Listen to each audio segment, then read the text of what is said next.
She was never supposed to matter.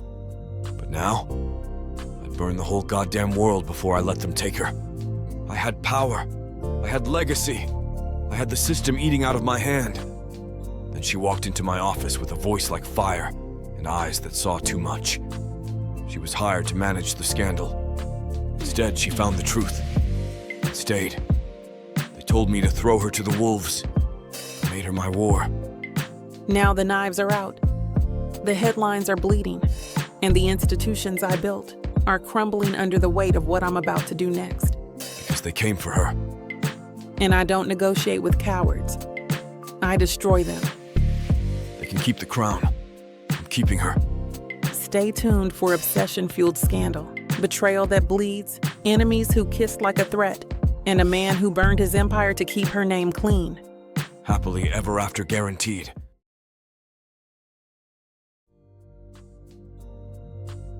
Chapter 1. Andrew. The phone vibrates against the mahogany nightstand. It's a low, angry buzz that drags me from a dreamless sleep. 5:03 a.m., the witching hour for crisis management. I reach out, knuckles brushing the cold wood. The screen light stabs my eyes. Notifications stack vertically, a digital tower of Babel. The Post, Politico, NYT.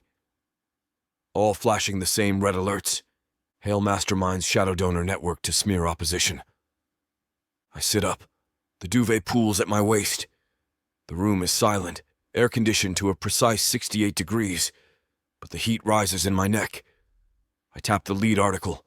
A photo of me dominates the header. I'm stepping out of a black sedan, head down, hand raised to block a camera flash. They cropped it to make me look guilty, secretive.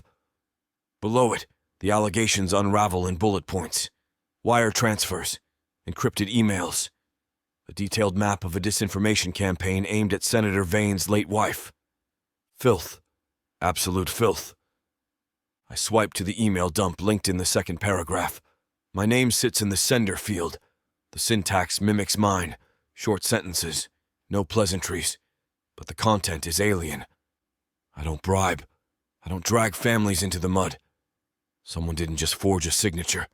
They wore my skin to commit a felony. The phone vibrates again in my hand. Elena. I swipe accept and put it on speaker, setting the device on the mattress. I stand and walk to the window. The city below is just waking up, unaware that my career is currently burning to the ground. Tell me this is a deep fake. Elena's voice is tight, stripping away the usual morning deference. It's a fabrication. The IP address is traced back to your private server in Connecticut, Andrew. The metadata matches the timestamps from the G7 summit. Impossible. That server is air-gapped. Not anymore. CNN is running a special report at 6. They have a source claiming you bragged about burying Vane over drinks at the Pierre. I stare at my reflection in the dark glass. Silver threads in my hair catch the street lamplight. I look calm. I always look calm. It's the only thing keeping the panic from seizing my lungs. Name the source. They won't. Protected. Someone inside gave them the access codes, Elena. IP addresses don't just wander off a secure server. Andrew, if this sticks... Stop. Right now. Get the legal team in the conference room. Draft a denial. Not a no comment. A hard denial. Review the emails first. They're thorough. It looks like you, Andrew. It sounds exactly like you. That's the point. I cut the line. The silence rushes back in, heavier than before. I turn to the closet. Time to put on the suit. The glass doors to the firm slide open. The usual hum of productivity is gone, replaced by the jagged rhythm of crisis. Phones ring in a discordant loop, a chorus of digital panic. Staffers huddle around monitors, their faces washed in the blue light of cable news feeds. Marcus meets me at the threshold. His tie is loose, top button undone. He holds a tablet like a shield. It's bleeding everywhere. Social sentiment is 80% negative. Trending worldwide. Get the statement out. We did. They're tearing it apart. The pundit class smells blood. I push past him into the main conference room. The war room. Pizza boxes stack on the credenza, fuel from an all-nighter I didn't authorize. The air smells of stale coffee and ozone. Sarah, the finance director, stares at her laptop. Her fingers hover over the keys, paralyzed. "Talk to me, Sarah." She flinches. The Sterling Group just clawed back their quarterly contribution. They invoked the morality clause. That's $2 million. It gets worse. The dark money allegations spooked the Clean Energy Coalition. They froze all transfers pending an internal audit. I pull my phone from my pocket. I'll call Thorne. He knows me. He knows I don't operate like this. I dial. 1 ring. 2. Voicemail. I try Senator Baxter. Straight to voicemail. I look around the room. 12 people on payroll, all waiting for me to fix a leak that's flooding the ship. But the water is rising from the outside, too. "Marcus, get me a list of who's still answering." Marcus taps his screen, scrolls, then stops. He looks up, his eyes wide and unblinking. "The list is empty, Andrew. Even the backbenchers are ghosting us." I stare at the phone in my hand. It's a brick. A paperweight. The network I spent 20 years building, knots tied with favors, secrets, and blood oaths, has dissolved in the span of 4 hours. "Keep the lines open," I say, voice level, betraying nothing. "Make them tell you no to your faces." Sarah swallows hard. "We can't make payroll next week without the Sterling injection." "I'll cover it personally." "Andrew." "Personally." The silence that results is louder than the phones. They know what that means. The fire isn't just at the gates, it's consuming the foundation. Marcus slides a tablet across the polished wood. Draft statement. Option B. We blame a rogue staffer, someone low-level with admin access. We fire them publicly, express shock, pledge a full investigation that goes nowhere. I don't even look at the screen. I stare at the wall of monitors displaying the carnage. We aren't scapegoating a 22-year-old for a crime that requires a state-level budget. It stops the bleeding, Andrew. The optics are catastrophic. We need a narrative that isn't Andrew Hale, master of puppets. The narrative is irrelevant if the facts are wrong. I turn to the whiteboard, uncapping a black marker. The smell of alcohol solvent cuts through the stale pizza air. We don't spin. We dissect. The press briefing is in 20 minutes. If you walk out there without a shield, they'll stone you. Just give them the rogue actor line. Bring me the server logs, not the summary. The raw hex dumps from the night of the G7. Marcus wipes his forehead with the back of his hand. He taps his phone against his leg, a nervous tick. That takes time. We don't have time. We have headlines. Then let them run. I write timestamps on the board in broad, sharp strokes. Underneath, geolocation. Every digital footprint leaves a scar, even the fake ones. I want to know where the spoofing software originated. I want the router hops. You're acting like a detective, not a strategist. People don't care about router hops. They care about how they feel about you. I refuse to issue a denial that sounds like a plea. I didn't do it is weak. Here is the mathematical proof of impossibility is absolute. Absolute takes days. Get Kevin from IT in here. Now. Marcus groans, but he moves. He knows the tone. I'm not asking for permission to ruin his morning. I'm deploying troops. If we find the anomaly, I say to his retreating back, we present it. Naked. No adjectives. No spin. We dump the data and let the tech blogs verify it for us. And if the anomaly points back to your login credentials, then someone cloned my biometric key and we find out how. I look back at the email printouts scattered on the table. The syntax is perfect. The cadence is mine. But there's a coldness to it, a lack of the specific, targeted pressure I apply. It's a caricature of my style. Whoever did this studied me. They studied me well. But they missed something. They always miss something. I just need the numbers to find it. Marcus paces the length of the conference room, his shoes squeaking against the hardwood. He stops at the window, peering through the blinds at the media circus encamping on the sidewalk below. CNN just booked a segment with Vane's sister-in-law. They're going to air it 5 minutes before you step onto that podium. Let them. Let them! Marcus spins around, his face flushed. Andrew, she's going to weep on national television. She's going to talk about how the senator's wife was a saint, and you're a monster who dug up her medical records. I didn't dig them up. It doesn't matter. Marcus slams his hand on the mahogany table. The vibration rattles the water pitchers. Perception is reality. Right now, the reality is you're radioactive. You walk out there with technical denials and server logs. They'll eat you alive. You look cold. You look guilty. I barely look up from the raw data stream scrolling on my laptop. I won't perform theater for a crime I didn't commit. Marcus leans over my shoulder, his breath smelling of Altoids and anxiety. We need a body. Excuse me? A sacrifice. We pick a junior analyst, someone with admin privileges who access the network remotely. We suspend them pending an investigation. We frame it as a rogue element acting without authorization. It gives the press a villain that isn't you. I stop scrolling. The cursor blinks next to a string of hex code. I slowly turn my chair to face him. You want me to ruin a kid's life to buy a news cycle? I want to save this firm. I want to save the 50 people working here who have mortgages and families. You think honor pays their rent? If you go down, we all go down. Give the wolves a bone, Andrew. It's standard operating procedure. Not my procedure. Then change it. Adapt or die. Marcus wipes a layer of sheen from his forehead. He pulls his phone out, tapping furiously. I can have a statement drafted in 3 minutes. Regrettable breach of protocol. Internal review.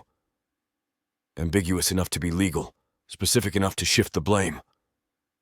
I stand up, towering over him. I button my jacket. If I lie now, I own the lie forever.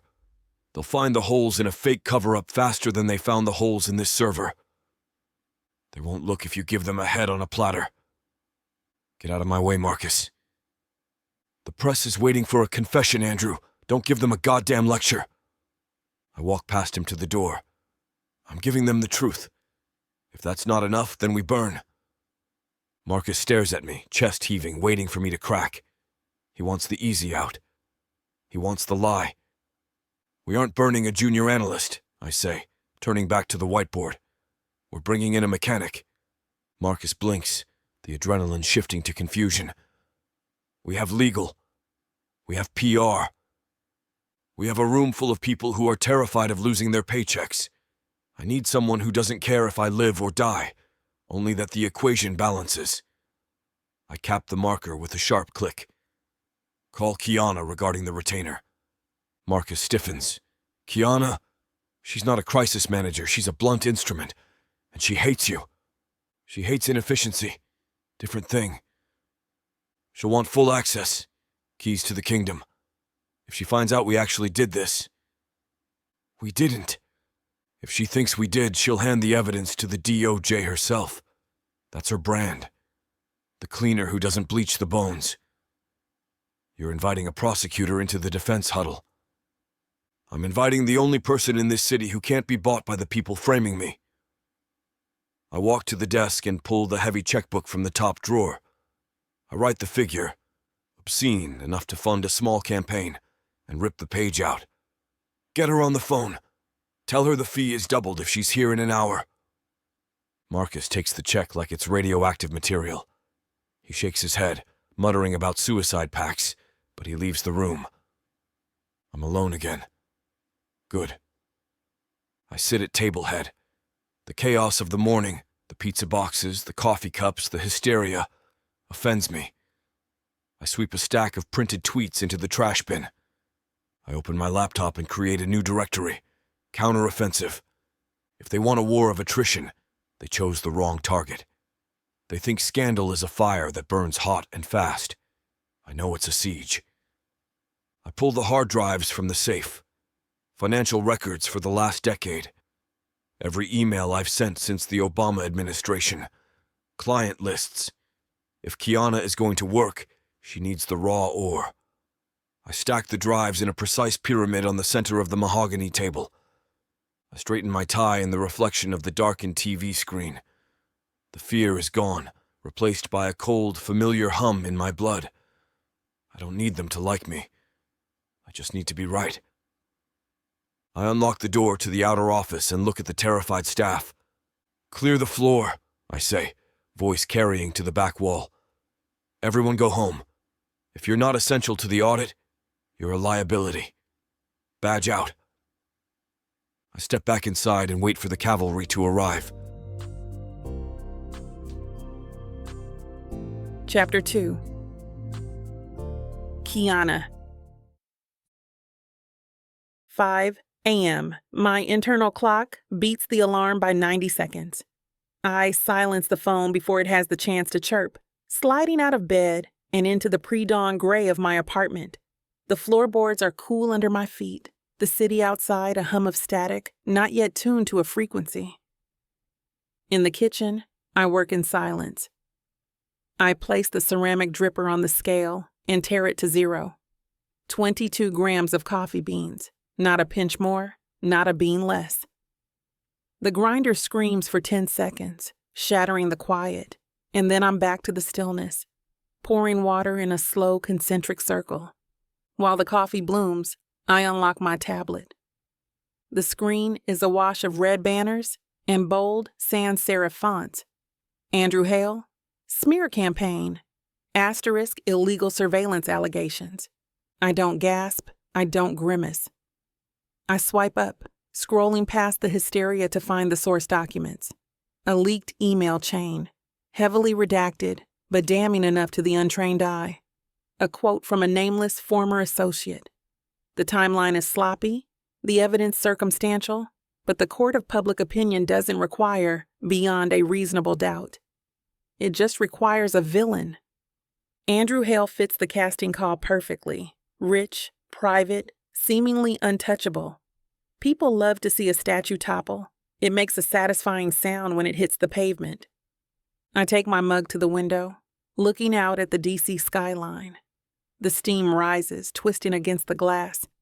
I met Hale once at a frantic fundraiser in Georgetown. He stood near the exit, looking at the room like he was trying to calculate the load-bearing capacity of the floor joists rather than networking. He struck me as a man who values precision over popularity. That's usually a fatal flaw in this town. Now he's trending. #Hailstorm. The pundits are already dissecting his silence, calling it an admission of guilt. I take a sip. The coffee is acidic, bright, clean. Most people see a pile of wreckage and cover their eyes. I see the structural integrity underneath. Hale is in a free fall, and he doesn't have a parachute. He has money, he has pride, and he has a staff that is likely wetting themselves right about now. I set the mug down on a stone coaster. I don't need to check my schedule to know it's about to change. Men like Hale don't drown quietly. They thrash until they find something to grab onto. I turn toward the bedroom to select a suit. Navy, sharp lapels, armor. My phone pings against the marble countertop. I don't need to look at the caller ID to know the day has officially started. Gravity has done its work. Now they need someone to negotiate with the ground. David, I slide the answer button. You've seen it, right? It's a massacre, Kiana. David's voice is an octave higher than his usual boardroom baritone. The Sphere Group just pulled their funding. Another 3 donors are holding checks until noon. If we don't stop the bleeding, Hale is radioactive by lunch. I lean against the counter, watching a pigeon land on the balcony railing. It pecks at nothing. Who made the call? Hale?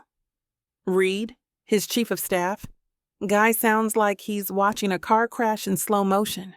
David pauses to inhale. The sound sharp through the receiver. They asked for you. Specifically. Reed said Hale won't talk to the B team. Smart man. Kiana, this isn't a standard cleanup. The press smells blood.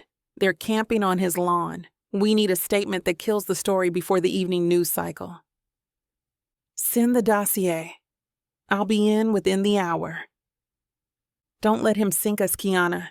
If this blows back, I hang up before he offers advice I don't need. A second later, the secure file notification pings my tablet. I sit down at the island and expand the attachments. Exhibit A, internal memo regarding opposition research. Exhibit B, wire transfer authorization.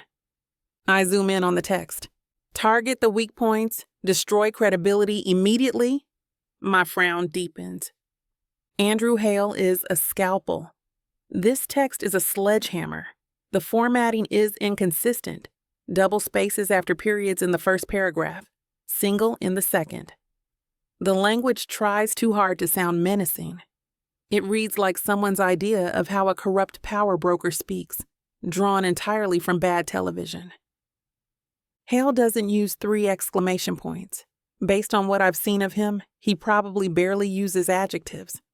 I scroll to the metadata. The timestamps align perfectly with the news cycle, dropping exactly when they do the most damage. This isn't a whistleblower's conscience weighing heavy. This is a production. Someone isn't just trying to hurt Andrew Hale. They're trying to bury him in a shallow grave and handing everyone a map to the location. I finish the coffee.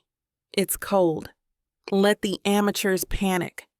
I have work to do. I slide into the back seat of the town car. The leather is cold against my legs. My mind is already 3 moves ahead, playing out the tired script I've memorized over a decade of cleaning up other people's filth. Hale will want a firewall. That's the opening gambit. He'll ask me to build a perimeter around the lie while he shreds the documents in the center. He'll offer up a sacrificial lamb, some junior analyst with a mortgage and no leverage, and ask me to hold the knife. It was a rogue employee. Strict protocols were breached. Mr. Hale is shocked. Simply shocked. It's boring. It's usually effective. And it makes me sick. I check my reflection in the dark window as the city blurs by. Not this time. Phone in hand, I dial David back. He picks up on the first ring. I'm drafting the engagement letter, David says, the click of a keyboard frantic in the background. Standard retainer plus a 20% crisis premium. Reed didn't even blink at the number. Change the scope, I say. The typing stops. Excuse me? I want Clause 4 rewritten, full discovery, no attorney-client privilege regarding internal communications. I see everything.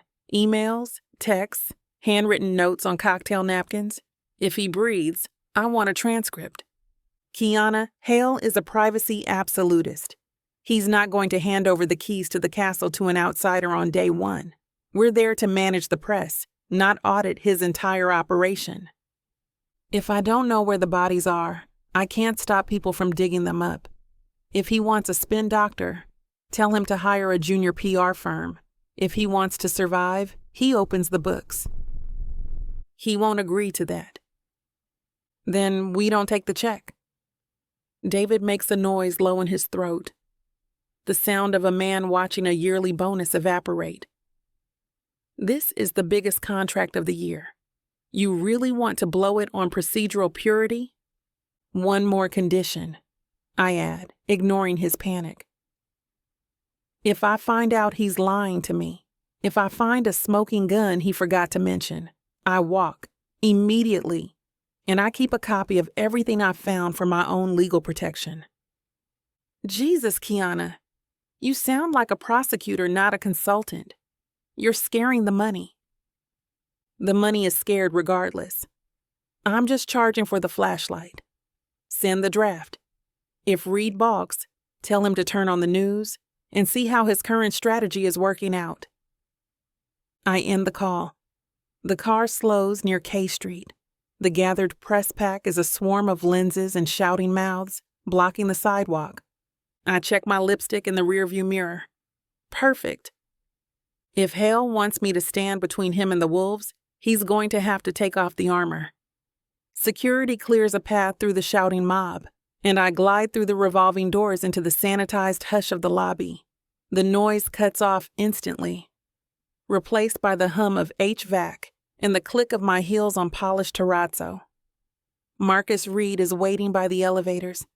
He looks like he's aged 5 years since breakfast. His tie is loosened, a fatal error in visual messaging during a crisis. Miss Lewis? He extends a hand that is slightly damp. Thank you for coming. Honestly, we're drowning. Andrew, Mr. Hale is adamant about not spinning this, but he's innocent. You have to believe that. I ignore the hand and press the call button for the elevator. Correction, Mr. Reed. I don't have to believe anything. In fact, it's better if I don't. The doors slide open and we step into the mirrored box. I need you to understand who you're working for, Reed presses, desperate to sell me the product I've already bought. He has integrity. He wouldn't order a smear campaign. I turn to him, checking my reflection in the steel panel behind his head. Let's get one thing clear before the doors open. I'm not here to validate your boss's soul. I'm here to secure his future. If he's guilty, I will contain the blast radius and amputate the infected limb. If he's innocent, I will dismantle the accusation piece by piece. My strategy remains the same, regardless of his moral fiber. Belief is a blindfold, Marcus. I don't wear them. Reed stares at me, mouth slightly agape, processing the chill in the room. He nods, swallowed by the reality of what he's hired. A mechanic, not a savior. The elevator dings at the penthouse level. So why take the case? Reed asks, his voice lower. If you don't care about the man, I tap the dossier tucked under my arm. Because whoever wrote these fake memos is an amateur. I stride into the hallway. The syntax is wrong. The timestamps are too convenient. The villainy is cartoonish. It offends me. I don't mind corruption, Marcus, but I despise incompetence. If someone is going to frame Andrew Hale, they should have the decency to do a good job. I stop at the heavy oak double doors at the end of the corridor. Now, introduce me. Marcus pushes the double doors open, and the frantic energy of the hallway dies instantly. The office is vast, a cavern of mahogany and leather that smells of old paper and lemon polish. It is aggressively silent. Andrew Hale stands behind his desk, studying a single sheet of paper, as if memorizing it for a tribunal. He doesn't look up immediately. He is exactly as he appears on the news. Broad, imposing, and irritatingly calm for a man currently being burned in effigy on every cable network. Andrew, Marcus says, his voice cracking slightly on the first syllable. Miss Lewis is here. Hale lifts his head.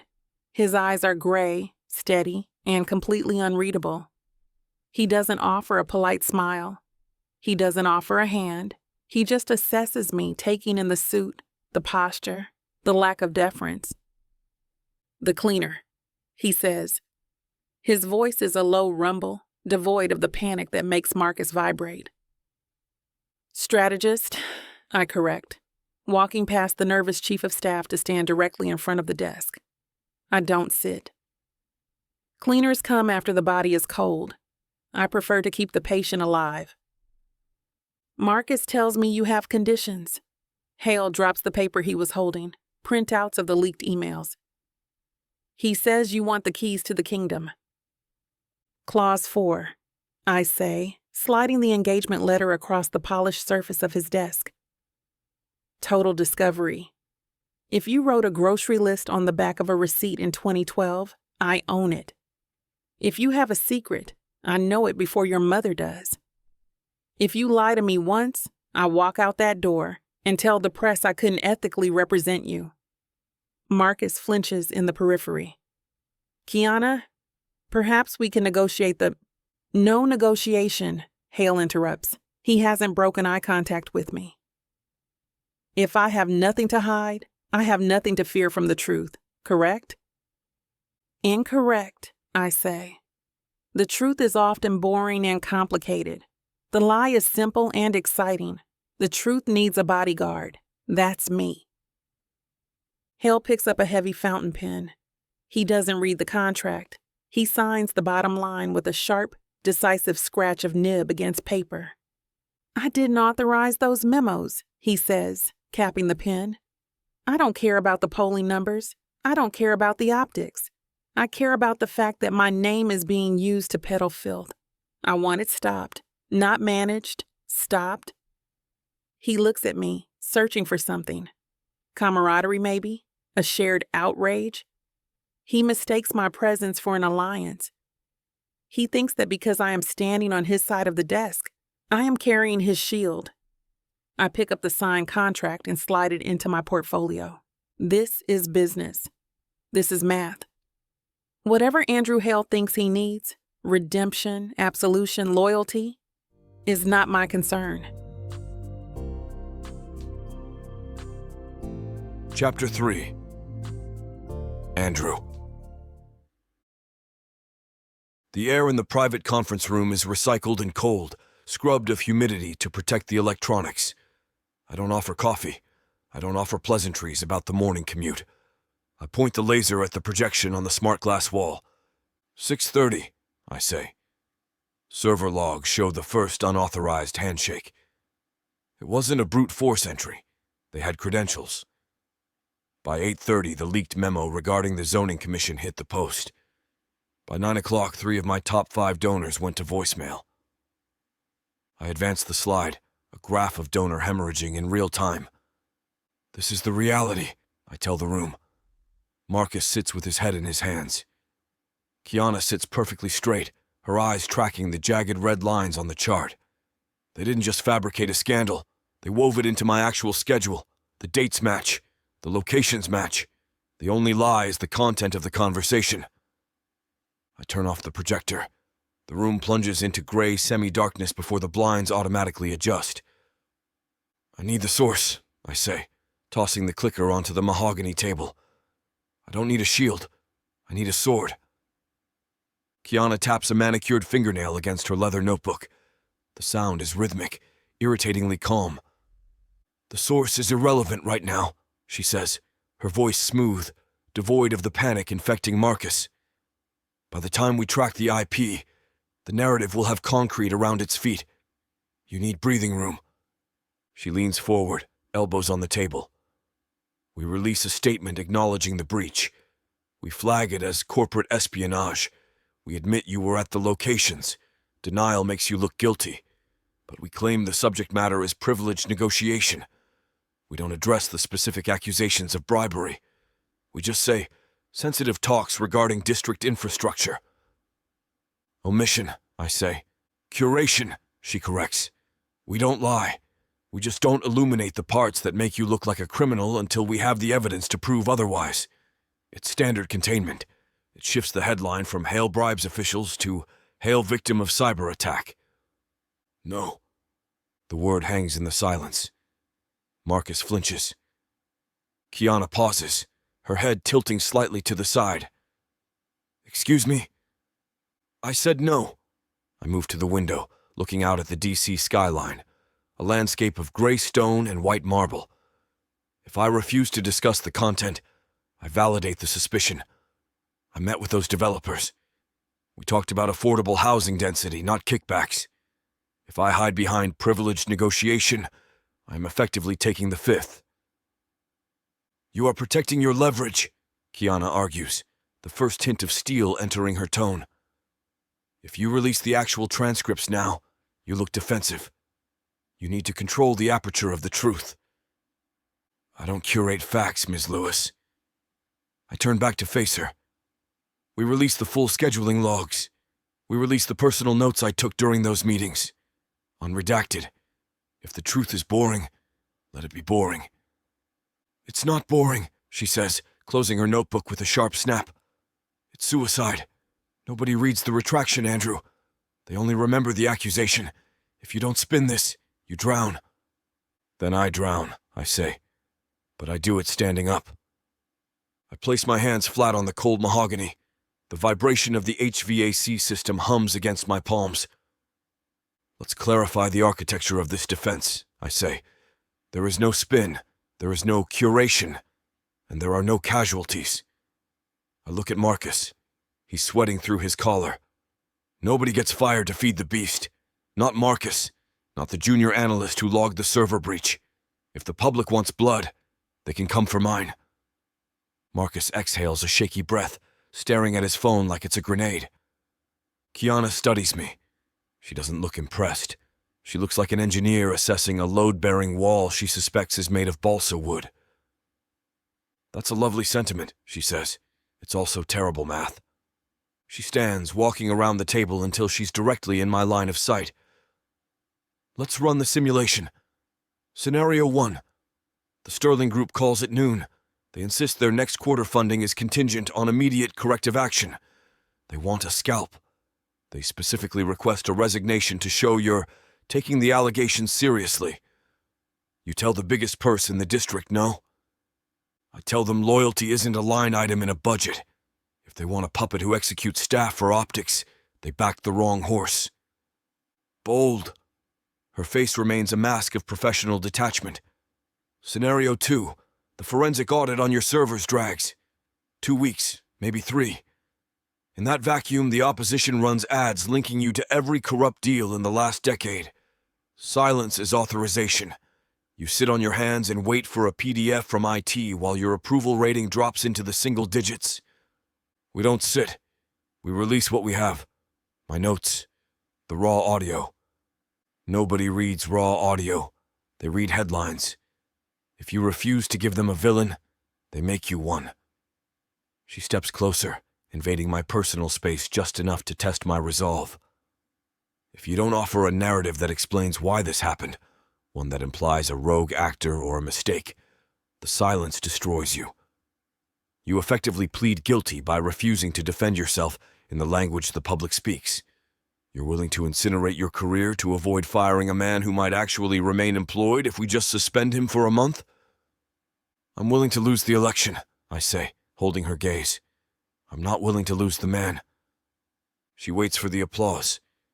She expects me to look around the room for validation, the way every other suit in this town does when they stumble onto a moral high ground. I don't. I pull my chair out and sit, keeping my eyes on the grain of the wood. You think this is a posture? I say. You think I'm auditioning for a chapter in a history book? I think you're confusing stubbornness with strategy, Kiana replies. I pick up my pen, uncapping it just to have something to hold. It's not strategy. It's inventory management. I can sleep if I lose the seat. I can't sleep if I have to memorize a script every time I walk into a room just to keep it.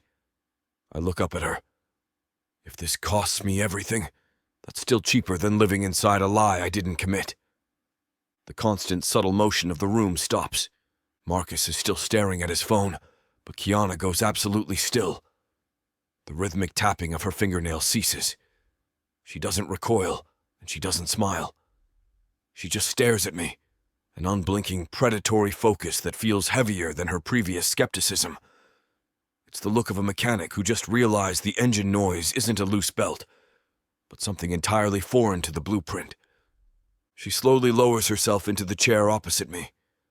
She places the notebook flat on the table, smoothing the leather cover with one hand. You realize, she says, her voice lower now, stripped of the corporate polish, that without a narrative shield, the press questions won't be about policy. They will dissect your personal finances. They will interview your ex-wife. They will find the ticket you got in college for an open container and treat it like a felony conviction. Let them print it. They will harass your staff at their homes. My staff knows the protocols. We pay for their security. Kiana leans in. Her eyes are dark, assessing, searching for the crack in the veneer. This isn't just about truth, Andrew. It's about pain tolerance. You are inviting a riot into your living room. I'm inviting a fight, I correct her. There's a difference. She holds my gaze for 5 seconds. 10. Then she picks up her pen. Fine, she says. If we're fighting naked, we need to know exactly where the bruises are going to land. She flips to a fresh page. Walk me through the meeting with the developers again. Don't summarize. Verbatim. 9:12 a.m. coffee arrival. I ordered black. Councilman Vane ordered a latte. I recite the details with the cadence of a metronome. 9:15. Vane suggests the environmental impact study is a flexible document. 9:16. I tell him flexibility is for yoga, not structural engineering. Kiana's pen scratches across the paper, a frantic, jagged sound in the quiet room. She isn't writing sentences. She's building a cage for the facts I'm throwing at her. 9:20. Meeting adjourned. I stop. The silence rushes back in. Kiana doesn't look up immediately. She stares at her notes, then traces a line from the top of the page to the bottom with the tip of her finger. When she finally lifts her head, the exasperation is gone, replaced by a cold, sharp curiosity. She realizes I'm not posturing for leverage. I'm not holding back a hidden ace to play in the third act. This is the entire hand. She knows I'm walking into a firing squad. I know she thinks I'm insane. But in the space between us, the air changes density. She recognizes the resolve because she possesses it herself. We are two immovable objects banking on the fact that the physics of politics might be wrong. You have recall, she admits, capping her pen. It sounds like an accusation. I have attention, I counter. Marcus clears his throat, a sudden jarring reminder that we aren't the only two people in the hemisphere. Kiana ignores him completely. She stands up, sliding the notebook into her bag with a fluid, dismissive motion. The skepticism in her posture has tightened into readiness. I'll draft the statement. Unredacted. Naked. She moves to the door, her heels clicking a sharp rhythm on the hardwood. But understand this. I am a mechanic. I fix the car. I don't care if the driver has a death wish. I don't have a death wish, Miss Lewis. She stops with her hand on the brass handle. She turns, not with her whole body, just enough to catch my eye. The distance across the room feels suddenly negligible. You think integrity is a shield, she says softly. Her voice drops an octave, stripping away the consultant jargon to leave something rawer exposed. It's not. It's just a target painted in brighter colors. You're making it very easy for them to kill you. Then you better be very good at your job, I say. Her eyes narrow, a flicker of something volatile sparking in the dark irises. It isn't fear. It is the thrill of the wager. I'm expensive for a reason, she says, and walks out. Chapter 4. Kiana. Most fixers work from the shadows. They want the encrypted Dropbox and the Proton Mail account. I want the smell of the room. Digital footprints can be scrubbed, but panic has a specific scent. It smells like stale coffee, overheated servers, and sweat soaking into expensive cotton. I commandeer the heavy oak table in the library, pushing aside a stack of architectural journals. Marcus Reed stands in the doorway, vibrating with the urge to intervene. He looks like a man watching someone juggle live grenades in his grandmother's parlor. I need the raw calendar data, I say, not looking up as I connect my laptop to their secure network. Not the public schedule, the distinct Outlook files from his personal phone and the desktop, and the archival voice logs from the last 6 months. Marcus steps forward, blocking the light. Those are privileged. We can send you redacted summaries. If I wanted a summary, I'd read the newspaper. I finally look at him. I need to see who canceled on him. I need to see the meetings that were rescheduled 5 times and then vanished. I need to see where the silence is, Marcus. Give me the server keys. Marcus looks past me, over my shoulder. I turn. Andrew stands by the window. He's changed out of the suit jacket into shirt sleeves, cuffs rolled to the elbow. He isn't watching me. He's watching the street below. Many men in his position would have 3 lawyers in the room right now, breathing down my neck to ensure I don't find the mistress or the offshore account. They hover. They qualify every request. They try to guide my eyes away from the locked drawers. Give her the keys, Marcus, Andrew says. He doesn't turn around. Andrew, the donor lists alone. If we have nothing to hide, we stop acting like fugitives. Andrew turns then, catching my eye. There's no pleading in his face, no unspoken request for me to bury what I find. It's unnerving. Silence usually hides a scream. His silence just feels like silence. The absolute absence of noise. He walks toward the double doors. I have a charity board meeting. I'll be back at 5. He passes me without stopping. Barely a foot of air between us. He doesn't check my screen. He doesn't ask for an NDA update. He doesn't linger to gauge my reaction. He just walks out, leaving me alone with the anatomy of his entire life spread out on a server rack. The door clicks shut. I look at the blinking cursor on my screen. Trust usually takes years, or blackmail. He just handed it over like a set of spare keys. It's a power move, or he's suicidal. Well, I snap at Marcus. You heard the man? Marcus stiffens, his jaw tight enough to snap, then pulls a lanyard from his pocket and slides it across the mahogany. I log in. Time to find the bodies. The data looks boring. That's the first red flag. Real life is messy, full of forgotten attachments and typos. Andrew Hale's digital footprint is manicured. It files itself into neat labeled boxes. I isolate the external communications from the last quarter. A standard directive to a polling firm catches my eye. The body text is dry, professional, indistinguishable from the 100 emails before it. I expand the header information. The route path isn't clean. Most mail leaves the exchange and hits the recipient. This one didn't.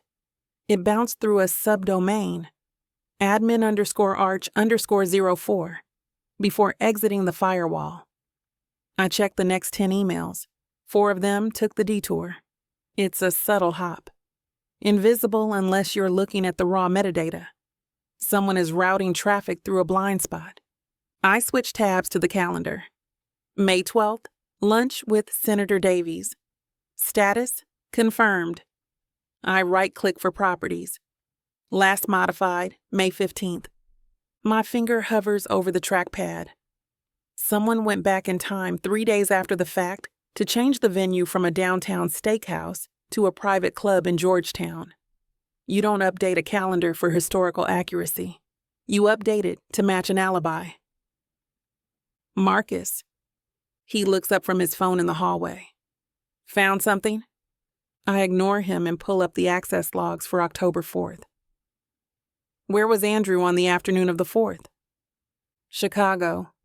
The ribbon cutting for the library extension. It was televised. You generally check emails while you're on a podium? Andrew barely checks emails when he's at his desk. I handle the inbox. I spin the laptop around. According to this, Andrew's personal credentials logged into the secure archive at 2:03 p.m. The IP address resolves to this house, this desktop. Marcus stares at the screen. He knows the schedule. He knows Andrew was standing in front of a microphone 500 miles away. That's a glitch, Marcus says. But he steps closer, the fatigue in his face sharpening into alarm. A glitch is a drop packet, I say, turning the screen back to me.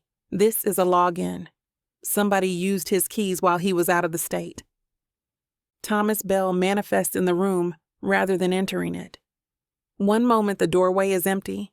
The next, the deputy chief of staff is leaning against the jamb, radiating helpfulness that feels cold to the touch. He's wearing a smile that doesn't reach his eyes, polished, expensive, and completely hollow. Marcus tells me you're digging into the network architecture, Thomas says. His voice is smooth, a low baritone practiced in back rooms. We appreciate the thoroughness, Miss Lewis. But we run lean here. Pulling raw server dumps requires IT authorizations that will eat up half your week. I don't look away from the screen. I have time. Andrew doesn't. Thomas pushes off the doorframe, walking into the room. He moves with that specific gait of DC operators who believe they own the floorboards. We've curated executive summaries of all traffic. Metadata, timestamps, user IDs. It's formatted, indexed, and ready for review.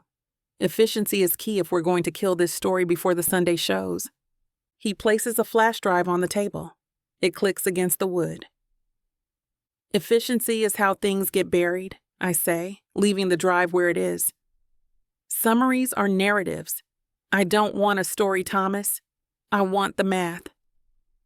The math is in the summary.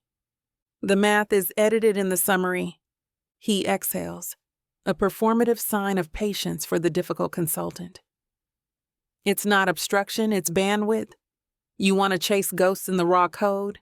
Be my guest, but I can't assign my team to decrypt old archives when we're fighting a fire in the present. It's a rehearsed pivot. He's wrapping a refusal in the language of resource management. If he was just annoyed, he'd be rude. He's not being rude, he's being careful. I decide to check the perimeter. Fine, I say, closing the laptop lid. We'll stick to the current infrastructure. I don't need the archived server dumps. Thomas relaxes. His shoulders drop half an inch. Sensible. Just give me the visitor log for the downstairs lobby from last Tuesday, the paper one. The receptionist keeps it on a clipboard. It's a nothing request. Low tech, low security, completely irrelevant to a digital smear campaign. A janitor could access it. Thomas stops. His hand freezes halfway to his pocket. He blinks, once, twice. He looks at the table, then at me. The silence stretches. 1 second, 2, 3. He's running a mental simulation, trying to figure out if a handwritten list of delivery couriers and interns can hang him. That's right, you bastard. I'm watching you. The paper log? He asks. Is that a bandwidth issue too? No, he says, the word coming out tight. I'll have to see if it hasn't been shredded. For privacy.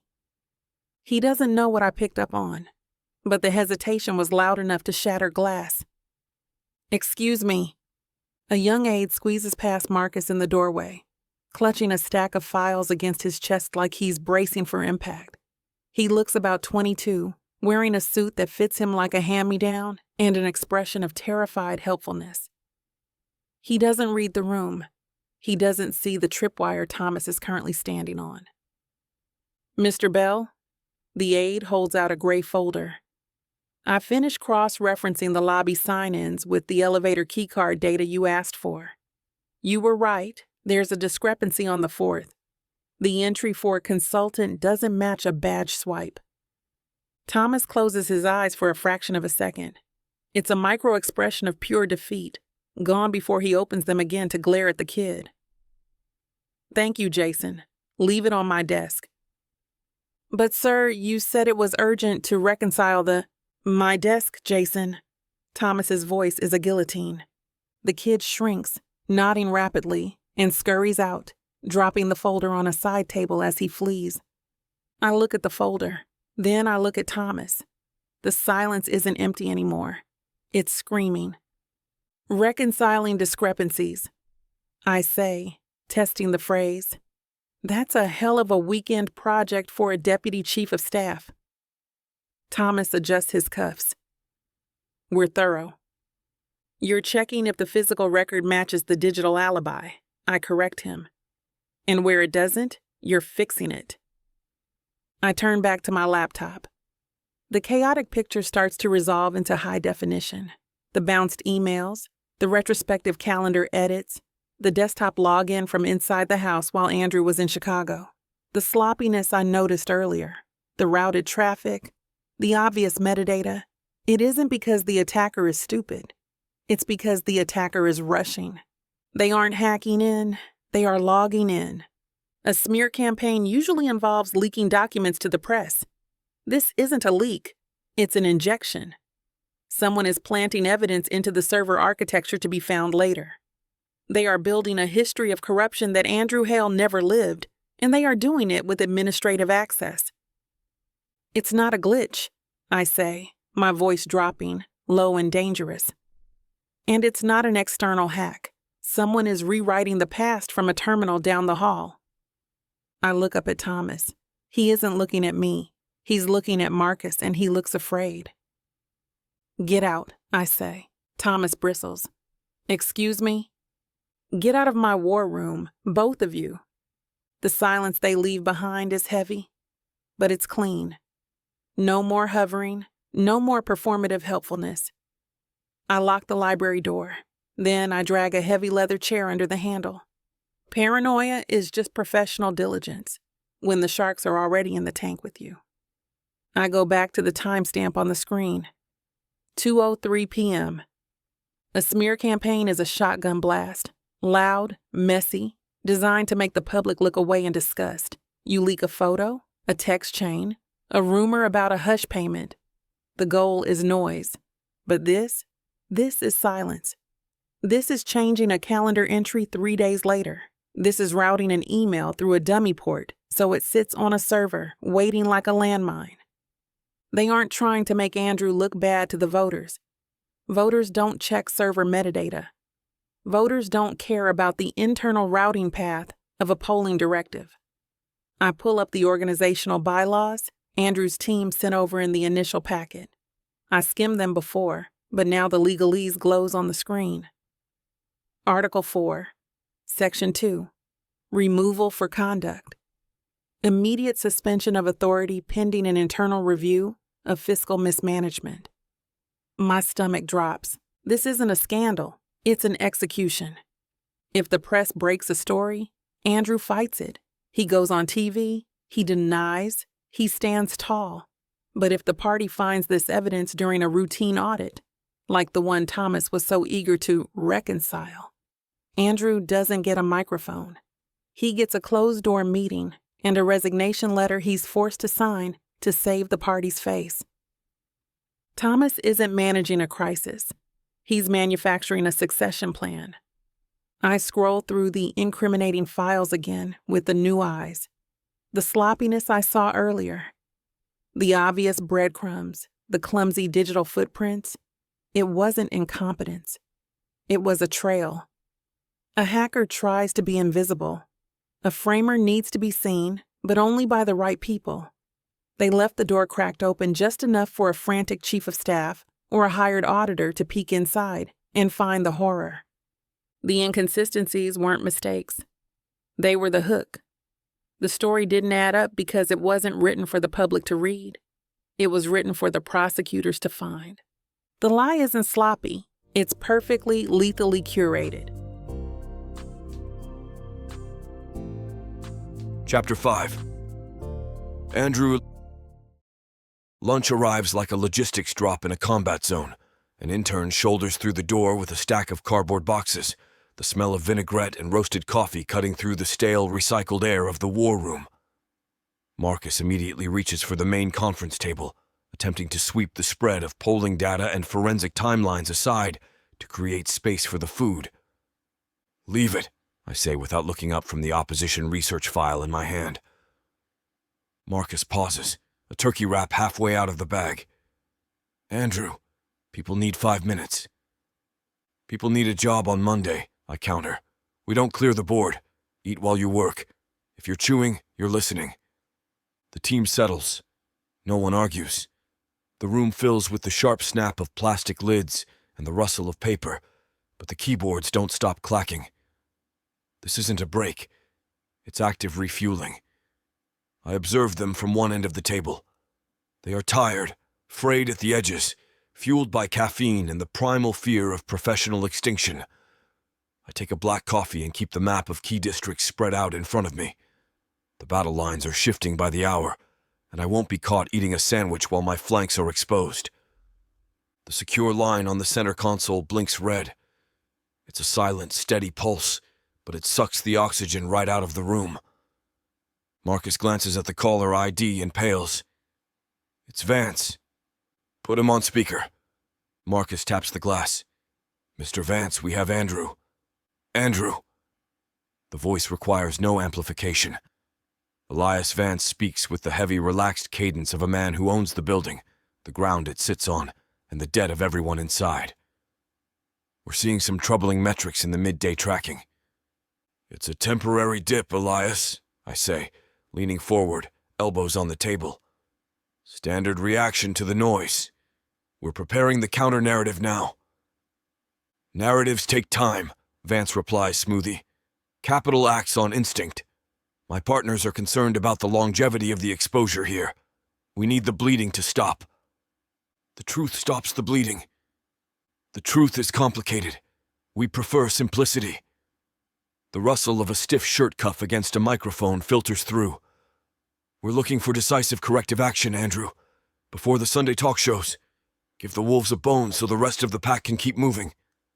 The euphemism lands in the center of the table like a lead weight. Corrective action. He wants a firing. He wants me to pick a subordinate. Guilty or innocent. It doesn't matter to Vance. And publicly execute them to prove I'm in control. I don't offer sacrifices, Elias, I say, my voice dropping an octave. I offer results. Let's hope they arrive before the check clears, Vance says. Good luck, Andrew. The line clicks dead. The silence is louder than the dial tone. Marcus clears his throat. The sound scrapes against the sudden quiet of the room. He motions with his chin toward the glass wall, waiting for me to follow him into the private office. But I stay put. If he has something to say, he can say it in the war room. Vance isn't wrong about the timeline, Marcus says, pitching his voice low enough that the interns 3 seats down have to pretend they aren't listening. He taps a manicured fingernail on the glossy conference table. The narrative needs a puncture wound to drain the pressure. We need a circuit breaker. I watch him work up to it. Marcus is a creature of path resistance. He flows where the political capital goes. Right now, the capital is flowing away from us. We don't have a culprit, Marcus. We don't need a culprit. We need a suspect. He leans in, the smell of onions and anxiety rolling off him. Administrative leave. Full pay, full benefits. We frame it as a procedural suspension pending the internal audit. Just a name to throw into the news cycle so the pundits have something to dissect, besides your character on Sunday morning. He's talking about a human shield. A junior staffer, probably from comms, someone with a mortgage and a LinkedIn profile that will never recover from the stain of being suspended pending investigation during a federal inquiry. He wants to feed a limb to the trap so the body can pull free. It protects the institution, Marcus insists, mistaking my silence for consideration. It buys us 72 hours. We lend them a reputation. They give it back when the heat dies down. I set my coffee cup down. I make sure the ceramic clicks against the wood. No. Marcus blinks, his mouth halfway open. Andrew, practicalities. We don't butcher the staff to buy time. My voice remains flat, devoid of the heat Marcus is trying to inject into the crisis. It isn't about feelings. It's about physics. If someone betrayed this office, they'll face a judge. Until I see proof, nobody leaves the payroll. Nobody gets suspended. Nobody takes a fall to stabilize the polls. You're choosing a difficult hill, Marcus warns, his thumb hovering over his phone screen. Vance won't like the silence. Then let him fill it. I look back at the district map, dismissing him. Get me the latest whip count on the Appropriations Committee. We have work to do. Get him back on the line, I say. Marcus freezes, his hand hovering over the stack of polling data. Andrew, let it cool. If we call back now without a head on a platter... Dial. Marcus looks at me, really looks at me, searching for a bluff. He finds none. With a rigid jaw and angry fingers, he punches the code. The speakerphone trills once, twice, before the connection snaps open. Elias, I say, leaning into the mic. I want it to be clear. There will be no suspensions, no administrative leave. My team stays intact until the investigation concludes. The silence on the other end is heavy, textured with the static of an encrypted connection. I can feel the entire room suspended in time. The interns, the analysts, Marcus. They know what this conversation costs. I see, Vance says finally. His voice doesn't rise. It doesn't carry the heat of a threat, just the dry, hollow sound of a ledger slamming shut. That is a disappointing calculation, Andrew. We appreciated your pragmatism in the past. Pragmatism isn't perjury. No, But it is liquidity, Vance replies. Under the circumstances, the consortium will need to reassess the scheduled transfers for the third quarter. We can't finance ambiguity. Understood. We'll speak when the dust settles. If it does, that is. The line clicks dead. The resulting silence isn't empty. It's heavy. It presses against the glass walls. Marcus slumps in his chair, the fight draining out of him as he mentally subtracts 6 figures from our operating budget. The junior staffers stare at their screens, typing tentative keystrokes, afraid to make a sound. I don't look at them. I look across the room to the corner where Kiana Lewis is leaning against the whiteboard. She hasn't moved. While the rest of the room is wincing, shifting their weight or checking their phones to avoid my gaze, Kiana is perfectly still. Her dark eyes track the room, cataloging the fallout. She watches Marcus rub his temples. She watches the press secretary suppress a sigh. Finally, her gaze lands on me. There is no sympathy in her expression, but the skepticism is gone. She's doing her own math. She knows I just incinerated a quarter of my war chest to protect people she likely thinks are guilty. Most men in this town talk about lines in the sand while holding a broom to sweep them away. She sees that I just let the tide take the money instead. I hold her stare. She gives a nearly imperceptible nod, not of approval but of acknowledgement, and turns back to her tablet. The invoice has been paid. Now we work. The room smells of lukewarm turkey and congealing cheese. The interns pick at the plastic shells of their salads, forks moving the wilted lettuce around without lifting it. Appetite is the first casualty of fear. I finish the rest of my sandwich in 3 methodical bites. It tastes like chalk and necessity, but I swallow it down. Across the table, Kiana ignores the catering entirely. A bottle of water sits unopened near her elbow. She scrolls through a timeline on her tablet, her face illuminated by the cold blue light, hunting for the pattern in the chaos. She doesn't need calories. She feeds on the problem itself. The uneaten food on the mahogany table stands as a silent monument to the shift in atmosphere. Comfort is a luxury we just lost the budget for. Marcus slams his laptop shut. The sound cracks through the room like a pistol shot, making the nearest analyst jump. $2 million, he says. He's looking at his white-knuckled hands pressed against the table, not at me. That call just cost us the entire heavy buy in the collar counties. Gone. We'll adjust the spend. Adjust with what? Good intentions? Marcus looks up and the fatigue in his eyes has successfully curdled into anger. He stands. You think Vance is the only one? The donor class talks, Andrew. By dinner, everyone from the heavy hitters to the erratic super PACs will know the tap is dry. Let them talk. They won't just talk. They'll smell blood. He gestures wildly at the glass walls, at the frantic activity of the junior staff trying to salvage the day. You refuse to give them a body, so now everyone in this building is a target. The wolves need to eat. If you don't throw them a scrap, they come for the throat. I wipe a crumb from my lip with a stiff paper napkin, folding it into a perfect square before setting it down on the table. Then we fortify the throat. It's suicide, Marcus spits out, stepping closer. You're trading survival for a moral high ground that nobody gives a damn about. The staff doesn't want you to be a saint. They want you to be funded. I'm not trading anyone. I stand up. I have 3 inches on him, and I use them. If we start sacrificing people to appease the donors, we validate the accusation that we have something to hide. We hold the line. Nobody goes under the bus to fix the suspension on my campaign. Marcus shakes his head, grabbing his phone with a scoff. You'd better hope your new consultant finds a miracle in those logs, because you just burned the safety net. I leave Marcus to his calculations. The math won't change just because he screams at the spreadsheet. I turn to the corner of the room where Kiana stands. She doesn't look rattled by the lost funding. She looks like an engineer assessing the structural integrity of a burning building. Kiana! She looks up, her tablet screen going dark against her chest. Access level 1, I say. Effective immediately. Marcus's head snaps up from his misery. Andrew, Level 1 includes personnel records and the opposition research raw data. That's highly sensitive. That is the point. I keep my eyes on her. You get the servers, the private comms channels, and the metadata. If it exists on a device paid for by this office, you own it. I pull a keycard from my jacket pocket, my own backup override, and slide it across the mahogany. It spins once and stops inches from her hand.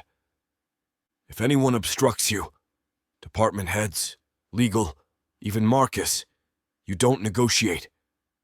You don't ask for permission. You execute the override. If they lock a door, you have my authority to kick it down. Kiana stares at the card. It's a dangerous amount of leverage to hand an outsider. Most consultants get a sanitized hard drive and a promise.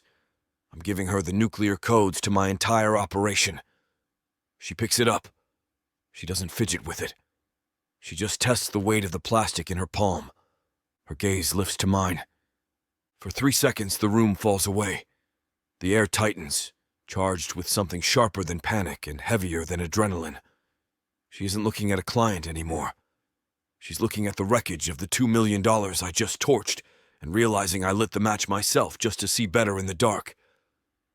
A shift happens behind her eyes. The professional detachment cracks, not into warmth, but into focus. She sees the line I've drawn. She realizes I'm not playing a character. The skepticism recedes, replaced by a cold, sharp traction. We aren't friends. We aren't partners. But for the first time, we are fighting the same war. She pockets the card. I'll need the admin passwords within the hour, she says. You'll have them in 5 minutes.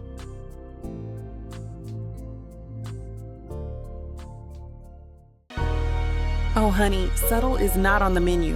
This bundle, it's big, it's bold, it's extra as hell, just like you deserve.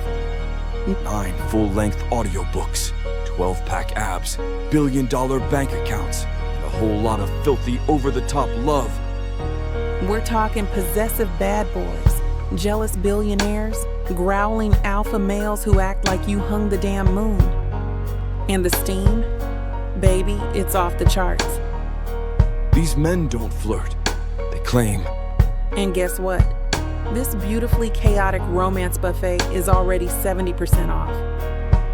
Use the YouTube exclusive code VIXA40.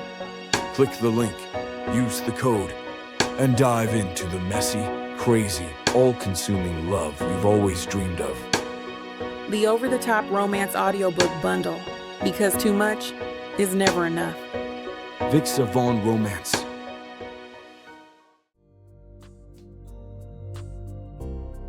Chapter 6. Kiana. The level 1 keycard sits heavy in my pocket, a plastic talisman that theoretically opens every door in the building, but doors are the easy part. It's the people standing in front of them that require a different kind of mechanism. I step out of the conference room, matching Andrew's stride. He moves through the bullpen with the gravitational pull of a planet. Heads turn, spines straighten, and phones satisfy gravity's demand by sliding into pockets. He thinks he's seen his team. I know he isn't. He sees the ranks, the titles, the structure he built. I see the cracks. I track the eye lines. When Andrew passes the legislative desk, the junior researchers don't look at him. They dart their eyes toward the corner office. When he asks a scheduling question, the assistant answers, but her body angles slightly toward the break room, seeking approval from someone unseen. Power on paper is a pyramid. Power in practice is a web. I'm not interested in who signs the checks. I'm observing who holds the fear. We need the comms logs from the last quarter synced with the donor outreach, Andrew says, gesturing to a cluster of desks. Direct raw feed. I'll have IT patch you in, a staffer says, looking nervous. Before the sentence lands, Thomas Bell materializes. It's a talent of his, appearing without the warning of footsteps. He wears a smile that looks expensive and feels cheap. Let's not overwhelm the system, Andrew, Thomas says. His voice a smooth, practiced baritone. He doesn't body block me. He pivots, creating a subtle triangle that pushes me to the periphery. Miss Lewis doesn't need the raw dump. It's unstructured chaos. I'll have my team curate the relevant threads and have a briefing packet ready by 4. I don't need a briefing packet, I say, keeping my voice level. And I prefer chaos. It's harder to edit. Thomas laughs, a sound meant to signal camaraderie while dismissing me entirely. We just want to maximize your efficiency, Kiana.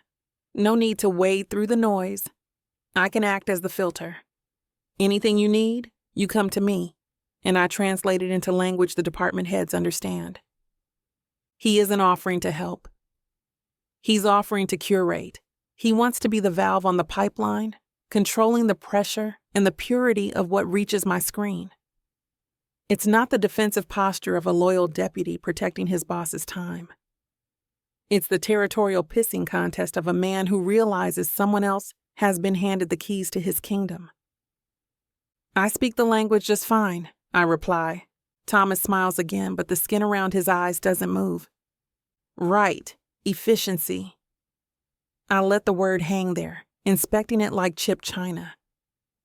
Curating sounds incredibly time-consuming, Thomas, especially since I need the metadata from the raw server logs to cross-reference with the external leak timestamps. Are your curators planning to manually preserve the hash values during this process?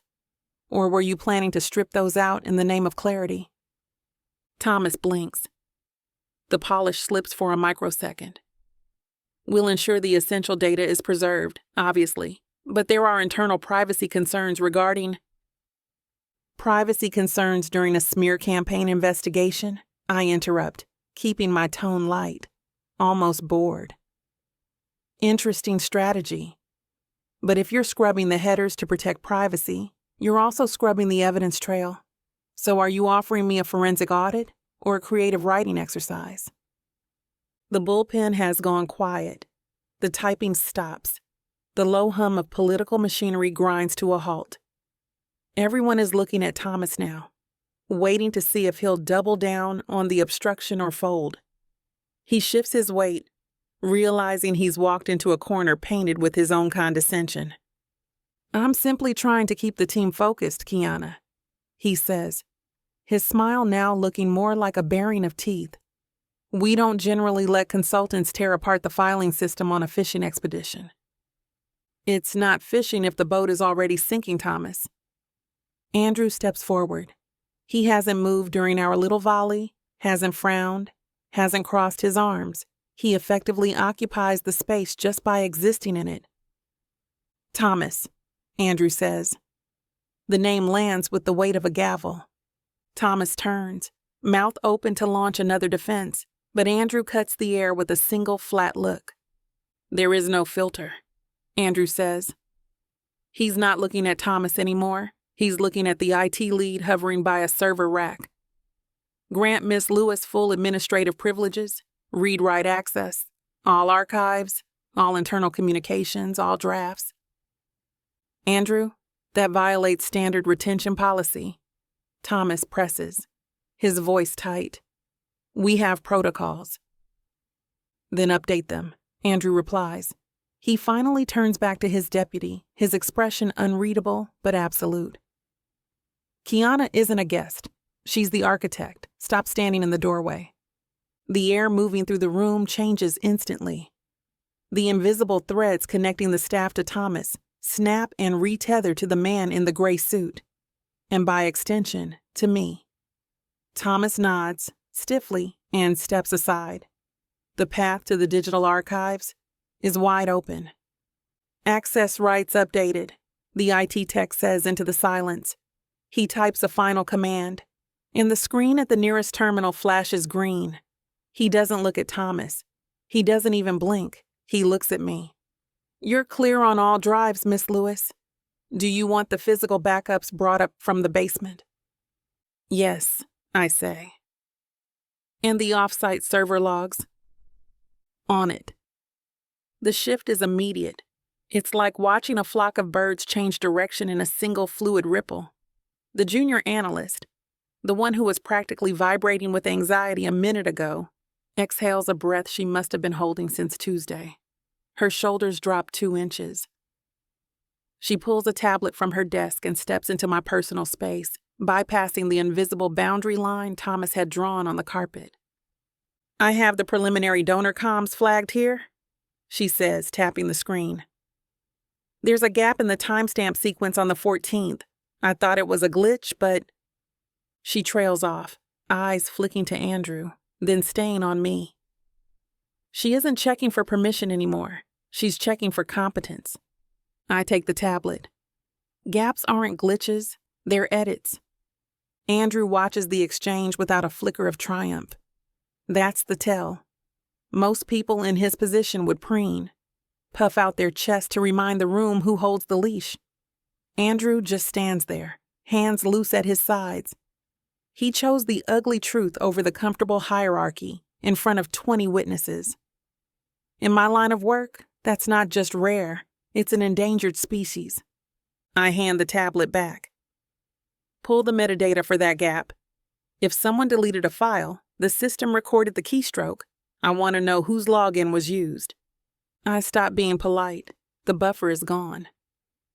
I want the calendars for the senior partners cross-referenced with the leak dates, I call out, walking toward the central monitor bank. And I don't want the public schedule. I want the real one. The dinner reservations, the personal time blocks, the late-night Uber receipts. If you scrubbed it, unscrub it. If you forgot it, remember it. I stop in front of Thomas. He's still standing near the door, a statue of a man whose pedestal just cracked. "Thomas," I say. He flinches just barely. "Yes?" "You mentioned those raw feeds were unstructured chaos. I assume that means you've already reviewed them?" "I scanned them," he says, his voice dry. "Great. Then you can explain why the metadata shows 3 login attempts from your terminal at 2 a.m. on the night the story broke." I don't wait for an answer. I don't need one yet. "Pull the logs, Thomas. Let's see what kind of chaos you were filtering." He stares at me, his polished smile nowhere to be found. He says nothing. He doesn't argue, doesn't spin, doesn't fight. He just stands there, shrinking in his expensive suit, while the room buzzes with the sound of people finally doing their jobs. The bullpen is now a hive of frantic, terrified compliance. I'm stripping the digital flesh off this campaign, demanding passwords, hard drives, and communication logs, and the staff is scrambling to pile the offerings at my feet. Through it all, Andrew is a statue. He leans against the back wall, arms loose, watching the demolition. Most men in his position would step in now. They'd offer a joke to break the tension, or a platitude to soothe the bruised egos of their lieutenants. They'd try to act as the bridge between my ruthlessness and their team's comfort. Andrew doesn't build bridges. He watches them burn if the structural integrity is compromised. He doesn't wince when I snap at a senior analyst for sloppy filing. He doesn't intervene when Thomas retreats to his office, looking like he's been publicly flogged. Andrew just stands there, radiating a heavy, silent authorization. He is letting me happen to them.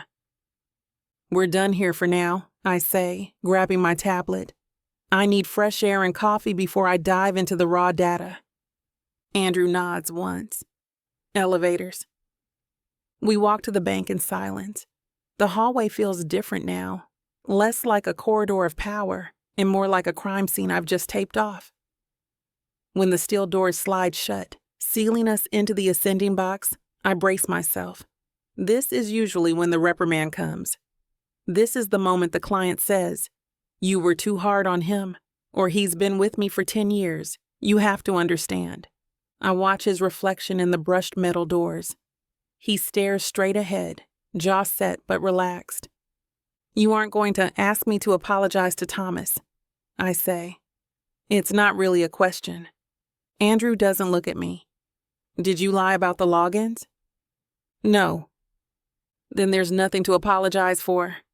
The elevator hums, rising past the executives, past the frantic PR teams, up toward the roof. I feel a prickle of something unfamiliar at the base of my neck. It's not fear. It's disorientation. In my ecosystem, truth is a product. You package it, you dilute it, or you bury it. Powerful men protect their image first, their friends second, and the truth a distant third. Andrew just spent 10 years of social capital in 10 minutes because he preferred an ugly fact to a polite fiction. He isn't protecting his reputation. He isn't even protecting himself. He is protecting the process. It's terrifying. Because if he's actually this consistent, if this isn't just a performance for my benefit, then I'm running out of reasons to keep my guard up. And that is the worst possible position for a fix to be in. The elevator doors slide open to the roof terrace, and the wind hits us instantly, stripping away the sterile chill of the office air. It smells of ozone and wet pavement. Andrew walks to the edge, resting his hands on the damp stone railing. He looks solid, immovable. That's the problem. In my industry, survival is about flexibility. You bend the narrative, you lean on leverage, you weave through the gray areas where intention matters more than action. Andrew is standing in a world of curves and acting like a straight line. Thomas won't forgive that, I say, stepping up beside him but keeping my distance. Public humiliation creates enemies faster than failed policy. I don't need his forgiveness, Andrew says, not turning from the skyline. I need his compliance, or his resignation. He says it so simply, as if human nature is a variable he can balance on a spreadsheet, but I feel the tremor in the ground beneath us.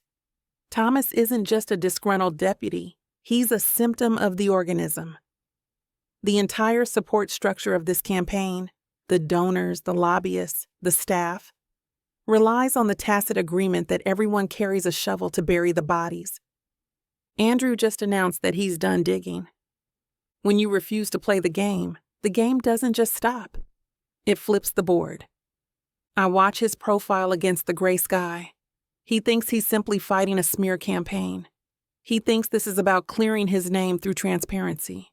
He's wrong. By opening the books, by refusing the soft comfort of the lie, he hasn't just exposed himself to scrutiny. He's exposed everyone standing next to him. A pillar that refuses to bend puts unbearable stress on the rest of the structure. Thomas isn't going to resign. He's going to panic. And men like Thomas don't flee when they panic. They detonate. You're making a mistake in your calculations, Andrew, I say softly. He finally looks at me, his eyes gray and steady. Which is? You think integrity is a shield? It isn't. It's a target. Then aim carefully, Kiana. I look away, down at the traffic crawling 40 stories below. He validates the danger without flinching, accepting the risk as the cost of doing business. But he's underestimating the recoil. He isn't just fighting an accusation of corruption anymore. He is threatening a system built on controlled silence, on the currency of secrets kept and favors owed. Systems like that don't negotiate with anomalies. They eliminate them. Chapter 7. Andrew. The silence in my apartment usually centers me. It is architectural, high ceilings, polished wood, the absence of clutter. Today, it just provides a clean acoustic jar for the voice on the television to rattle around in. I butter the toast. Thin layer. Whole wheat. The coffee is black, bitter enough to wake the back of my throat. On the wall-mounted screen, a panel of 3 is dissecting my character like it's a biology frog. They don't have new facts, so they are pivoting to personality. Sources close to the campaign paint a disturbing picture, the anchor says. She leans in, lowering her voice to that conspiratorial register that suggests she's doing the public a favor. We're hearing words like obsessive, controlling. One insider described Hale as quietly ruthless, a man who treats his staff less like people and more like chess pieces. I take a bite. The crunch of the toast sounds loud in the empty kitchen. Quietly ruthless. It's a clever inversion. They are taking my refusal to shout, my insistence on protocol, and twisting it into something predatory. It stings because it's not a complete fabrication. It's a distortion of the truth. It feels intimate. Someone didn't just leak a document. They sat down over a drink and described the temperature of the room when I walk in. I pick up the mug. The male commentator on the right interrupts, nodding vigorously. It creates a bottleneck.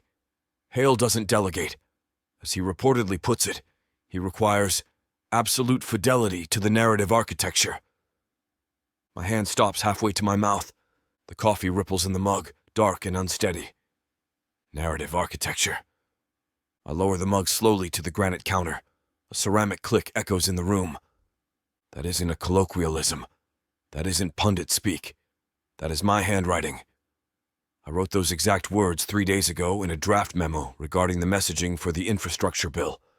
A draft that never went to press. A draft that stayed on the internal server, accessible only to the executive tier. The commentator keeps talking, spinning the phrase into proof of my supposed megalomania, but I stop hearing him. This isn't an external attack based on observation. This is regurgitation.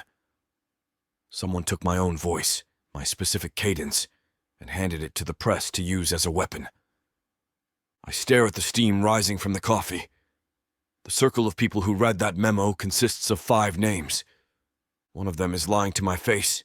I press the mute button. The talking heads keep moving, mouths opening and closing like fish in a tank, but the noise is gone. My pulse doesn't spike. There is no urge to throw the remote or dial Marcus to scream about leaks. It is too late for theatrics. I finish the coffee. It has gone cold, acrid and flat, but I drink it anyway. The caffeine hits the bloodstream, sharpening the edges of the room. If they had paraphrased me, it would be politics. But narrative architecture is a fingerprint. It places the knife in the hand of someone who sat at my conference table, drank my water, and nodded when I spoke about integrity. The list of suspects is 5 names long. I visualize their faces, overlaying them with the text of the leak. It fits all of them. It fits none of them. I stand up and button my jacket. I don't need to check the server logs yet. I know what I heard. The foundation isn't shaking because of the storm outside.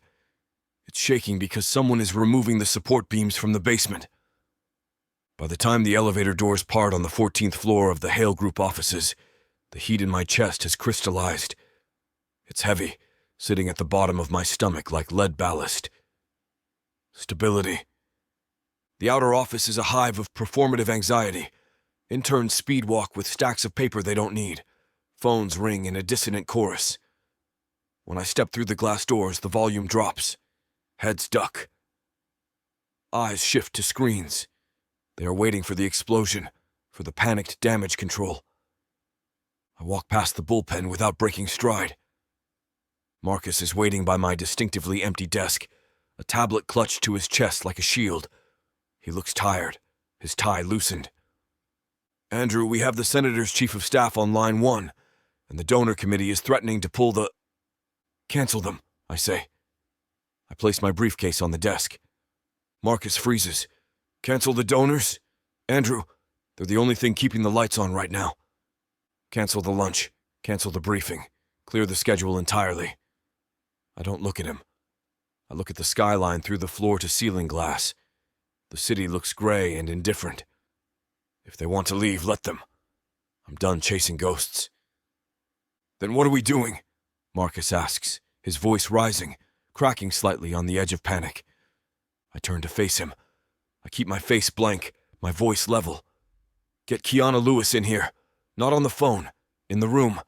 Now." Kiana enters without knocking. She doesn't look at the view or the art. Her eyes lock onto mine, assessing the threat level. She carries a notepad, no recorder. Good. I close the door. The latch clicks, a definitive separation from the outer office. I walk over to the window and tilt the blinds until the gray city light slices into narrow stripes across the carpet. I need the room smaller. "You canceled the donor lunch," she states. It's not a question. She remains standing. I found something. I gesture to the chair opposite my desk. She sits, posture erect, spine not touching the black leather. I slide a single sheet of paper across the mahogany. It's a transcript of this morning's broadcast, annotated in my sharp, vertical handwriting. I've circled 3 phrases in red ink. I don't offer context. I don't tell her about the draft memo or the server logs. I pick up the remote and press play on the wall monitor. The pundit's voice breaks the silence. Absolute fidelity to the narrative architecture. I hit pause immediately after the phrase lands. The room goes dead quiet. I watch her. This is the test. If she is just a spin doctor, she will tell me the tone is hostile or the optics are deteriorating. If she is what I paid for, she will hear the mechanics. Kiana looks at the screen, then down at the paper. Her eyes track the red circles. She taps her pen against the phrase narrative architecture. "Play it again," she says. Her voice is low, stripped of any professional pleasantries. I hit the button. She listens, head cocked slightly to the left. When it finishes, she doesn't look up immediately. She reads the rest of the transcript, scanning the other circled phrases. Structural integrity and resource allocation. These aren't just words. They are the specific dialect of my private briefings. She looks up, and the cool distance in her eyes shifts into something sharper. Recognition. "This isn't a summary," she says, sliding the paper back toward me. Journalists summarize. They digest complex ideas and spit out sound bites. This? She points at the paper with a manicured nail. This is dictation. The cadence is wrong for a leak based on hearsay. She looks at the door I just closed, then back to me. These specific phrasings, it's a distinctive idiolect. It's too specific to be an invention, and it's too rigid to be casual conversation. Someone didn't tell a reporter what you were like, Andrew. Someone handed them a document. This is verbatim. Verbatim, she repeats. But look at the selection, Andrew. It's not random. She grabs the pen from my hand. It is an invasion of space I would usually check, but I let her. She connects the circled words with a jagged line. Ruthless. Bottleneck. Architecture. If I wanted to paint you as a thief, I'd leak financial data. If I wanted to paint you as a bigot, I'd leak out-of-context jokes, she says, her eyes scanning the page rapidly. But this paints you as a liability. I see it. The pattern resolves like a magic eye puzzle. Operational paralysis, I say. They aren't attacking my ethics. They're attacking my competence. Specifically, your ability to govern within a coalition. Kiana taps the table hard. This narrative triggers the risk clauses in the major donor contracts. It gives the donors an out. More importantly, it creates the legal pretext for the party steering committee to step in for stabilization purposes. My chest tightens. It is elegant. It solves the problem of my refusal to resign. They don't need me to quit if they can prove I'm a systemic risk. The leaks are tailored perfectly to the anxieties of the board, not the voters. This isn't a media strategy. It is a corporate hostile takeover disguised as news. It's a foreclosure, I say softly. They're establishing that the asset creates too much exposure to hold. Kiana leans back, the pen still in her hand. She looks at me, and there is no professional friction, just the cold calculus of 2 experts assessing a demolition. You're being prepped for removal, Andrew. And the only people who know exactly which clauses to trigger are people who have read the partnership agreements. I turn away from the screen and look at the closed door of my office. Beyond the wood and the soundproofing, the machine is running. Marcus is managing the phones. Thomas is handling the precinct data. People I have invited to my home. People whose careers are built on the foundation I poured. The anger I expected doesn't come. Instead, there is a hollow clarity. The noise in my head stops because the unknown variable has been solved. I was looking for an enemy at the gate, but the gate was open from the control booth. There is no external attack, I say. The words feel heavy, physical things dropping into the quiet room. The press is just the delivery mechanism. I look back at Kiana. I don't blink. I am being framed by my own staff. Then we are done playing defense. I say it quietly, but the words seem to suck the oxygen out of the room. I walk back to the desk, not to sit, but to close the folder containing the donor list. The names inside, titans of industry, union leaders, old money families, suddenly mean nothing. They are funding a corpse. Andrew, Kiana says, her tone cautious, testing the structural integrity of my decision. If we pivot to an internal investigation, we stop managing the external crisis. The media narrative will fester while we hunt ghosts. You lose the news cycle completely. Let it fester. Let the donors walk. Let the polling numbers hit absolute zero. I look at the neatly arranged items on my desk. The stapler, the framed photo of a campaign launch, the crystal paperweight. They feel like artifacts from a civilization that has already collapsed. I'm not interested in negotiated exits or saving face. I'm not interested in preserving the institution if the institution is poisoning the well. Kiana stands up, matching my energy. You're talking about targeting your COS or his deputy. These aren't just employees. They hold the keys to the kingdom. If you expose them, you don't just clear your name. You detonate your political infrastructure. You will be right, but you will be standing in a crater. I would rather stand in a crater than a cage. I turned to the whiteboard where we had mapped out potential external enemies, rival PACs, opposition researchers, disgruntled ex-staffers. With a swift motion of my hand, I wiped the board clean. The dry erase marker leaves a faint gray smear, a ghost of the wrong assumptions we've been making for days. We aren't spinning this anymore, I tell her. We are weaponizing the truth. If the leak came from this office, then I want the audit to be public. I want the emails, the server logs, the metadata.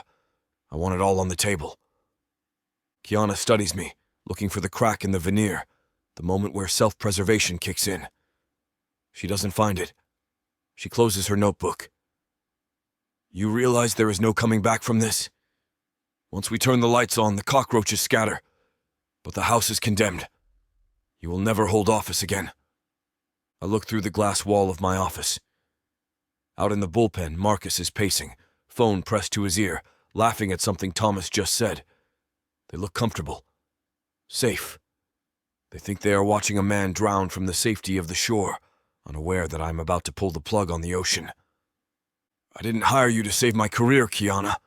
I hired you to expose the truth. I meet her halfway. The enemy isn't at the gate. He's been pouring my coffee. Chapter 8. Kiana. The glass walls of the strategy suite offer no privacy. Everyone sees me, a silhouette behind the frosted panels. But I see them too. It's a cage and a command center, all at once. Boxes of archived files stack against one wall like ancient ruins. Screens cycle through press calendars, donor lists, and live media feeds. This isn't symbolic access. This is an occupation. My occupation. I pull up the daily briefing schedule. Marcus Reed's handwriting is a familiar scrawl across the page. His name a stark reminder of the target within. I tap a new document open. Revised press protocol. All media inquiries wrote through K. Lewis. I hit print. The machine whirring to life, a small assertion of control. New directives are up, I announce, my voice cutting through the hum of computers, reaching the few lingering staff in the main office. All press approvals come through me, no exceptions. Talking points go out an hour before any interviews. I sign off on every word. A younger staffer, eyes wide, looks at me. But Mr. Reed usually... Mr. Reed is focused on other priorities. I cut in, my gaze unwavering. Your priority is to ensure consistent messaging, my messaging. The words land with a quiet finality. The young face flushes, then nods, turning back to their desk in a flurry of typing. A moment later, Andrew appears in the doorway of the suite. He leans against the frame, arms crossed. A silent observer. His expression gives nothing away. No challenge, no encouragement. just an acknowledgement of the shift. He watches me for a long moment, then backs away, leaving me to the new order. Why did my pulse jump just now? Donor communication is next. I pull up the contact list, flashing green and red indicators beside names of allies and adversaries. Each name represents a conversation, a relationship, a potential lever. I start drafting new holding statements, stripping away the political jargon, infusing them with the stark, unvarnished truth Andrew insists upon. We are addressing internal inconsistencies. We will cooperate fully with any investigation. Andrew Hale stands ready to account for every decision. It's bold, it's risky, but it's Andrew. The internal comms channel buzzes. A message from Thomas Bell, casual, almost breezy. Just checking in, Kiana. Everything running smoothly? I don't respond. I just delete. My fingers hover over the keyboard, reviewing the draft of a donor email. It's boilerplate, a smooth apology for unforeseen complications, vague enough to mean everything and nothing. Marcus's signature is already on it. The junior comms associate, Sarah, hovers nearby, sipping from an espresso cup, her eyes darting between me and the screen. Miss Lewis? Her voice is a hesitant whisper. This email. It feels a little soft, given what we know. I don't look up, just scroll further down the document. And it implies personal regret, not systemic issue. It's from Reed, I state, my voice flat. My eyes stay on the text. He approved it. She shifts her weight, the paper cup crackling faintly. I know, but are we allowed to push back? Her gaze is earnest, searching my face for permission. She clutches the cup, knuckles white. I finally meet her eyes. They hold a flicker of genuine concern, a rare commodity in this building. The silence stretches, just a beat, long enough for her to chew on her lip, to second-guess herself.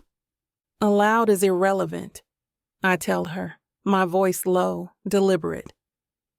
Accurate is mandatory. A ripple of understanding crosses her face. The tension eases from her shoulders. She nods, a firm, decisive movement, then turns back to her workstation. The energy in her posture changes. No longer a hesitant intern, but a professional with a clear directive. I delete Marcus's pre-approved email, then open a new draft. My fingers fly across the keys. A new subject line, direct and unambiguous. An update on recent allegations. The body text is sharper, devoid of platitudes or evasions. It outlines the problem, the process, the commitment to transparency Andrew demanded. No apologies for complications, only a clear statement of intent. The room feels sterile, the air conditioning perpetually too cold. I spread printouts across the polished mahogany, an unfolding map of Andrew's professional life. Email logs stacked next to transcribed phone calls, text chains interwoven with surrogate briefing memos. It's a crime scene, each document a sliver of evidence. I pull up another folder on the screen, cross-referencing dates, names, key phrases. My irritation spikes. It's the language that grates, the insidious familiarity of it. Phrases Andrew would never utter, subtle jabs, carefully placed accusations. Senator Hale's office is, of course, fully committed to an ethical resolution, unlike some. Or, while the senator appreciates the public's concern, certain internal adjustments are always ongoing. The phrasing is Andrew's office, but not Andrew. The sabotage isn't a bomb. It's linguistic, a slow, steady drip of poison, meticulously crafted to undermine, not explode. It's the art of the implied insult, the subtle shift in narrative that casts doubt without ever making a direct accusation. Someone weaponized Andrew's own integrity against him, someone close. The more I dig, the more I see it. A pattern emerges. The framing of Andrew as aloof, rigid, even out of touch. These aren't the words of an outsider guessing at his flaws. These are the critiques whispered in hushed tones by his inner circle. The very people who claim to support him.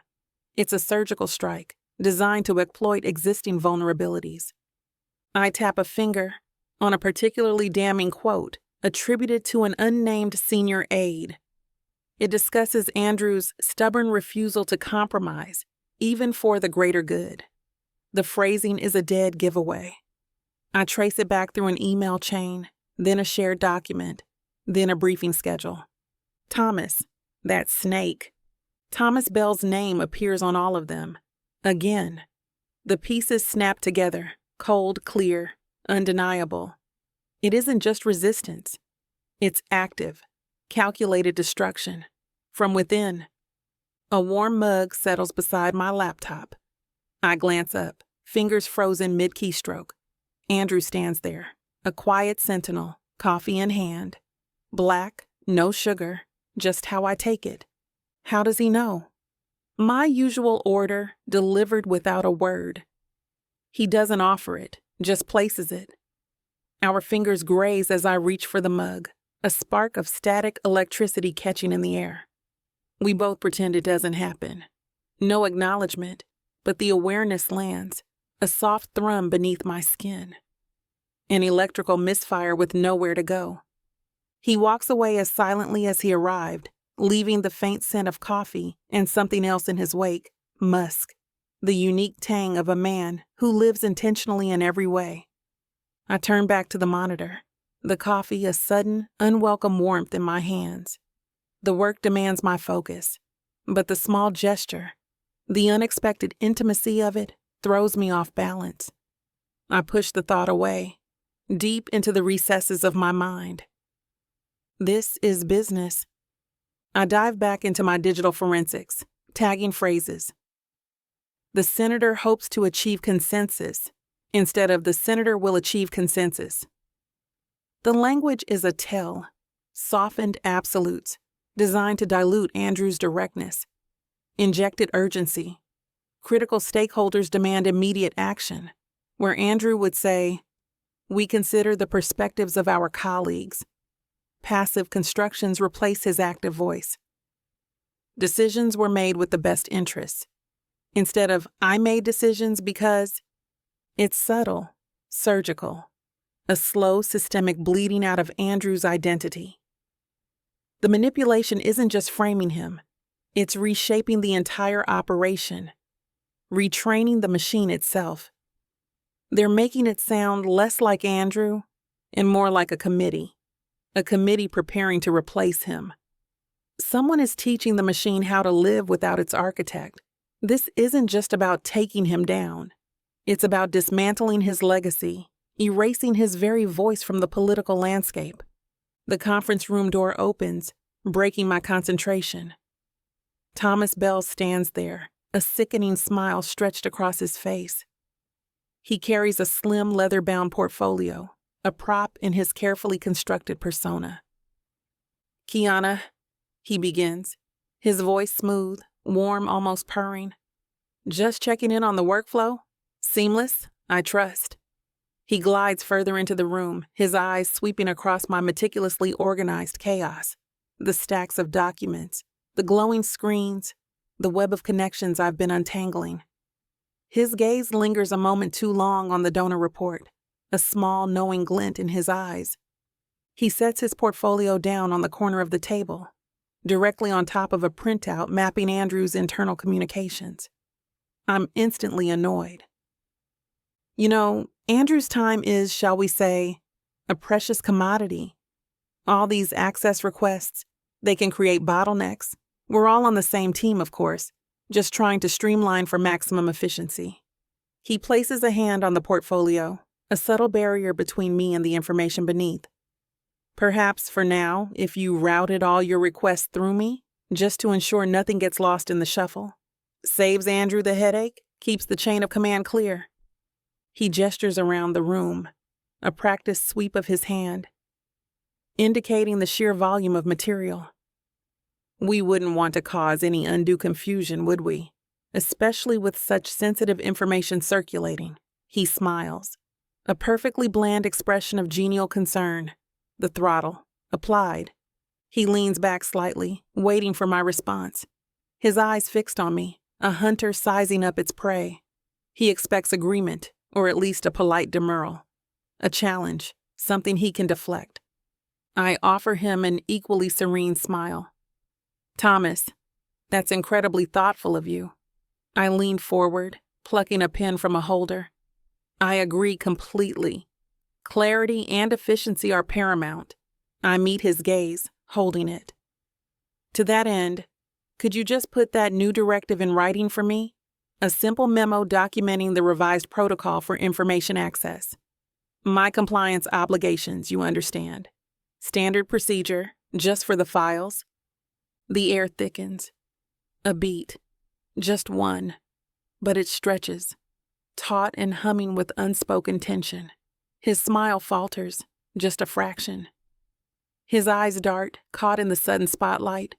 The genial mask slips, revealing a flicker of something sharper, colder underneath. He recovers smoothly. Oh, absolutely, Kiana. Of course. Just a formality. Consider it done. He pushes off the table, the portfolio still beneath his hand. I'll get right on that. Important work, what you're doing.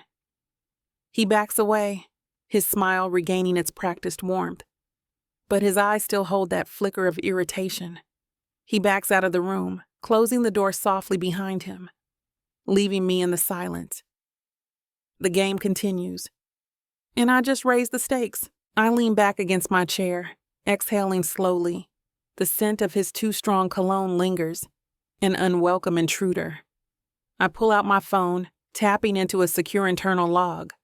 Time, 10:47 a.m. Interaction with Thomas Bell. Subject, information access protocols. I detail his exact phrasing, the suggestion to funnel my request through him, his barely concealed attempt to assert control. Witnesses. None directly present, but interaction occurred within earshot of several staff members in the adjacent open plan office. I add a note about his body language, the micro-expressions, the subtle shift in his eyes. With the file complete, I move. No dramatics, no emotional outbursts. Just data, presented as fact. The cold click of my heels echoes down the marble hallway. Andrew's office door stands ajar. He sits behind his desk, shoulders slumped, gaze fixed on the cityscape beyond his window. The weight of the world, or at least his corner of it, rests heavily on him. I step inside. He turns, his gray eyes meeting mine, a silent question passing between us. I place the tablet on his desk, swiping through the compiled evidence. The timeline lights up, a crimson thread weaving through his communications, tracing the precise moments of interference, the exact points where his narrative began to fray under internal pressure. The cost of those delays, quantified in lost opportunities and deepening public mistrust. This confirms the internal source, I say, my voice level, devoid of accusation. The narrative drift, the missed opportunities to correct misreporting. It's all here. Thomas Bell's fingerprints are on every obstruction. I let the information hang in the air, cold, hard, factual. Not a judgment, just arithmetic. Andrew stares at the screen, his expression unreadable. His jaw tightens, a muscle twitching near his temple. He doesn't speak, just absorbs the data, the irrefutable evidence of a slow-motion betrayal. His gaze returns to mine, steady and unwavering. He picks up his phone. 3 brief taps. Thomas, Marcus, get in here, now. And bring Sarah. He stands, moving from behind his desk to stand directly facing the door. A silent sentry. Seconds later, heavy footsteps approach. Thomas enters first, his ridiculous smile already in place, followed by Marcus, perpetually tired, phone already in hand. Then Sarah, eyes wide, clutching a folder like a shield. They stop short, forming an uneasy semicircle before Andrew. The air crackles with unspoken tension. Andrew's voice is low, calm, but it carries the undeniable weight of command. Effective immediately, he begins, his gaze sweeping over each of them, landing last on Thomas. Kiana Lewis has unrestricted access to all communication channels, personnel, and sensitive files relating to this investigation. Any requests she makes are to be fulfilled without delay. Any attempts to impede her work will be met with severe disciplinary action. He pauses, letting the words sink in. That is not a suggestion. It is a directive. His gaze remains fixed on Thomas. Does everyone understand? Silence hangs heavy in the room. Thomas's smile is gone now, replaced by a mask of studied neutrality. Marcus gives a quick, sharp nod. Sarah looks from Andrew to me, a faint flicker of defiance in her eyes. The power has shifted, and everyone feels it. The door clicks shut. A soft thud that reverberates in the sudden silence. The air thrums with the aftershocks of Andrew's command, thick with unspoken resentment and newfound allegiances. Thomas, his face carefully bland, has already vanished. Marcus and Sarah, however, linger. Marcus just shakes his head, a weary sigh escaping his lips, before he too turns and walks out. Sarah, eyes still wide, takes a deep breath, then looks at me. Something shifts in her gaze. Not quite admiration, but a flicker of respect, a recognition of power. She turns, walking with a renewed sense of purpose, back towards the bullpen. I gather the tablet from Andrew's desk, the weight of it suddenly heavier in my hands. He doesn't look at me. His gaze is still fixed on where Thomas stood, his expression unreadable. He spent political capital like water, burning bridges to make a point. Not for himself, not really, but for the truth. For my work, my presence here, previously tolerated, now sanctioned with an iron fist. It's a calculated risk, and the targets are clear. Back in the cold strategy suite, the office lights dim, one by one. The hum of the servers becomes a monotonous drone. The city outside glows, a million distant lives moving in sync, while here, the silence deepens. I'm deep in the financial audits, tracing the flow of campaign donations, the intricate web of PACs and dark money. Each transaction a whisper, each spreadsheet a potential confession. The systems Andrew built are airtight, but manipulation isn't about breaking the locks. It's about finding the cracks in the foundation. I hear footsteps, slow and deliberate, outside the glass. Andrew. He stops, his silhouette framed in the doorway, a dark shape against the muted office lights. He doesn't step inside, just watches. Need anything? His voice is low, a ripple in the quiet. No inflection, no demand, just a question. No, I reply without looking up from the glowing screen. The word feels sharp, a reflex. He nods, though I don't see it. I just sense the movement, the brief hesitation. Then he leaves. His footsteps recede, fade into the vast emptiness of the building. The silence rushes in, deeper, heavier than before. It's a charged silence, a hollow space between us, filled with all the things unsaid, all the things we've chosen not to acknowledge. I stare at the data, the numbers blurring. This isn't just about clearing Andrew's name anymore. This is about shaking the entire structure, destabilizing a system that decided he's expendable. He keeps choosing truth over insulation, again and again.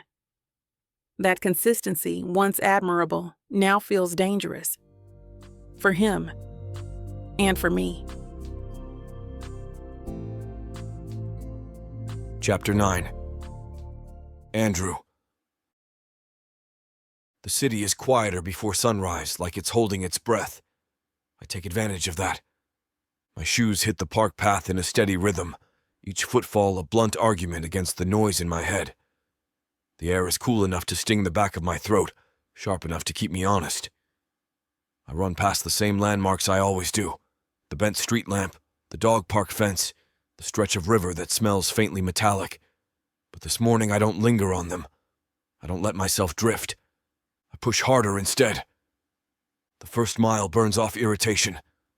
The second burns off anger. By the third, the thoughts thin out, reduced to breath and cadence and the simple math of endurance. Leadership used to feel like this. Forward motion, clarity, the satisfaction of effort translating cleanly into outcome.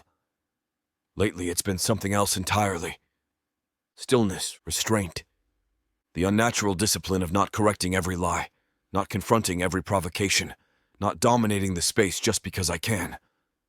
I am built to fix things, to dismantle faulty arguments in real time, to impose order when it starts to fray. Kiana calls that instinct useful.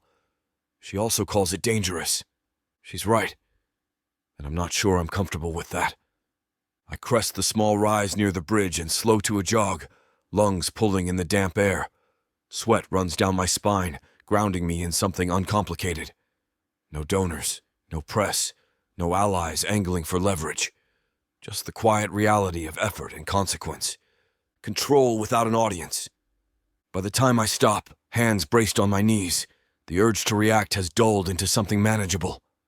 Not gone, but contained. That will have to be enough. The strategy room is already half full when I walk in later that morning. I chose this space deliberately. Not my office, not a closed-door session. Glass walls, open sight lines, nowhere for authority to hide. Kiana is there, standing near the far end of the table, tablet tucked against her side. She isn't feigning confidence. She doesn't need to. Her presence alone has already shifted the room's center of gravity. Senior staff cluster together, voices low. A few familiar faces, long-standing donors, investment partners, sit stiffly along the wall, expressions tight with expectation. They assume this is a discussion. I don't sit. Before we begin, I say, my voice carrying without effort, there's a clarification to make. The room stills. Chairs stop scraping. Phones disappear into pockets. As you know, Kiana Lewis has full authority over all messaging decisions going forward, I continue. Press access, internal approvals, donor communications, everything routes through her office. No exceptions. A flicker of surprise ripples across the table. Not shock. Calculation. This isn't procedural housekeeping. This is me drawing a line in permanent ink. One of the donors shifts in his seat, jaw tightening. A department head glances instinctively toward Thomas's usual position, then thinks better of it. Kiana doesn't look at me. She doesn't need to. The transfer has already happened. This isn't temporary, I add, and it isn't up for negotiation. The silence is dense, almost physical. I can feel alliances recalibrating in real time, mental spreadsheets updating, futures being quietly reconsidered. This is the moment they realize I'm not soothing anyone back into comfort. I meet their eyes anyway. All of them. We move forward cleanly, I say, or we don't move at all. Kiana finally lifts her gaze, just briefly. There's no triumph there, no gratitude, just understanding. The room exhales, unevenly, reluctantly, and the meeting begins. But the balance has already shifted. They can argue strategy. They can threaten consequences. What they can't do anymore is pretend they didn't hear me. The stillness doesn't feel like surrender. It feels like leverage. The pushback doesn't come all at once. It never does. It starts with the throat being cleared too loudly, a chair shifting an inch closer to the table.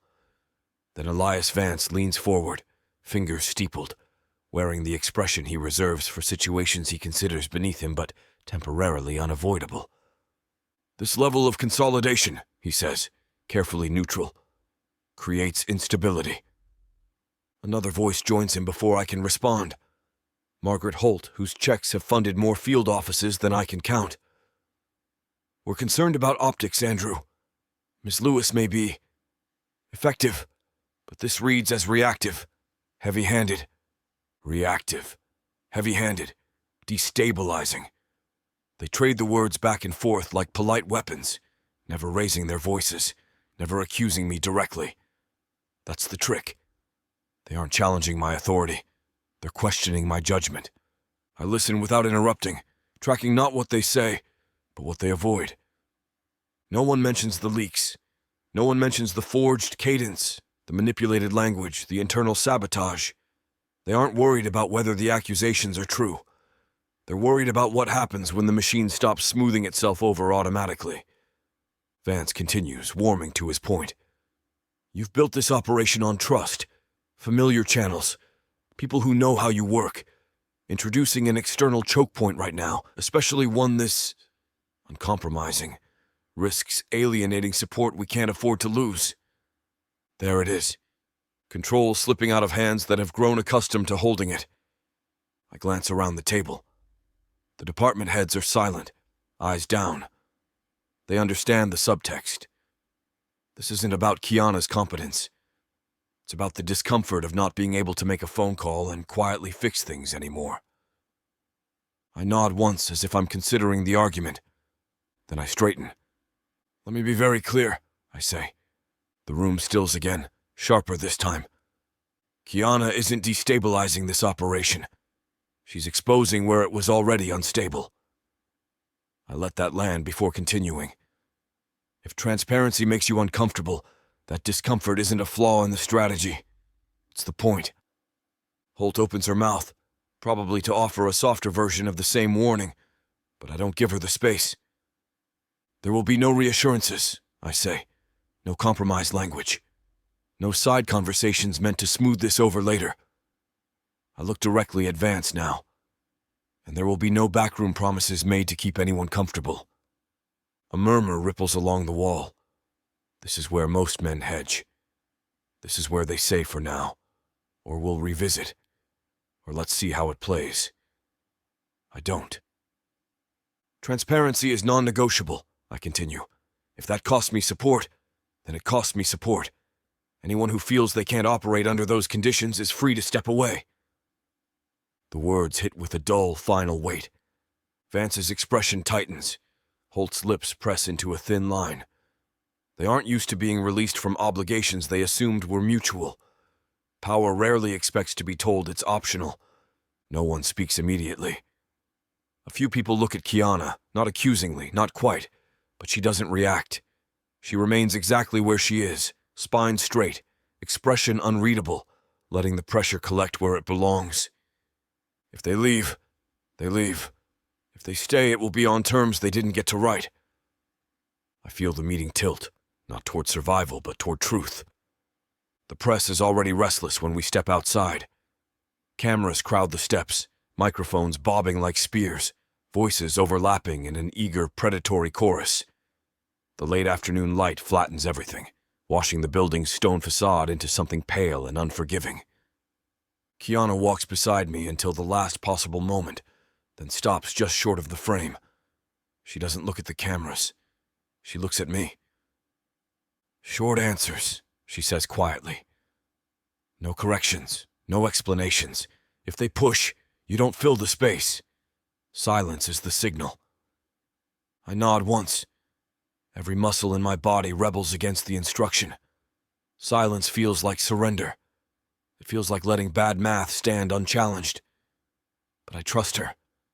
And more than that, I trust the discipline she's asking of me. What is happening to me? She steps back.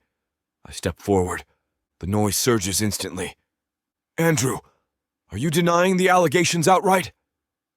Are donors abandoning you? Is this campaign still viable? I let the first wave break without responding. Hands loose at my sides, posture relaxed. When I do speak, it's measured, almost quiet. We're cooperating fully with the review, I say. That's all I have today. A reporter lunges forward. What about the claims from sources inside your own team?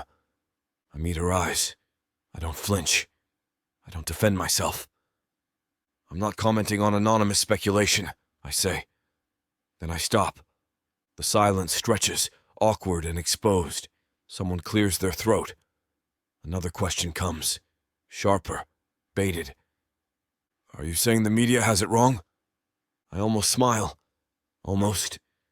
I'm saying the process matters, I reply, and I respect it enough not to perform for it. That's it. No follow-up, no flourish. I step back, signaling the end without announcing it. The questions keep coming, but they lose cohesion, collapsing into noise as I turn and walk inside. The doors close behind us. The sound cuts off abruptly like a switch flipped. Kiana doesn't praise me. She doesn't nod or smile. She just exhales, slow and controlled, as if she's been holding the same breath I have. "Good," she says, and that's all. Later, I sit alone in my office with the lights dimmed, jacket draped over the back of the chair. The replay rolls silently across the screen, captions ticking along the bottom.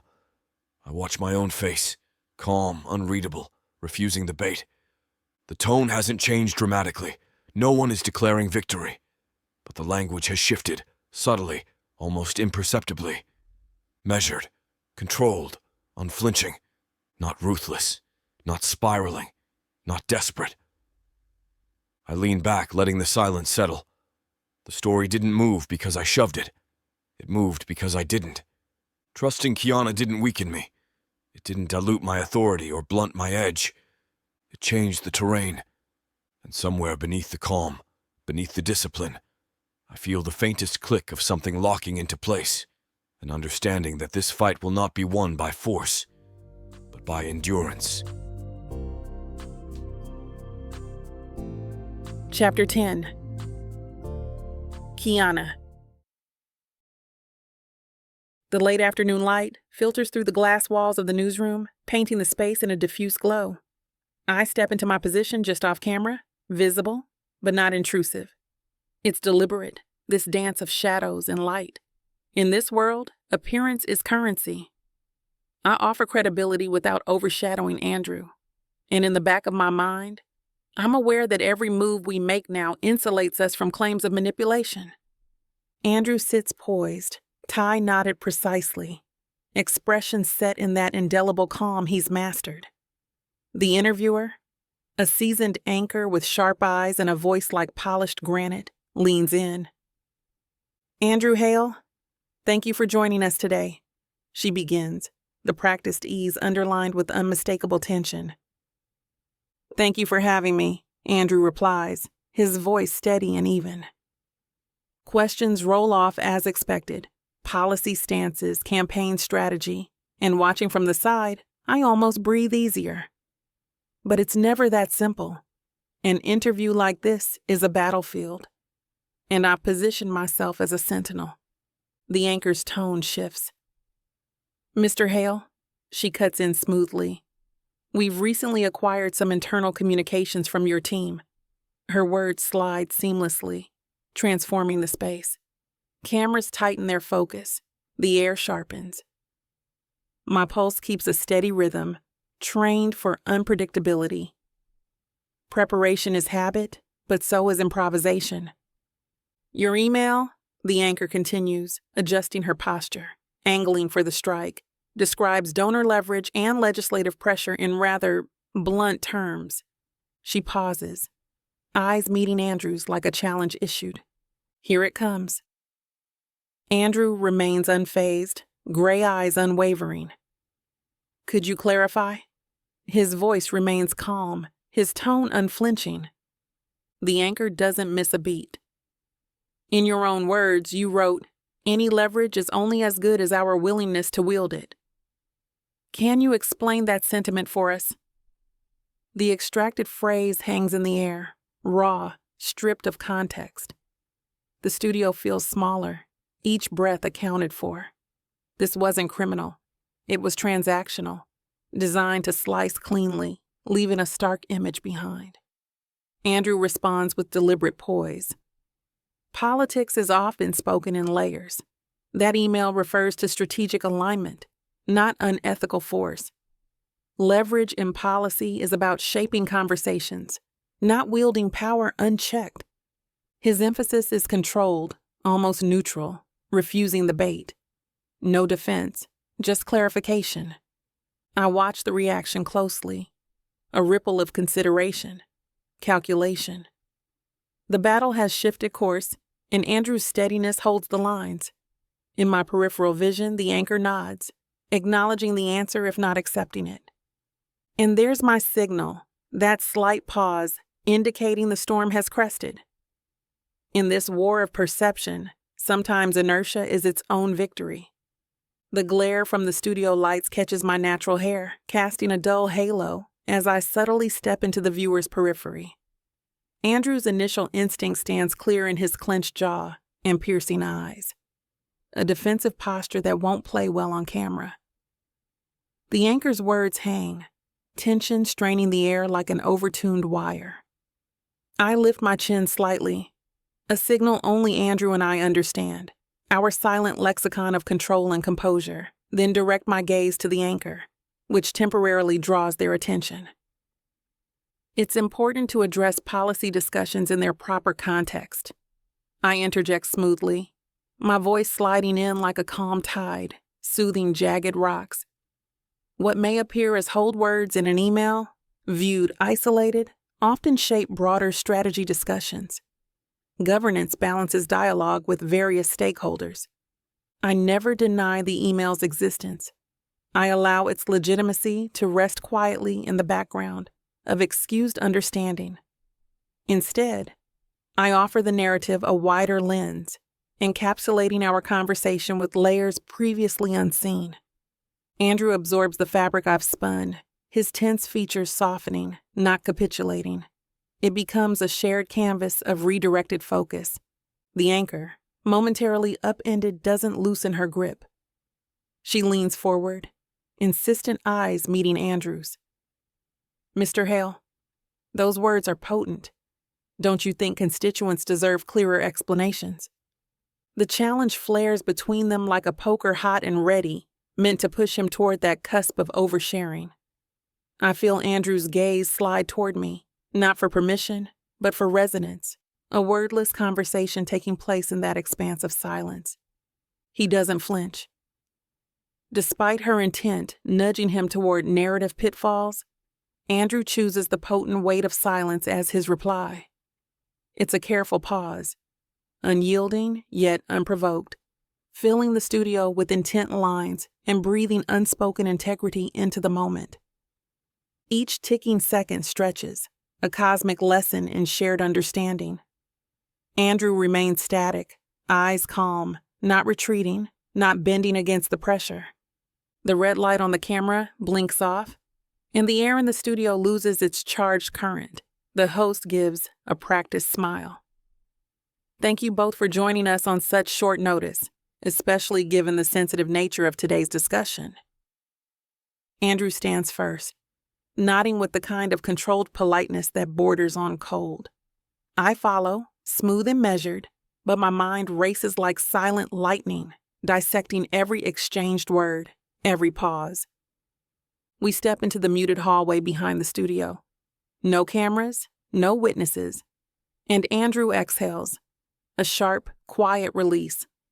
His fingers tug at his cufflinks, a habit I've learned signals frustration carefully restrained. Did we just win, or did I walk into a trap? His voice is low, his gaze fixed ahead. I angle toward him, matching his pace. Neither. You didn't give them anything they could carve up and feed into a soundbite. That's closer to a win than most get. A muscle in his jaw tightens. It shouldn't feel like we're scavenging for wins. And there it is, the quiet fury beneath his composure. This isn't just about the interview. It's about the erosion of a reputation built on deliberate choices, now being picked apart by whispers and half-quotes. I match his tone.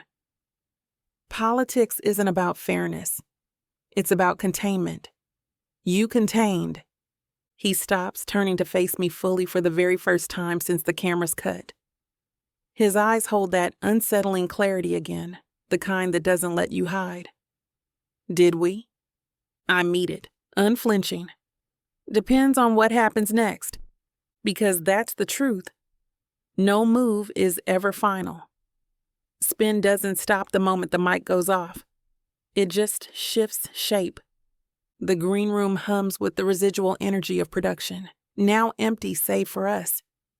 The cameras are dark, the lights off, Andrew moves to loosen his tie, his posture shifting from poised to weary. My voice breaks the quiet sharp. That was a performance.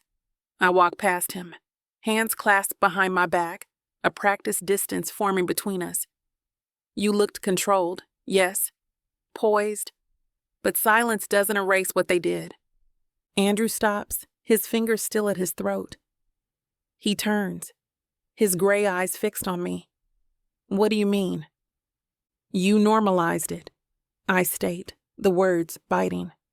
That leak, those internal communications, you treated them like a legitimate conversational point, rather than a deliberate targeted attack.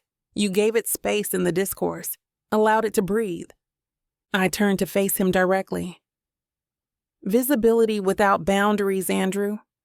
That's not strategy. That's an invitation. They see a gap, they exploit it. Next time, it won't be survivable. Next time, it will be the kind of damage control that even I won't be able to reframe. My voice drops, a low, urgent hum. You act like integrity is a shield. It's not. It's a target. His jaw tightens, a muscle twitching beneath his skin. He walks toward the small, worn couch, then stops, choosing instead to lean against the wall, arms crossed. The air between us thrums. So you expected me to shout them down? Deny evidence even when the emails exist? His voice is low, but the edge is there, a flint striking against steel. You want me to lie? No, I want you to fight. I push back, matching his intensity. You refuse to let fear dictate strategy? Fine, neither do I. But you are underestimating how quickly this system destroys men who don't play by its rules. Or rather, who don't understand how the rules can be bent. You refuse to protect yourself. I am protecting myself, Andrew snaps, his usual composure cracking, by refusing to engage in their games, by trusting that the truth will hold. He pushes off the wall, moving closer. Or is protecting myself just another way of saying letting you manage me? Is that what this is, Kiana? You're trying to control the client? I'm trying to ensure there's a client left to control. My voice rises, a rare breach in my professional cool. Integrity doesn't stop knives, Andrew. It just makes them cleaner when they cut you. The space between us shrinks, charged like the air before a storm. His breath is steady, but his eyes, those damn steady gray eyes, flicker with something raw. Not anger, not even defiance. Something worse. You think I don't know what's at stake here? His voice drops, rough-edged. You think I haven't spent my whole life in this machine, watching it chew up people who play by its rules? I don't step back. Can't. The heat of him is too close. The scent of his cologne, cedar and something sharp, cutting through the sterile green room air. My pulse buzzes in my throat. Then act like it. I fire back, my voice low, controlled. Because right now, you're letting them dictate the terms. You're letting them win. His hand lifts, just slightly, like he might reach for me, then stops. The hesitation cracks something open. My stomach tightens. Or maybe, he says, slower now, deliberate. I'm refusing to let them turn me into what they are. The words land like a punch. I exhale through my nose, sharp. That's not how this works. My fingers curl into my palms. You don't get to be the martyr and the strategist. You don't get to be right and still stand at the end. His jaw clenches. Watch me. A beat. The air between us is thick, electric. I should step away, should reset the boundaries. But I don't. We're too close. His suit jacket brushes my arm. The room feels smaller, the walls pressing in. I swallow. This isn't a debate. We should not be on opposite sides here. No, he agrees, voice rough. It's not. Silence, the kind that hums. Then, a knock at the door. A production assistant pokes their head in. Mr. Hale, we've got some B-roll to shoot in 5. The spell breaks. I step back, sharp, putting space between us. My skin prickles where his heat was. Andrew doesn't move. His gaze lingers heavy before he turns toward the door. 5 minutes, he says, not looking back. I exhale, slow, and press my fingers to my temples. This wasn't supposed to happen. Not now, not ever. Chapter 11. Andrew. The building empties differently after 10. Not all at once, but in stages. Assistants first, then analysts, then the senior staff who linger just long enough to be seen lingering. By the time I make the call, the halls have settled into their true state. Quiet, observant, patient. I don't use my office. Instead, I unlock the smaller conference room on the north side of the floor, the one without cameras hardwired into the walls, the one that never hosted donors or press or emergency briefings. It was designed for thought, not performance. A scarred walnut table, 2 lamps instead of fluorescents, no wall of screens begging for reaction. When Kiana arrives, she clocks the choice immediately. She doesn't comment on it. She never comments on things she understands. "You wanted to review timelines?" she asks, setting her tablet down but not opening it. "In a way," I say. I wait until the door clicks shut behind her before continuing. The quiet that follows is deliberate, not awkward. "This isn't about tactics tonight," I say finally. "No press strategy, no counter-messaging.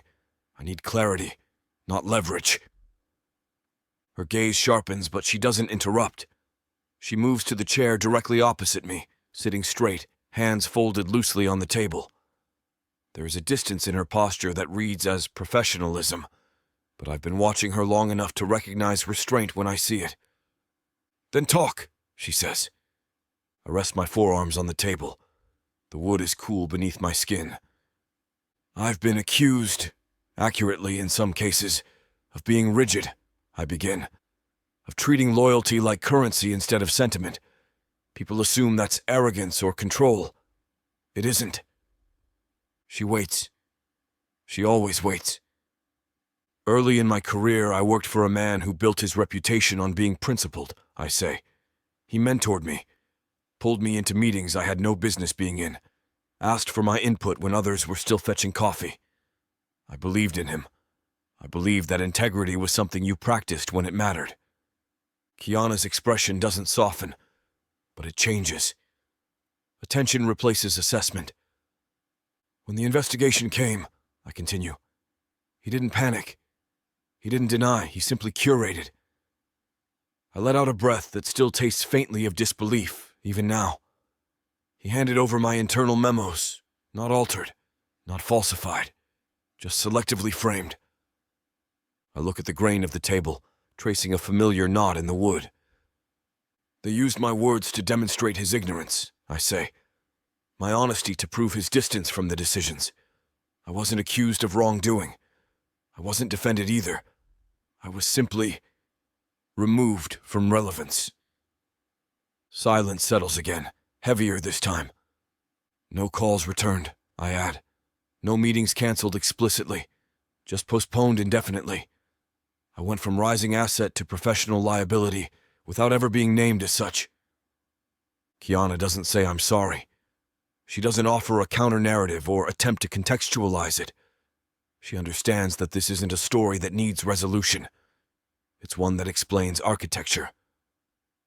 "That's when I learned," I say quietly, lifting my eyes to meet hers, "that betrayal doesn't arrive loudly. It doesn't announce itself or ask permission. It just stops showing up. And by the time you notice, the room has already emptied." Her gaze holds mine. There's something unguarded there now, but not warm. Not yet. Recognition without invitation. "That's why I don't curate," I finish. "That's why I don't sacrifice people for optics. And that's why I don't pretend loyalty is negotiable. I know exactly what it costs when it is." For a moment, neither of us moves. We are close enough to feel the charge in the space between us, the shared understanding humming under the surface. Too close, maybe, but not touching, not crossing. just standing at the edge of something neither of us is ready to name. Kiana nods once.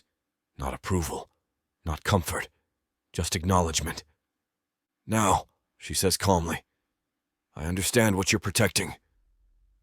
And that, somehow, feels more dangerous than if she'd disagreed. I lean back in the chair, not because I'm finished, but because I need the space to say what comes next without it sounding like a defense. People assume integrity is a posture, I say, a stance you take when it's convenient, something aspirational. Kiana's gaze stays on me, steady and unreadable. For me, it's survival, I continue. It's the only system I trust not to collapse when pressure is applied, the only way I know how to keep the past from repeating itself. I pause, considering how much to expose, then decide precision matters more than comfort. When compromise cost me my career the first time, it didn't do it loudly, I say. It hollowed me out quietly. It taught me that once you allow your values to become negotiable, the negotiation never ends. Someone is always willing to pay less for more of you. I meet her eyes again. So loyalty governs my decisions not because I'm naive, I say, but because I know exactly what happens when you let the wrong person decide which parts of you are expendable. The words land heavier than I expect, not dramatic, final. Kiana doesn't rush to fill the space. She never does. She studies me the way she studies systems, mapping fault lines instead of surface damage. When she finally speaks, her voice is even, controlled. I don't form personal attachments to clients, she says. I can't. It isn't defensive, it isn't apologetic, it's policy. I nod once, waiting. Early in my career, she continues, I let proximity blur boundaries. I believed shared goals meant shared ethics. She folds her hands on the table, fingers interlaced tightly enough to betray the memory beneath the composure. A client I trusted used my strategic analysis to preemptively dismantle his partners. Not legally, narratively. I understand immediately. The worst kind of betrayal, the kind that doesn't break laws, only lives. When it came apart, she says, he framed my involvement as overreach. Emotional investment, lack of objectivity. He survived. I didn't. Her mouth curves into something that is not quite a smile. I learned very quickly that access is often mistaken for alignment, and alignment is assumed to be loyalty. She lifts her eyes to mine, sharp and clear. So I don't blur lines anymore, she finishes. I do the work. I protect the outcome, but I don't confuse proximity with permission. The air between us tightens, not with anger but recognition. We are standing on opposite sides of the same scar. I realize then that this isn't a conflict of values between us. It's a collision of defenses. Two people who learned the same lesson from different angles and built different armor to survive it. That's fair, I say quietly. It isn't concession. It's respect. For a moment, neither of us speaks. The room hums softly around us, lights low, city distant beyond the glass. The intimacy isn't physical. It's something more dangerous, mutual understanding without illusion. Boundaries remain intact, but they are no longer rigid. They are aware. And that awareness sits between us, steady and electric, waiting to be tested. The room feels different after that. Not warmer, not softer, but calibrated. As if something essential has been named and can no longer be misinterpreted. There's no sympathy exchanged, no promises offered. Neither of us reaches for reassurance because neither of us would trust it if we did. What settles instead is recognition, clean and sharp. We are not allies by convenience or obligation. We are two people who learned, independently and painfully, that systems fail quietly and betrayal rarely announces itself with teeth bared. I don't see a fixer across the table anymore. I see someone who understands that survival sometimes looks like restraint, and that integrity can be less about virtue than memory. Kiana closes her notebook, not with finality, but with intention. The sound is soft, controlled. She doesn't stand immediately. Neither do I. Our eyes meet again, not accidentally this time. It's subtle. The shift. A half-second too long. A fraction closer than necessary. The awareness of proximity lands like a suspended breath. Nothing moves, and yet something undeniably has. The boundaries are still there, clearly drawn, professionally intact, but they no longer feel reinforced by suspicion. They feel reinforced by choice. Trust, I realize, doesn't make the line disappear. It makes you aware of exactly where it is, and why you're standing on your side of it. Kiana finally stands first, smoothing her jacket with a habitual gesture that reads like armor being reset. I follow a beat later, not rushing to fill the space she leaves. We don't speak as we move toward the door, but the quiet between us is charged now, humming with things acknowledged and deliberately left untouched. At the threshold, she pauses. "We should reconvene tomorrow," she says, measured. "There's more to map." "I know," I reply. She nods once and leaves without looking back. The door closes softly behind her, and the room exhales. I remain where I am for a moment longer, aware that nothing tangible has changed. And yet everything has. The work continues. The lines remain. But the ground beneath them feels steadier now. And that, I suspect, is the most dangerous development of all.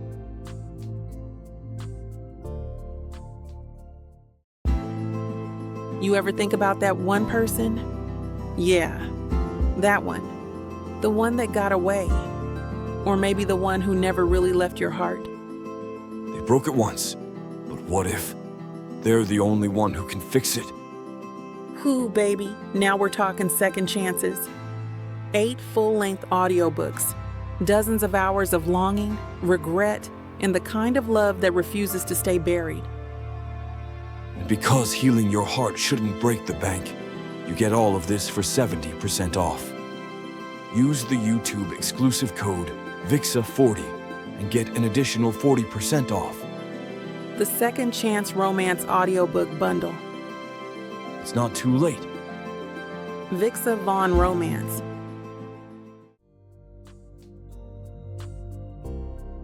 Chapter 12. Kiana. The building after midnight feels honest. I've claimed one of the unused annex offices on the north side of the floor, 2 corridors removed from Andrew's workspace. It used to be a reference library before everything went digital. Tall shelves still line the walls, half filled with outdated binders and legislative histories no one's touched in years. The overhead fluorescents stay off. 2 desk lamps cast soft pools of light across the scarred table, leaving the corners of the room in shadow.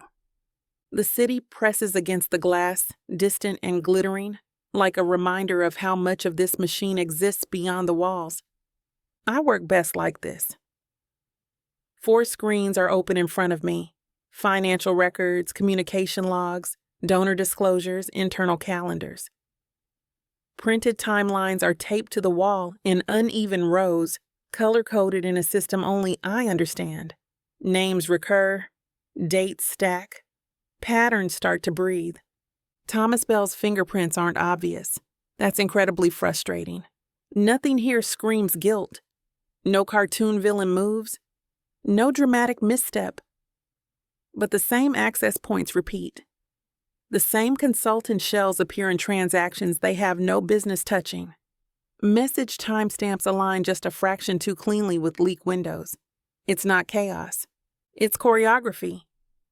I jot a note in the margin of a legal pad, check overlap W/donor advisory group, then immediately cross-reference it against a spreadsheet. My pen moves without conscious thought.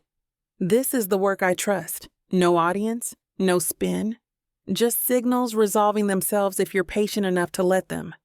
At some point, I eat. I don't remember deciding to. There's a paper sleeve on the table when I finally notice. Crackers, stale, the kind that come with boxed soup or live in vending machines longer than they should. The foil wrapper is peeled back, crumbs scattered near my keyboard. I chew absently, eyes still tracking numbers. Caffeine and instinct, that's the fuel. Hours slide by unnoticed. The city outside darkens, then lightens at the edges, the faintest hint of approaching morning smearing the glass. That's when it lands.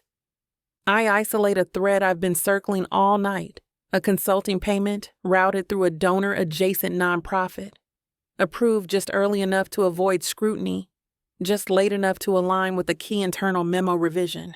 The amounts aren't staggering. They're deliberate, small enough to disappear, consistent enough to build structure. I pull the message logs. The timing clicks. Not because it's obvious, but because it isn't. It's too careful, too clean. Whoever did this wasn't scrambling. They were anticipating. This isn't an external hack exploiting weaknesses. This is someone conducting an orchestra from inside the pit. My chest tightens, not with fear but recognition. This is the shape of intent. The absence of a signature is the signature. But it's not enough. No explicit directive, no email that says, do this, no recorded call. Just routing decisions, approvals, adjustments, plausibly deniable at every step. Enough to imply orchestration, not enough to prove authorship beyond argument.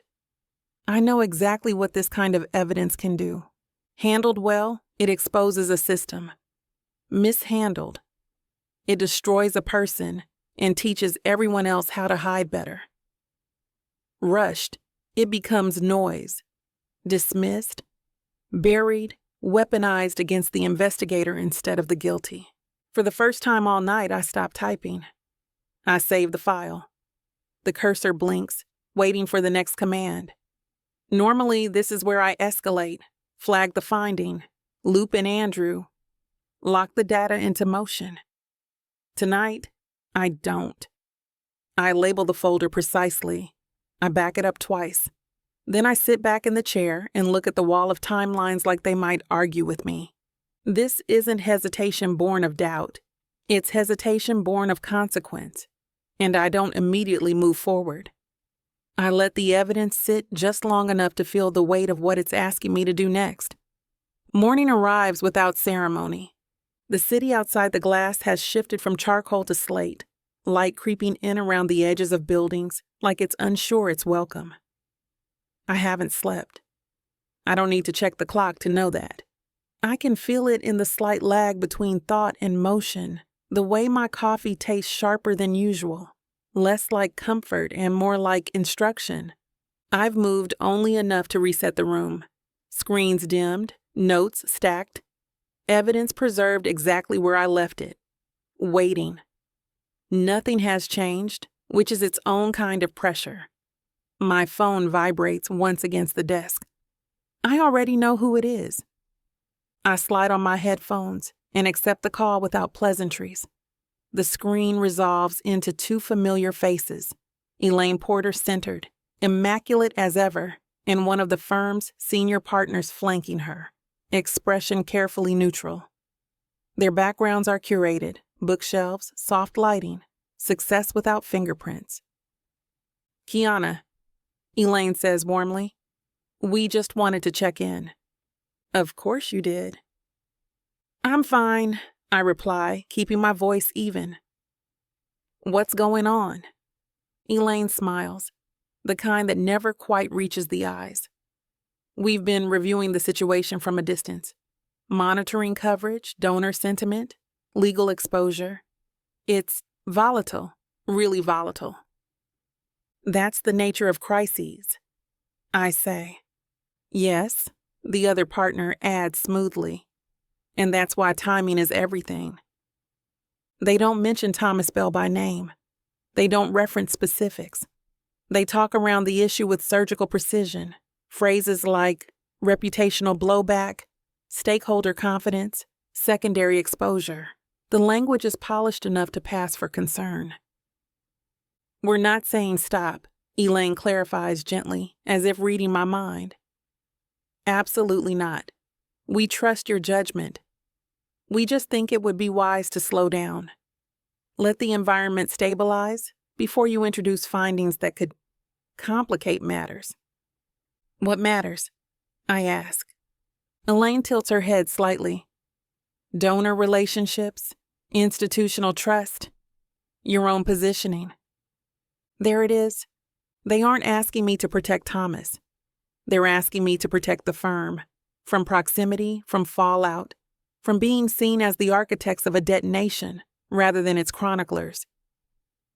Be smart, the partner says. You've always been good at that. I don't respond immediately. Instead, I watch my reflection in the darkened corner of the screen, the faint overlay of my own face staring back at me while they talk. I look composed, still, professional to the point of austerity. My jaw is tight enough to ache. I hear you, I say finally, and because they're experienced enough to recognize when they've won a partial concession, Elaine smiles again.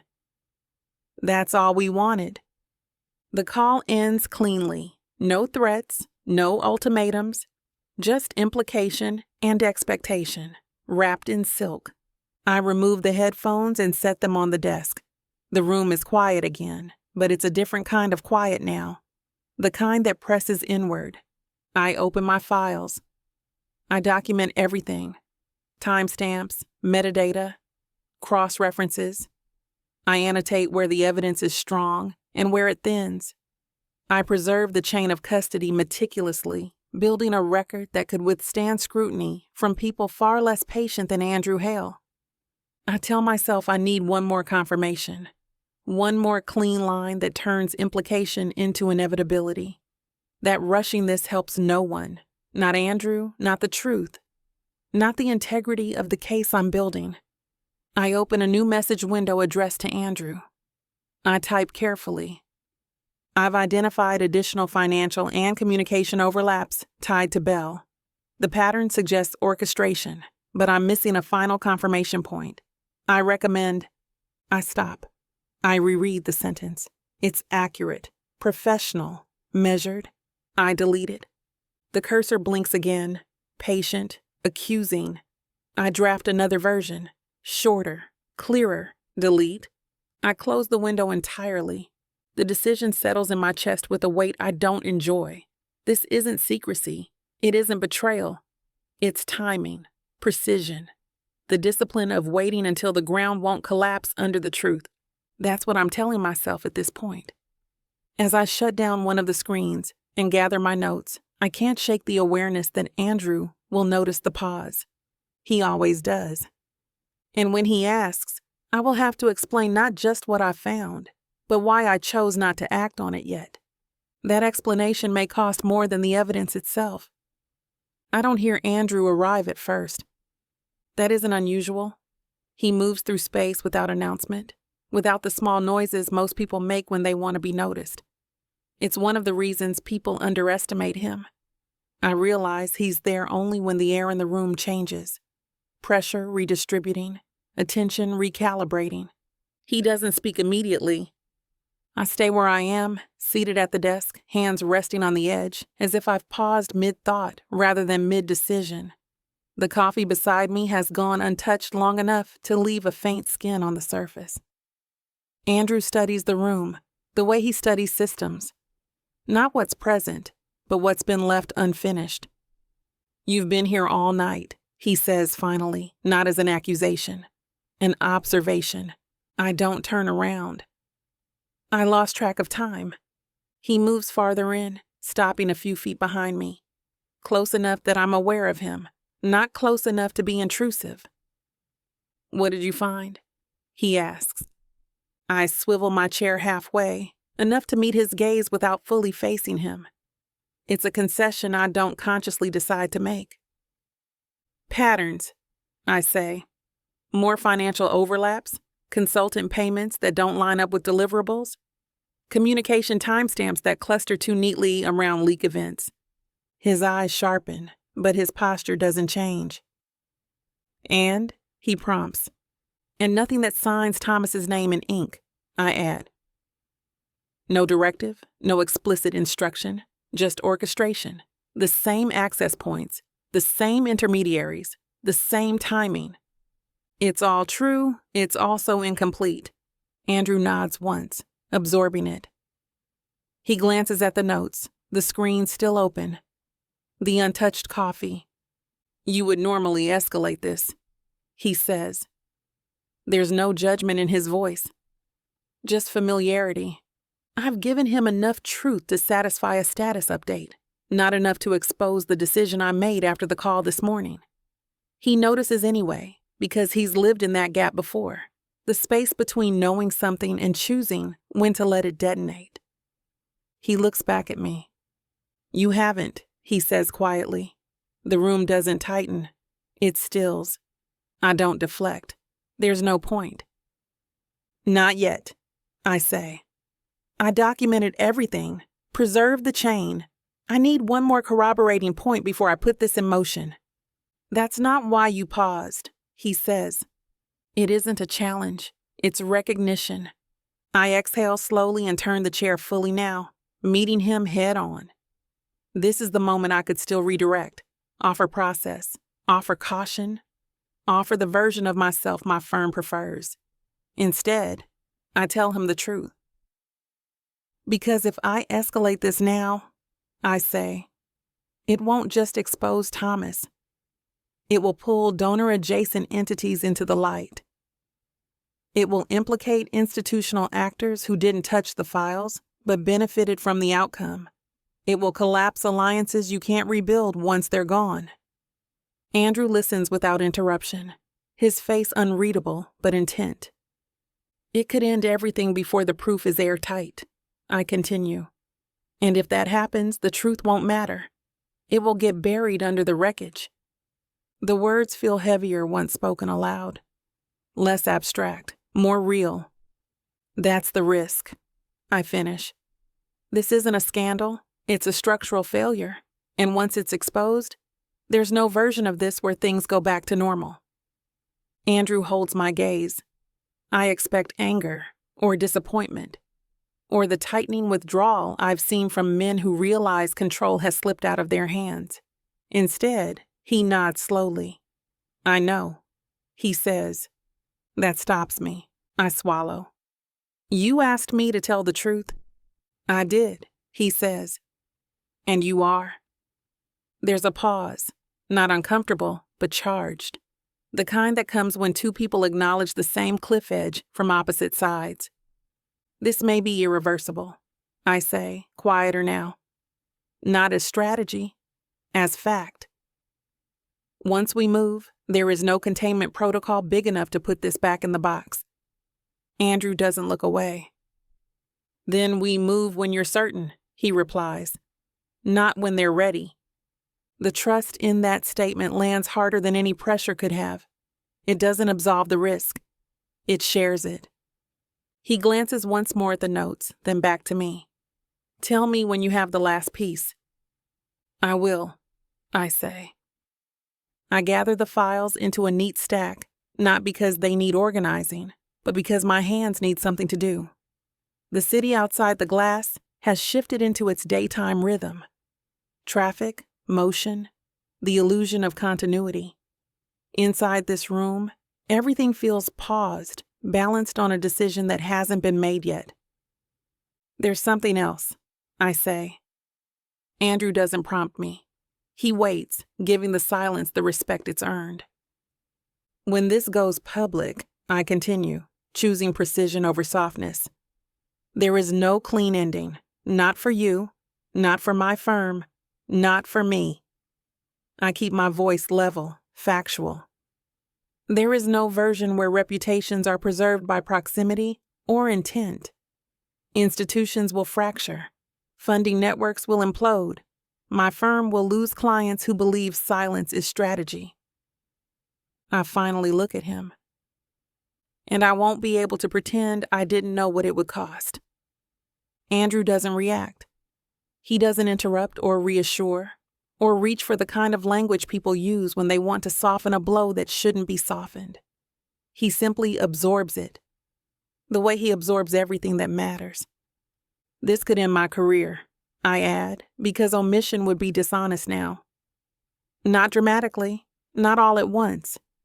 It will happen quietly, invitations that stop arriving, calls that go unanswered.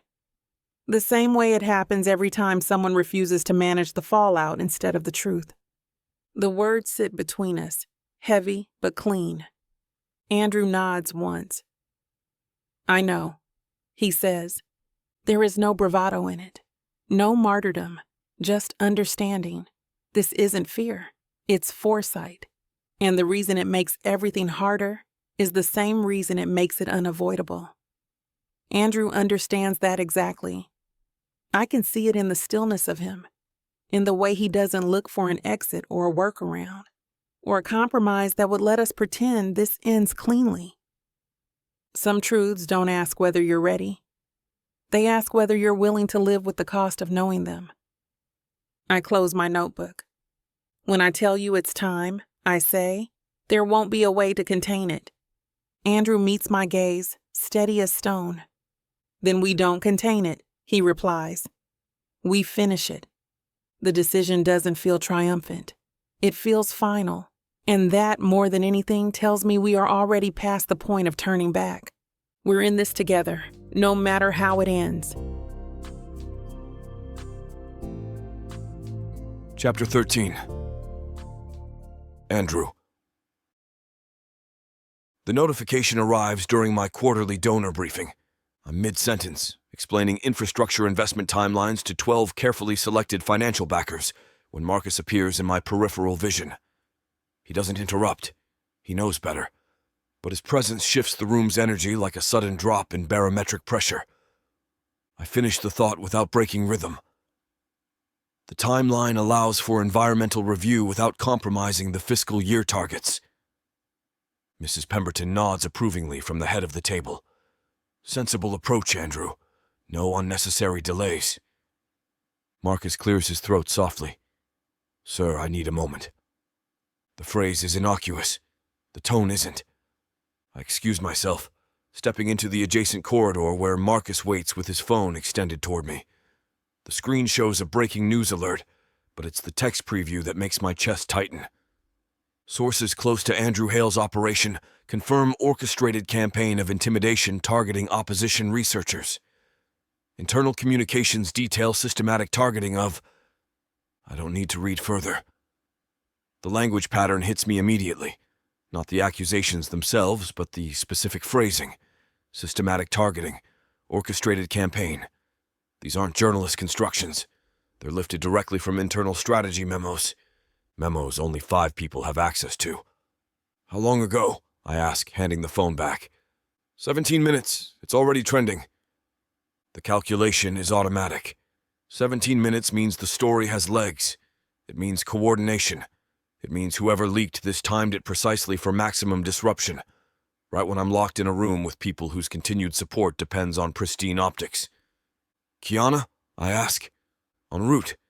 Security is implementing immediate lockdown protocols. As if summoned by his words, 2 plainclothes security officers appear at the far end of the corridor, not rushing but moving with purpose that makes their intent unmistakable. I return to the briefing room where 12 faces turn toward me with varying degrees of curiosity and concern. Mrs. Pemberton's expression has already shifted. She's checking her own phone. Ladies and gentlemen, I say, keeping my voice level, I need to cut this short. A situation has developed that requires immediate attention. Marcus will coordinate your departures. Andrew. Mrs. Pemberton's voice carries decades of political navigation. Should we be concerned? The honest answer would fracture half the relationships in this room. The dishonest answer would preserve them temporarily, while guaranteeing their eventual collapse. I'll have more information shortly, I reply. Thank you for your time. It's not quite deflection, not quite transparency. It's the space between them, the only territory I can occupy without lying outright. The security officers escort me through corridors I've walked 1,000 times, now feeling unfamiliar under emergency protocols. Staff members we pass look up from their phones with expressions I recognize, the particular alertness that comes when crisis shifts from theoretical to immediate.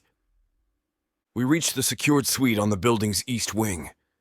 The space is designed for exactly this scenario: soundproof, signal blocked, isolated from the infrastructure that could be compromised. The door closes behind us with a soft click that carries finality.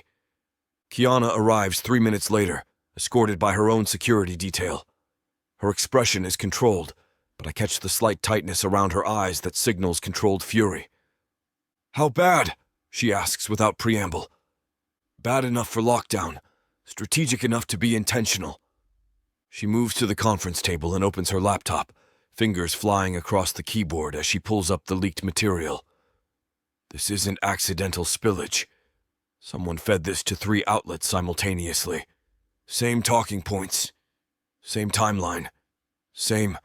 She stops, reading something on her screen. "What?" "The source quotes. They're using language from our internal audit. Phrases I wrote. Phrases that were never distributed outside our immediate circle." The room goes quiet except for the low hum of the building's climate system.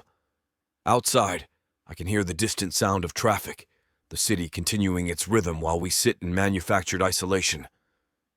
"Thomas?" I ask, "or someone with access to his communications?" Kiana's voice is steady, but her jaw has tightened. "This isn't random. It's surgical." I sink back in my chair, processing the implications. The leak isn't just damaging. It's designed, timed, calibrated for maximum disruption while we're separated from our usual response infrastructure. "They're forcing us into reactive mode," I say. "Which means they're not done," Kiana replies, still typing. "This is the opening move." The silence that follows is the kind that comes when 2 people realize they're not just managing a crisis. They're in the middle of a coordinated attack, and the next wave is already building. "We need to respond," Kiana says, her fingers still moving across the keyboard. "Radio silence looks like guilt." "Responding validates their timeline," I counter. "It puts us in their framework." She looks up from her screen and I catch something I haven't seen before, frustration bleeding through her professional composure. "Your framework is about to collapse around you. Sometimes survival trumps principle." "Does it?" I lean forward.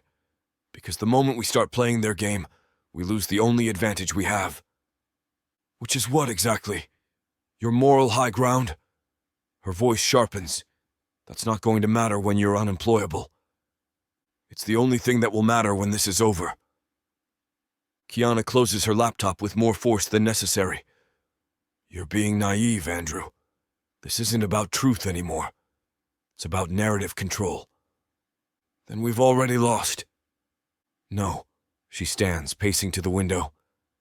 "We've lost if we don't fight back. There's a difference between integrity and martyrdom." I watch her move, recognizing the controlled energy of someone who's built a career on managing the unmanageable. But this isn't theoretical anymore, not for either of us. "What kind of response are you proposing?" I ask. "Selective disclosure. We leak our own timeline. Show the investigation patterns. Make it clear someone's been feeding information. Without naming Thomas directly. Not yet, but we plant the seeds." The strategy makes sense. It's exactly what I would have recommended 6 months ago. But something about the precision of today's attack bothers me. "Kiana." I pull up the news alert on my own phone, scanning the quoted material again. "These phrases, when did you write them?" "The audit summaries. Yesterday evening. I sent them to you around 8. Who else received them?" She stops pacing. "No one. I sent them directly to your secure account." The pieces align with uncomfortable clarity. Then how are they in a story that went live 17 minutes ago? Her expression shifts as she processes the implications. "Someone intercepted them, or someone with access to my secure communications fed them directly to the press. They know what you found," I say quietly. Kiana's composure finally cracks just slightly, which means they know I'm close. "And they know you're not backing down." She returns to the table but doesn't sit. Her hands rest on the back of her chair, knuckles slightly white. This changes the calculation. "How?" "They're not just coming for you anymore, Andrew. They're coming for anyone who threatens their narrative." The realization settles over us like cold water. The attack isn't random. It's targeted. And Kiana just became a target. Kiana opens her laptop again, fingers flying across the keyboard, her shoulders rigid with tension. I move behind her, scanning the screen as she drafts a counterstatement. Sharp, precise language meant to slow the bleeding. The scent of her perfume cuts through the sterile air of the secured suite, something warm and subtle like amber and rain. Then I notice it, the faint tremor in her hands. She's furious, not just professionally, but personally. I shouldn't be this close, but I am. I can't help it. Close enough to see the pulse fluttering at the base of her throat, the way her breath hitches when my shadow falls over her. She turns abruptly, and suddenly there's no space left between us. Her eyes flicker, dark, unreadable, then blazing. I don't think. I act. My hand tangles in the sleek twists of her hair, tilting her head back as I crush my mouth to hers. She gasps against my lips, her fingers gripping my tie, pulling me closer. No hesitation, no resistance, just heat. Her teeth scrape my lower lip and I groan, dragging her up from the chair. She arches into me, her body flush against mine, every curve pressing insistently through layers of fabric. My hands find the buttons of her blouse, popping them open with rough impatience. She doesn't stop me. Her nails dig into my arms as I push the silk from her shoulders, revealing smooth, dark skin, the swell of her breasts barely contained by a lace bra. I palm one, thumbing the stiff peak through the delicate fabric. Oh God, Andrew! I know. We were just getting to the good part, but it looks like this scene is officially too spicy for this platform's comfort. We have to follow their guidelines to keep these free audiobooks coming, but the full, unfiltered version is waiting for you at BWWM.com. You'll find every unabridged chapter, every steamy detail, and an entire library of romances ready for you to dive into. And if you use VIXA40, you'll get 40% off any digital product, even bundles that are already on sale. Don't let the moment slip away. Head to VixaVaughnRomance.com and keep the heat going.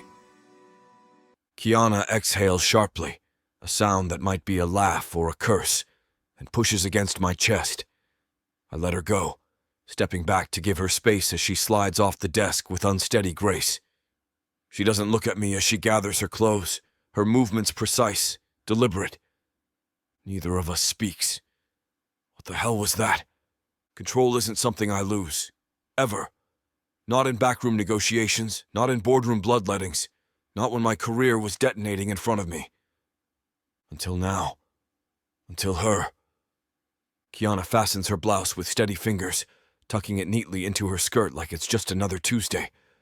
Like she hasn't just burned through every professional boundary we had. Business as usual. Except, there's nothing usual about the way my pulse still hasn't steadied, the way her scent lingers on my skin. Nothing usual about the way I still want her, even now. And I have no goddamn idea what that means. Chapter 14. Kiana. I clicked the mouse harder than necessary, the plastic sound echoing in the silent strategy room. Sunlight cuts across the oak table where, 12 hours ago, I lost my mind. The cleaners have already been through.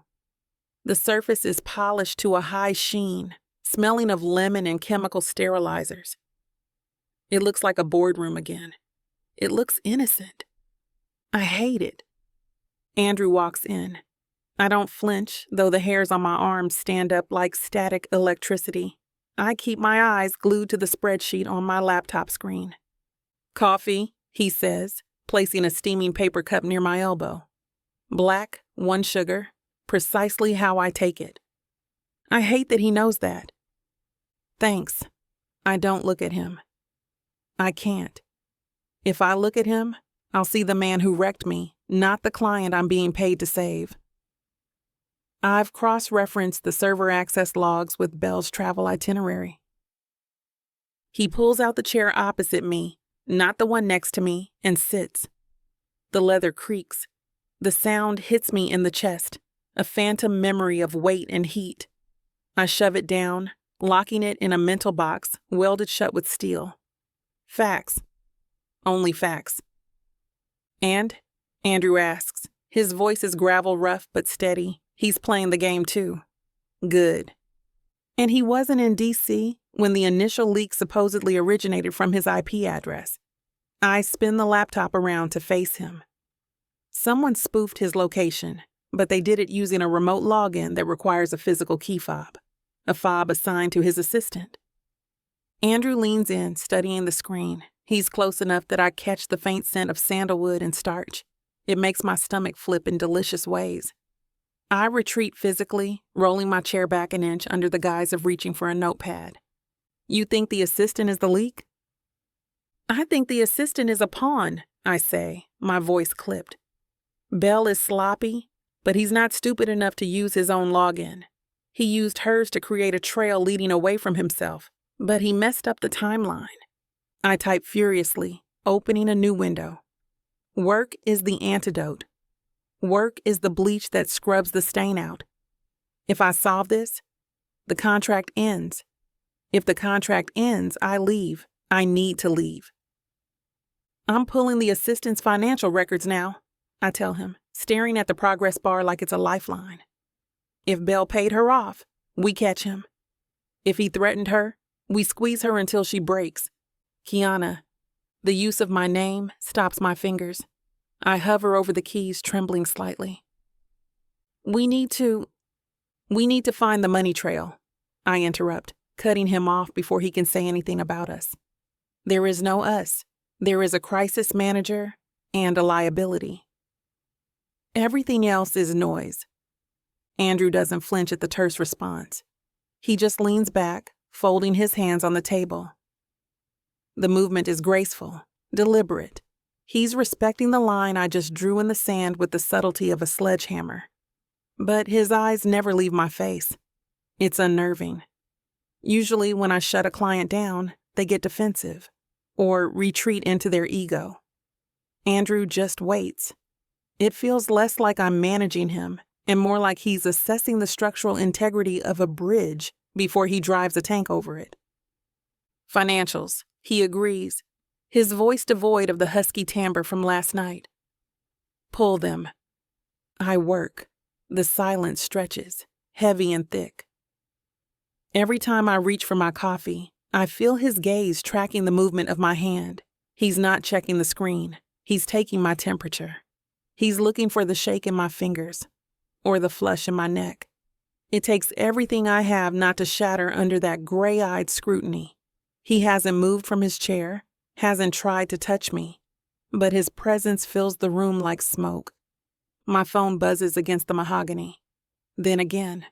Then a flood of notifications lights up the screen, vibrating the wood. I flip it over. A Politico alert, Hail Camp in chaos, internal memos, reveal strategy conflicts. Damn it, I hiss. Andrew reaches for the phone before I can stop him. He reads the headline, his jaw tightening until a muscle feathers near his ear. He doesn't ask what it says. He absorbs the threat instantly. That memo, he says, sliding the phone back to the center of the table. I only approved the draft 20 minutes ago. I pull up the article on my laptop. It quotes directly from a document that currently exists on only 3 devices, mine, Andrew's, and the secure tablet assigned to Thomas Bell. The leak characterizes my strategy as hostile and claims I'm alienating key legacy donors to save face. Thomas isn't just hiding anymore. He's shooting back. He knows I'm close to the money trail, so he's trying to discredit the investigator before I can present the evidence. He's trying to make me too toxic to keep around. He's accelerating, I say, finally meeting Andrew's eyes. The electric memory of his skin against mine is gone, replaced by the cold, sharp clarity of war. He knows we're in the room. My phone explodes with notifications. The screen lights up like a slot machine hitting jackpot, except I'm the one bleeding coins. Washington Post. Hail crisis manager under fire for aggressive tactics. CNN. Sources, communications expert going rogue in damage control effort. Fox News. Hale hires attack. Dog to silence whistleblowers. I scroll through the avalanche of alerts, my throat tightening with each headline. The stories quote senior campaign officials describing my methods as scorched earth and ethically questionable. One particularly damning piece suggests I'm pressuring witnesses to recant their statements. They're not just leaking, I say, my voice hollow. They're building a narrative where I'm the villain. Andrew moves around the table to read over my shoulder. The heat from his body makes my skin prickle, but I can't move away. Not now. Not when everything is collapsing. Look at the timing, I continue, pointing at the timestamps. These stories dropped within minutes of each other. That's coordinated. That's a media blitz designed to... My laptop chimes with an incoming email. The subject line makes my blood freeze. Kiana Lewis. Contract review. Urgent. It's from my firm's managing partner. I open it with shaking fingers. The message is terse, clinical, devastating. Effective immediately, your authority on the Hale account is suspended pending internal review. Client relationships have been compromised. Report to DC office tomorrow 9 a.m. No, I whisper. Andrew reads the email over my shoulder. His hand finds my shoulder, warm and steady, but I shrug it off. I can't think when he touches me. I need to think. They're cutting me loose, I say, staring at the screen. Thomas leaked just enough to make me radioactive. My own firm is throwing me overboard to protect their other clients. The pieces click together with sickening clarity. Thomas didn't just frame Andrew for the smear campaign. He made me complicit by association. Every aggressive move I made, every boundary I pushed, every donor I alienated while hunting for the truth. It all looks like reckless ambition now, like I was willing to destroy anyone to save my client. He's not just destroying you, I realize, my voice gaining strength. He's destroying anyone who might expose him. If I'm discredited, my investigation dies with me. Andrew's jaw tightens. And if you're gone, you have no one left who believes you're innocent. I shut the laptop with a sharp snap. Thomas becomes your only senior advisor. He gets to control the narrative, the strategy, everything. You'll be fighting this scandal with the man who created it. The room falls silent, except for the distant hum of air conditioning. I can hear my own heartbeat, rapid and irregular. My career is hemorrhaging. My reputation is in freefall. Everything I built over 10 years is crumbling because I chose to trust a client who refuses to lie. Because I chose him. Kiana, Andrew's voice is quiet, careful. What do you need? The question hits me sideways. Not what should we do or how do we fix this? What do I need? Like my welfare matters more than his survival. I look up at him. His gray eyes are steady, unflinching. He's watching his world burn too, but he's asking about mine. That's when I know. I'm not just fighting for a client anymore. I'm fighting for the man who made me remember why the truth matters. Chapter 15. Andrew. The air in the municipal archive smells of dry rot and dormant history. I sit at a weathered oak table near the back, far away from the glass-walled conference rooms and filtered air of my headquarters. There is no buzzing phone here, no polling data scrolling across the bottom of a screen, no Marcus urging me to spin a narrative. Just the low, fluorescent hum of the ceiling lights and the welcome weight of physical paper. I needed to be offline. If Thomas is monitoring the servers, and Kiana proved he is, then every keystroke in the office creates a ripple he can track. But he can't scrub the physical filings in the Hall of Records. He can't delete ink. I turn the page of a tax filing for the Metropolitan Civic Trust. On the surface, it's a standard policy think tank, the kind of boring, benign entity that populates the footnotes of every campaign finance report. Most people would scan the bylaws and see generic boilerplate. I see a familiar architecture. The phrasing of the non-disclosure agreements, the specific cadence of the liability waivers. I know this voice. It's the legal equivalent of a specific knot tied in a rope. I pull the cross-reference file for the trust's initial incorporation, dated 6 years ago. The listed officers are ghosts, administrative assistants, or distant cousins of forgotten staffers, but the advisory consultant is listed as Argent Solutions. I track Argent to a P.O. box in Arlington, then to a dissolved LLC. The trail doesn't scream, it whispers, and that's how I know it's him. Thomas doesn't use hammers when he constructs a trap. He uses gravity. I trace the funding dates. The trust went dormant for 4 years, then reactivated exactly 3 days before the first smear story dropped. The capitalization matches the payments to the digital firms attacking me, but it's the bylaws that condemn him. Clause 4, Section B, discretionary allocation for reputation management. I didn't write that, but I remember the man who pitched that specific legal loophole to me during my second term, arguing it was a necessary shield against opposition research. I rejected it then as unethical. Thomas kept it. He built a weapon out of my rejected ideas and buried it here, waiting for the day he decided I was no longer fit to lead. He didn't just steal my money.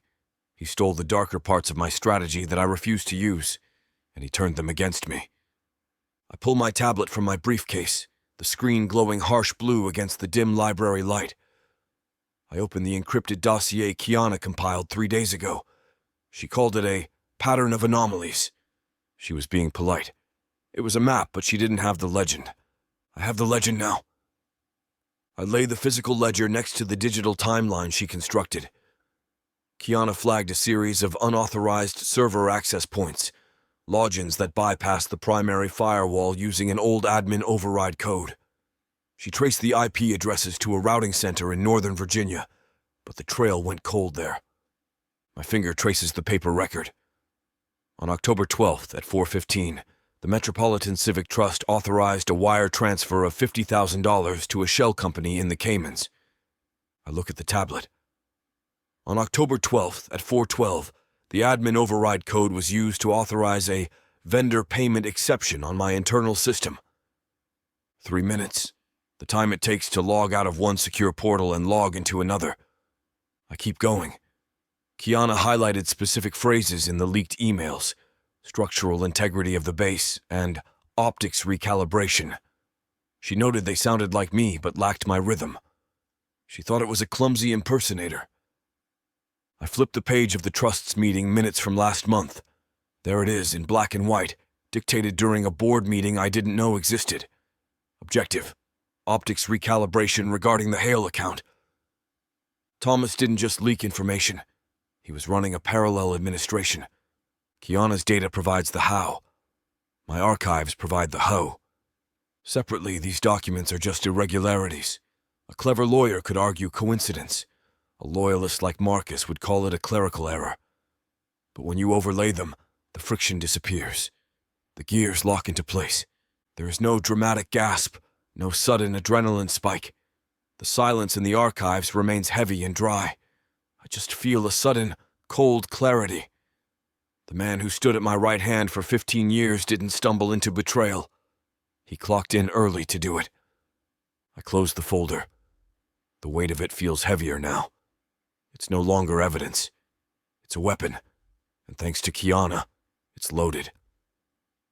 The signature on the bottom of the Civic Trust ledger is tight, efficient, and slanted sharply to the right. I've seen it on strategy memos and poll results for 15 years. I've also seen it on the guest book at my father's funeral and on the gift tag for my niece's first bicycle. Finding the smoking gun doesn't feel like a victory. It feels like an amputation. Thomas wasn't just a deputy. He was the structural support beam of my entire career. When I was too rigid, he found the flex. When I was too intellectual, he translated my ideas into slogans that actually won votes. He didn't just work for me. He shaped the environment in which I could exist as Andrew Hale, the honest politician. I realize now that my integrity was a luxury he purchased for me, often with currency I refused to touch. He handled the dirt so I could stay clean, and somewhere along the line he decided that made him the true owner of my success. The history we built, the late nights, the impossible wins, The shared silence of exhaustion wasn't a partnership. It was a long con. The grief hits harder than the anger. I haven't just lost a staffer. I've lost the version of the past where I wasn't a fool. I close the folder, the dry slap of heavy paper echoing in the empty room. I understand the mechanics of what happens next. If I hand this to the press, I don't just clear my name. I destroy the ecosystem that supports me. Thomas is woven into the boards of 3 major charities. He manages the whisper networks for our biggest donors. Exposing him implies that my entire operation was compromised for years. It validates every critic who called me naive. Kiana saw this days ago. When she hesitated to bring me the financial data, I thought she was protecting her firm's interests. I was wrong. She was looking at the blast radius. She saw that clearing the accusation would require burning down the house. Collateral damage is inevitable. Donors will flee only to realize their secrets are exposed in the wreckage of Thomas's files. The party will distance itself. Marcus will likely resign, unable to stomach the sheer waste of political capital. But looking at Thomas's signature, I know the cost of silence is higher. Integrity isn't about remaining standing when the smoke clears. It's about lighting the match even when you know you're standing in gasoline. I pack the files. It's time to go back to the office. The heavy oak door swings open, cutting the archival silence with a draft of conditioned air. Kiana walks in, looking like a blade wrapped in charcoal wool against the backdrop of dust motes and yellowing card catalogs. She doesn't ask why I'm here. She tracks data. She likely triangulated my location the moment I went offline. She spots the folder in my hand. Her eyes don't widen. They narrow. Calculation. "You have names," she states. "It's not a question. I have signatures."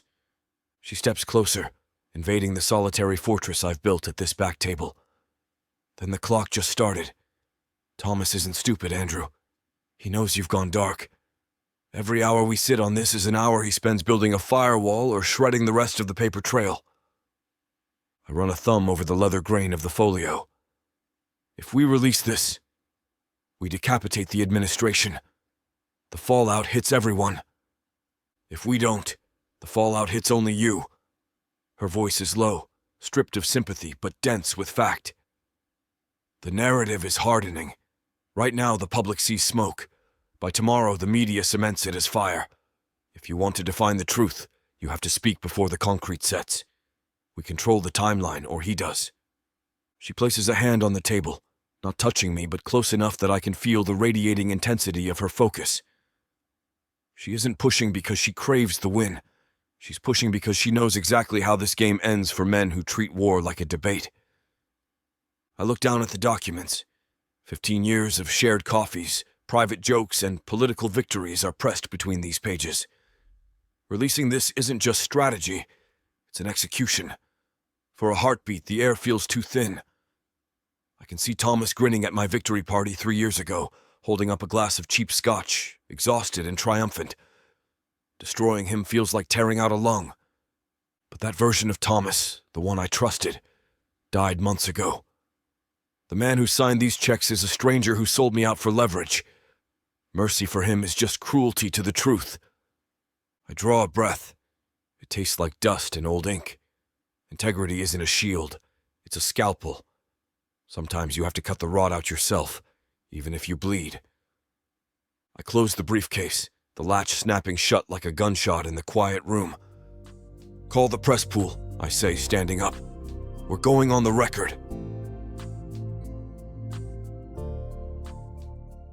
Fake love? Baby, ain't nothing fake about what you're about to feel.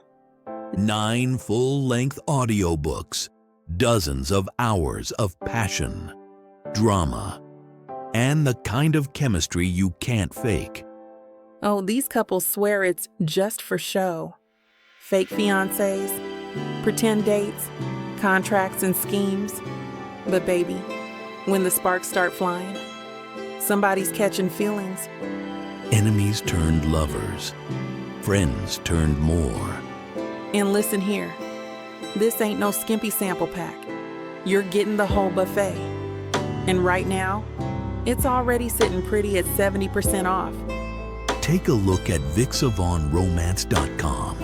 Hot fomance. I fake do. This diva don't do I do easily. Only serve it up if you deserve me. Playeress. A fake southern fiance. Fake lover.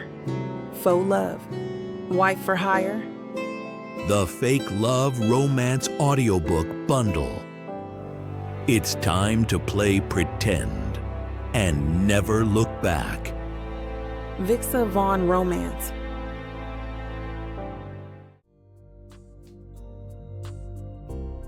Chapter 16. Kiana. Sterling's office is designed to make you feel small. Floor-to-ceiling glass, low-slung Italian furniture, and a view that turns the city into a circuit board. I don't sit. I don't check my phone. I just place the preliminary report on his too large desk. You know what's in there, I say. Sterling doesn't look at the paper. He looks at me, his face composed, the mask of a man who buries bodies with a smile. I know what you think is in there, Kiana. I see a chaotic internal dispute. I see a narrative that needs cooling, not gasoline. It's not a dispute. It's embezzlement and collusion. I keep my voice flat, stripping out the judgment. Thomas Bell is funneling donor money to independent PACs to buy silence. If we hold this back, we become accessories to fraud. We are strategists, Sterling corrects, his voice dropping an octave. He leans back, tinting his fingers. Bell sits on the board of the Vantage Group. Vantage accounts for 30% of this firm's annual retainer. You light a match under Bell, you burn down our biggest client. The math is simple. Andrew is a single contract. Vantage is a pipeline. My firm isn't protecting Bell. They are protecting their invoice. Andrew Hale goes to press in 2 hours, I tell him, with or without my blessing. If I try to bury this, he fires me, releases the raw data, and I look like an amateur who got played by her own investigation. I won't trade my reputation for your quarterly earnings. Then you convince him to wait. You advise caution. You dilute the findings until they're illegible. Sterling stands up, smoothing his suit jacket. The movement is precise, threatening. We are in the business of solutions, Kiana. Ruining a senior party official over a moral stance is bad business. It's the truth. It's suicide. He snaps. The mask slips, just for a second. You want to play Joan of Arc? Do it on your own time. If you authorize that release, you're breaching your duty to this firm. You walk out of here with that strategy. You leave your title on the desk. You'll be toxic. No reputable firm will touch a fixer who breaks the game. I look at the report.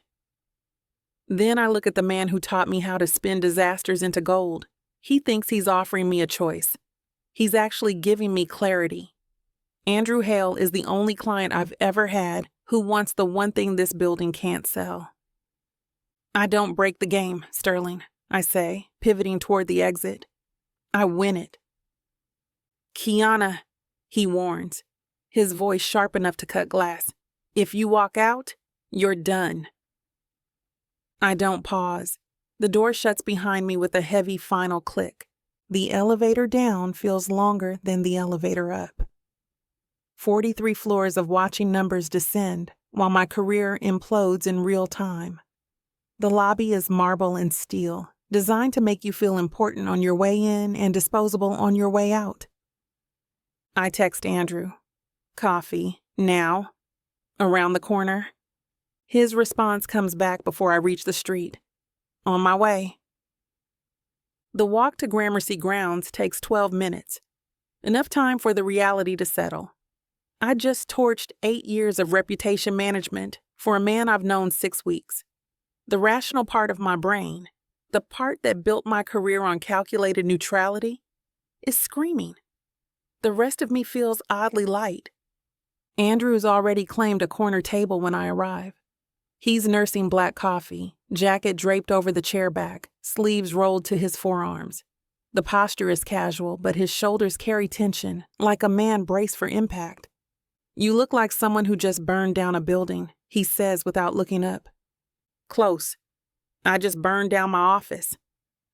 I slide into the seat across from him. Sterling and I had a philosophical difference about the value of truth versus quarterly profits. Andrew's gray eyes sharpen. "You quit?" "Fired, technically for refusing to bury your evidence." I signal the barista for my usual. Turns out Thomas Bell sits on the board of our biggest client. My firm would rather protect a fraud than risk their retainer. Andrew sets down his cup slowly, heavily. "I'll take full responsibility. Public statement. Complete accountability. I'll say you advised caution, and I overruled you. Your reputation stays clean."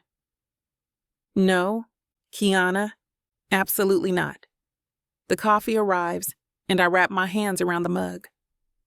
"You think I'm some delicate flower who needs protecting? I made my choice with full information. I knew the cost." "You don't understand the implications." "I understand perfectly." My voice cuts across his. "You're offering to lie to protect me. The same man who won't spin a single fact to save his own career wants to fabricate a story to save mine. You never lie." Andrew leans back, the movement sharp. "This is different." "How?" "Because you shouldn't pay for my principles." "They're not just your principles anymore." I take a sip of coffee, studying his face. "You think I'm some hired gun who got caught in friendly fire? I chose this. I chose you. Don't insult me by pretending otherwise." We finish our coffee in charged silence, the weight of what comes next settling between us like smoke. Andrew signals for the check, his movements deliberate, controlled, always controlled. "Ready?" he asks, standing and reaching for his jacket. I nod, though ready feels like the wrong word for professional suicide. The walk back is shorter than I want it to be. Too soon we're standing outside my building, former building, watching the revolving doors spin with people who still have jobs. "This is where I leave you to clean up my mess," Andrew says, hands in his pockets. The afternoon light catches the silver in his hair, and for a moment he looks older than his 44 years. "It's not your mess anymore.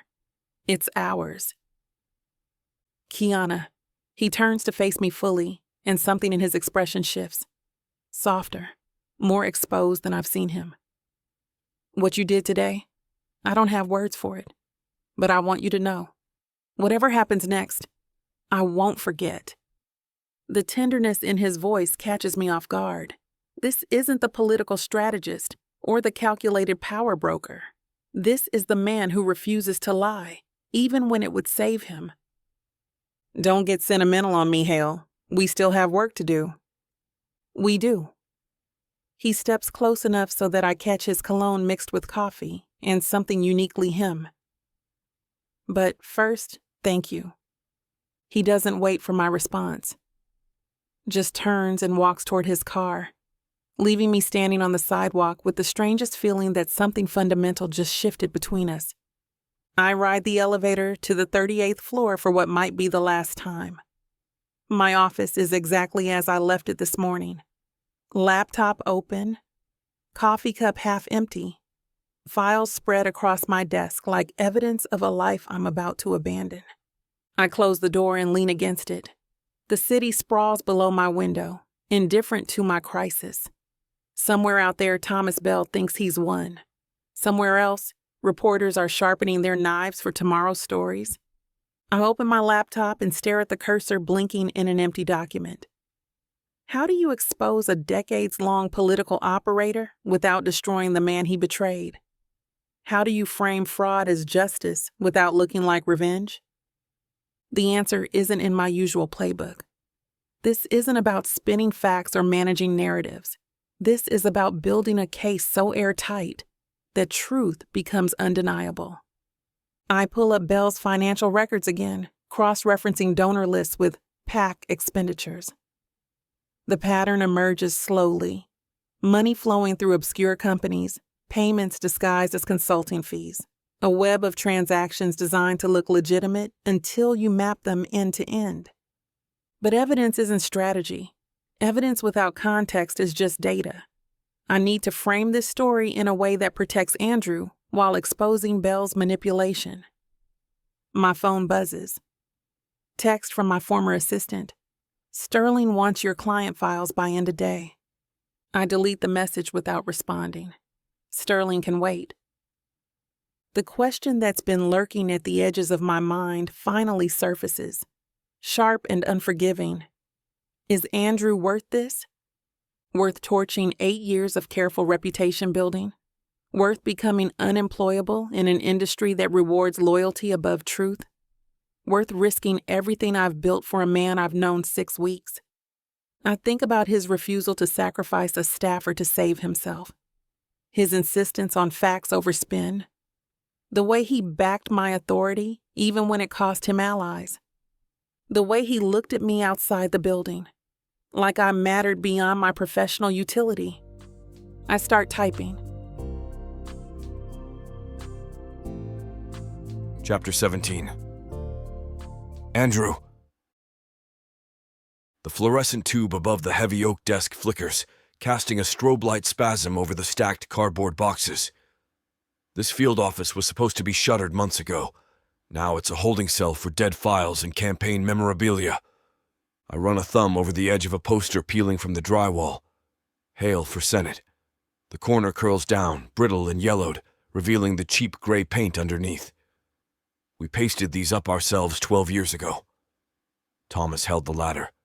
I smoothed out the bubbles. We were younger, hungrier, and convinced that integrity was a strategy rather than a liability. It smells the same in here. Dust, toner, and stale coffee. The scent of a war room before the war starts, or right after the surrender.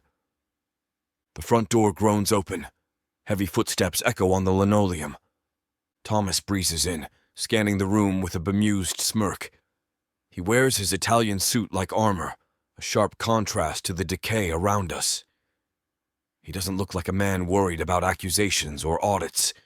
He looks like he's coming to collect a prize. Jesus, Drew. Why here? He kicks a box labeled 2012. Volume coordination. Dust motes dance in the disturbed air. Trying to summon the ghosts of landslides past? It seemed quiet. I didn't want the noise of the main office. It's definitely that. Thomas wanders to the desk, loosening his silk tie. He leans a hip against the scarred wood, comfortable. At home. Smells exactly the same. Panic and cheap donuts. Remember the recount in 2008? We slept on these floors for 3 days waiting for the absentee ballots. I remember you sleeping, I say, keeping my hands in my pockets. I remember pacing. Thomas laughs, a warm, rich sound that used to signal safety. Strategic napping. One of us had to have a clear head to spin the victory speech. We survived that. We survived the primary challenge in 14. We'll survive this. He believes it. He looks at me and sees the same man he's managed for 2 decades, the idealist who needs Thomas Bell to handle the dirty work. He has no idea the dirty work has been dragged into the light. The donors are twitchy, Thomas continues, gesturing with a manicured hand. But I've got a list. We cut the junior comm staff, feed the press a generic apology about oversight issues, and pivot to the infrastructure bill. It's a standard play. I pull my phone from my jacket pocket. It vibrates. A phantom notification I trigger with my thumb. Give me a second. I tap the screen. No passcode. Just the voice memo app. I hit the red circle. Sorry, go on. I place the phone face down on the desk between us, right next to his hand. Tell me about the standard play. The Delaware LLC isn't hidden deeply enough, I say, my voice flat. The routing numbers connect directly to the opposition research dump. And the syntax in those leaked emails, strategic attrition, that's your phrasing. You drafted that memo 3 years ago for the transition team. I have the metadata, Thomas. Thomas doesn't flinch. He doesn't even look at the door. He just sighs, the way he used to when I'd hesitate to sign off on a ruthless budget cut. A heavy paternal exhale of disappointment. You always get bogged down in the line items, Drew. You missed the architecture. You framed me for election interference. I created leverage. He picks up a rusted stapler, turning it over in his hands like an artifact. You've gone soft. You think power is about speech-making and shaking hands at the Rotary Club. It's about capability, the capability to do what's necessary. He looks at me, eyes soft, almost gentle. You stopped doing what was necessary a long time ago. I'm just balancing the ledger. It hits me then. He isn't sorry. He thinks he's teaching me. A lesson I'm 20 years too late to learn. So you torched my reputation to save the party? I torched the obstacle, he corrects, setting the stapler down with a solid thud. The machine we built? It runs on blood, Andrew. It always has. Someone has to feed it. While you were busy polishing your halo, we were losing ground in the midterms because you wouldn't authorize the hit pieces. He pushes off the desk, walking toward me, hands spread in an open gesture of offering. I didn't do this to destroy you. I did it to retire you. We needed a wartime general, and you insisted on being a diplomat in a trench fight. He smiles, a terrifyingly genuine expression of pride. Look at the polls since the scandal broke. The base is energized. They love a martyr, and they love a fighter. I made you both. It's the best campaign work of my life if you actually bother to look at the numbers. A cold knot tightens in my stomach. He doesn't see betrayal. He sees a masterpiece. Do you really think the polling numbers justify the rot? I ask. Thomas's smile fades, replaced by the shark-like focus he usually reserves for opposition researchers. He steps closer, invading my personal space, his cologne cloying in the stale air. It's not just about me, Drew. You pull this thread, and the whole suit unravels. He lowers his voice, intimate and lethal. The Caldwell PAC, the State Committee, I didn't fund this operation with pocket change. I used their channels. I used their infrastructure. He taps my chest with a stiff index finger, punctuating every syllable. You expose me, and you indict half the party leadership. You destroy the very institutions you spent 20 years defending. Nobody walks away from a suicide bombing, not even the bomber. He waits for me to fold. He bets entirely on my history, my obsession with stability, my reverence for the party as a vehicle for order. He assumes that because I built these walls, I won't have the stomach to bulldoze them. In his world, survival is the only moral imperative. I look at his finger against my lapel, then up to his eyes. They are the same gray-blue eyes I trusted with my life. The same eyes that watched my father's funeral procession next to me, steady and dry while I fell apart. That's the mistake you made, Tom, I say quietly. What mistake? You think I'm trying to save the building. I'm not. I'm condemning it. I reach down and pick up my phone. I tap the screen, stopping the recording. The silence in the room shifts, becoming heavy, suffocating. I'm done protecting the architecture, I tell him. I certainly won't protect the termites eating it. You're killing your career, he snaps, the smooth veneer finally cracking. Panic flares in his gaze, not for me, but for the loss of control. You're killing us. The career is dead. The U.S. died when you decided I was a product instead of a person. I don't slam the desk. I don't shout. I feel no rush of adrenaline, no righteous spike of victory. My chest just aches, a hollow, grinding pain that has nothing to do with politics. It feels like amputation without anesthesia. Goodbye, Thomas. I turn my back on him and walk out into the hallway, leaving him standing amidst the dusty boxes of our glory days, finally understanding that he is alone in the room. The heavy steel door clicks shut behind me, sealing the stale air of the past inside. Outside, the evening air is cool and smells of damp pavement and exhaust. The sodium lights of the parking lot flicker to life, buzzing with a low-voltage hum that barely registers over the distant drone of the Beltway. I lean against the hood of my car and slide my earbuds in. I press play. The machine we built? It runs on blood, Andrew. It always has. Thomas's voice is crystal clear, stripped of the ambient room echo by the noise-canceling tech. It sounds intimate, like he's whispering the confession directly into my skull. I didn't do this to destroy you. I did it to retire you. I look down at the waveform on the screen. Jagged peaks and shallow valleys. 20 years of friendship, 2 decades of navigating DC minefields, reduced to 3 minutes and 42 seconds of digital audio. A younger version of me would have deleted this. That version, the one who thought compromise was the highest form of governance, would have found a way to quietly excise Thomas, protect the donors, and keep the party stable. I would have viewed the preservation of the institution as the priority. But the institution is just a shell now. Thomas was right about the rot, even if he was wrong about the remedy. My thumb hovers over the share icon. Kiana is the only contact selected. Sending this isn't a victory. There is no triumph in nuking your own base of operations. The moment this file hits the servers, the fallout starts. The donors will flee. The Caldwell pack will implode. My name will be cleared of the smear, but it will be permanently attached to the demolition of the party leadership. I won't be the survivor. I'll be the man who struck the match in the gas leak.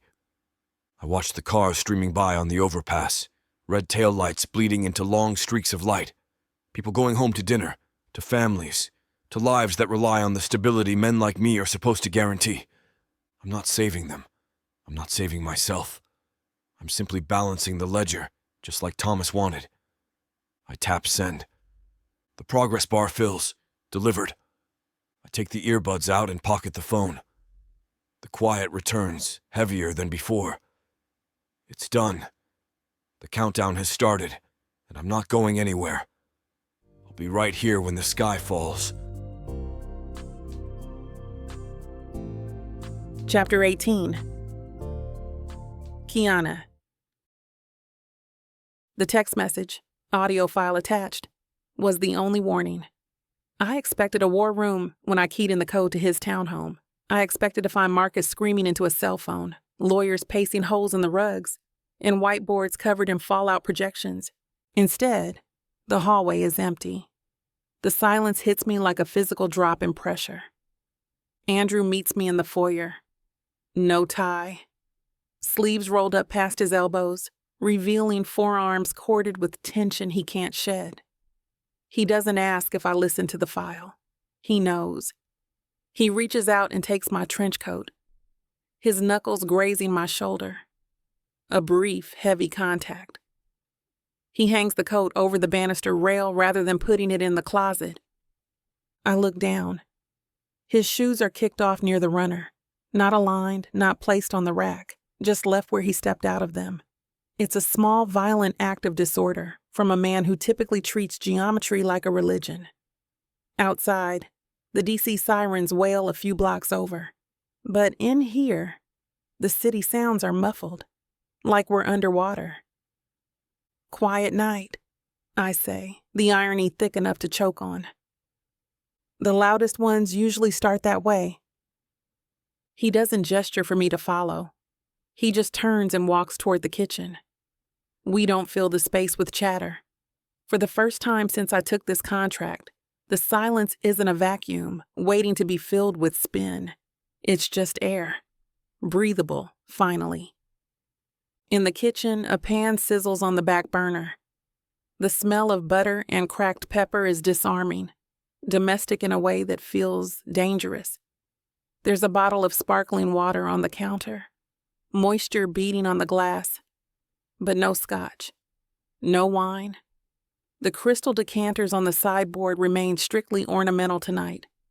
He's keeping his head clear, or maybe he just doesn't trust himself to stop if he starts. He scrapes scrambled eggs onto 2 plates and pushes one toward me across the granite island. Neither of us sits. It feels wrong to settle in when the roof is about to cave in. Reaction from the post? He asks, his attention fixed on the stove dial. He twists it off, then checks it again a second later to make sure the flame is truly dead. Embargoed until morning, but the editors are already dissecting the metadata. He nods. picking up a fork but not lifting it to his mouth. He looks tired, not the strategic fatigue of late nights, but a bone-deep weariness, the kind that comes from amputating a limb to save the body. I take a bite. It tastes like ash, but my stomach unfurls a knot I didn't realize I'd been tending since sunrise. I've been holding my breath for 12 hours. You tanked the party, Andrew. I cleaned house. He pushes his plate away, the food untouched. He leans his hips against the counter, crossing his arms, looking at me like I'm the only solid thing left in a room threatening to dissolve. We move to the living room, bypassing the rigid armchairs for the long leather sofa.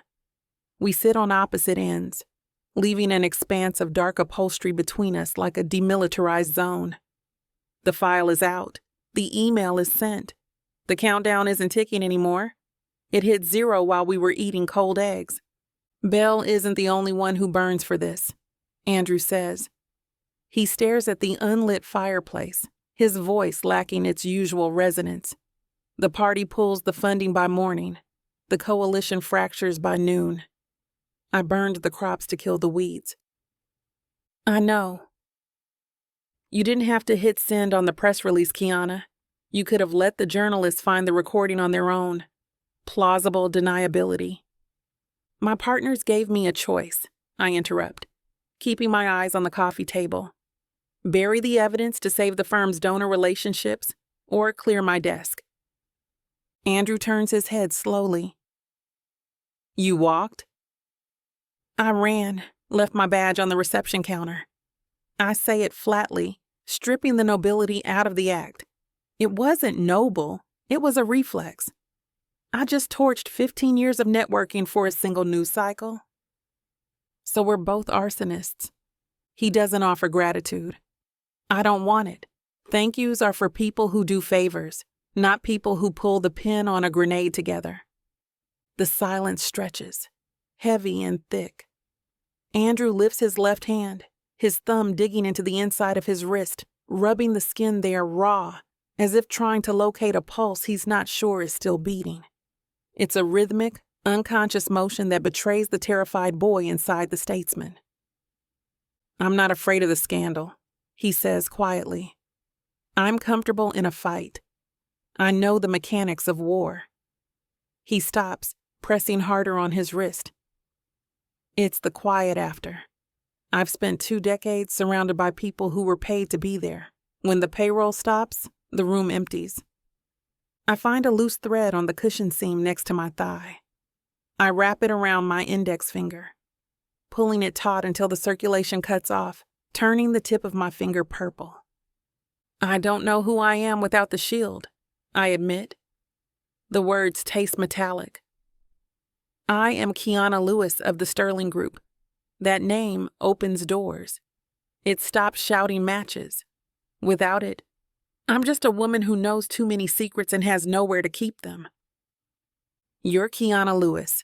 Full stop. That doesn't feel like enough tonight. The thread between my fingers snaps, a small sound, like the pop of a distant firework. My finger throbs where the circulation comes rushing back. I flex my hand, studying the way the skin flushes pink again, proof of life. Across the expansive couch, Andrew's breath is steady but controlled, like he's measuring each exhale. His hand twitches against his thigh, then stills. I lean forward slightly, shifting my weight, my knee pressing into the gap between cushions. I watch the way his gaze tracks the movement like a hawk observing a mouse. He exhales through his nose, a controlled release of air, and stretches his legs out, crossing them at the ankle. Our knees almost touch. Almost. I press back, just enough so the side of my calf grazes his. It's nothing. Less than an accident. Just the slightest warmth where our bodies meet. His hand moves first, slow, deliberate, palm open. He lays it flat on the cushion between us, fingers loose. His thumb taps once, twice, a silent drumbeat against fabric. Sorry to stop you right there, but this chapter is about to cross this platform's very strict, absolutely not line. We'd love to give you every detail, every gasp, every messy, passionate second. But this platform won't let us. What they can't block is the full, ad-free, unabridged audiobook over at vixavonromance.com. Use VIXA40 at checkout for 40% off any digital product, even the already discounted bundles full of delicious chemistry. If you want the kiss, the touch, the moment, You'll find it waiting for you at vixavonromance.com. Chapter 19. Andrew. The laptop screen glows harsh in the pre-dawn darkness of my study. The folding table, borrowed from the campaign storage closet, wobbles under my elbows. My jacket hangs limp on the chair behind me, sleeves rolled to my forearms like I'm preparing for surgery. The statement stares back at me. 3 paragraphs, 97 words. Each sentence stripped of political fat, carved down to bone. Thomas Bell, my deputy chief of staff for 8 years, orchestrated a deliberate campaign to frame me for actions I did not authorize. He manipulated communications, falsified documentation, and leaked selective information to create the appearance of corruption where none existed.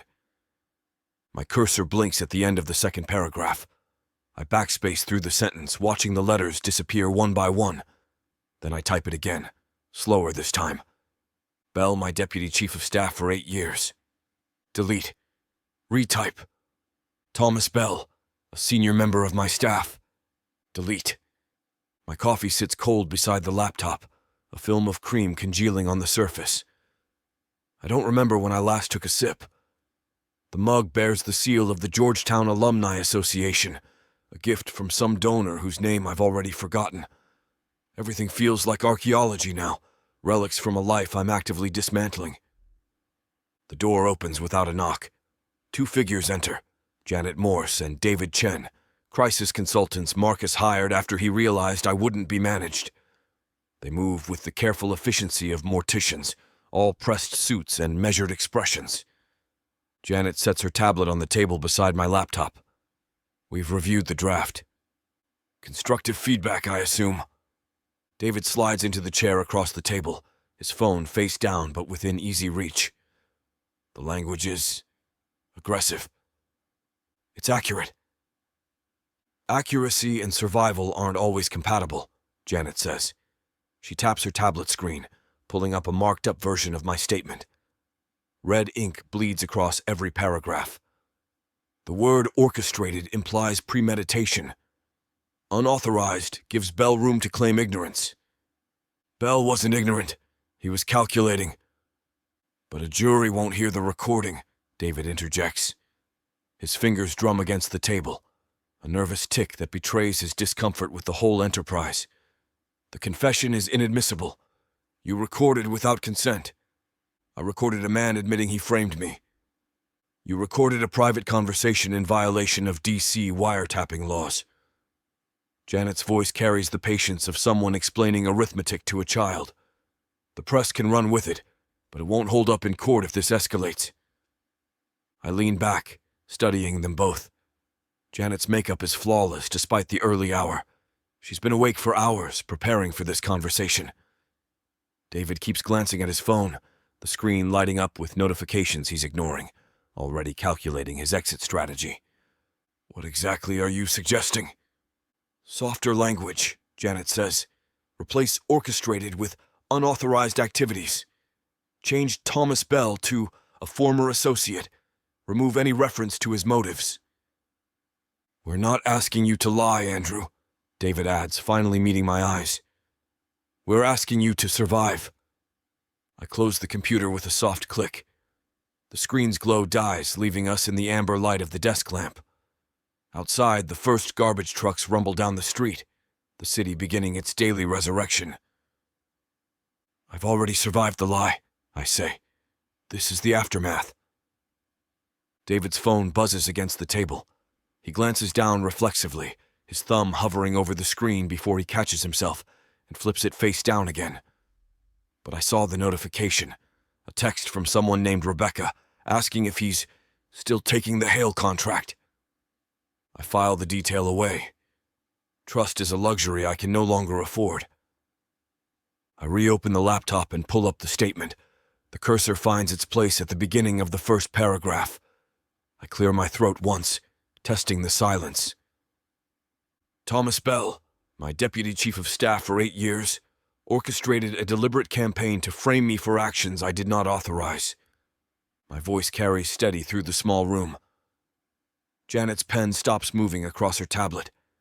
David's fingers freeze above his phone screen. He manipulated communications, falsified documentation, and leaked selective information to create the appearance of corruption where none existed. Bell admitted these actions to me directly, citing personal ambition as his motivation. I pause, letting the words settle. The heating system kicks on with a mechanical wheeze.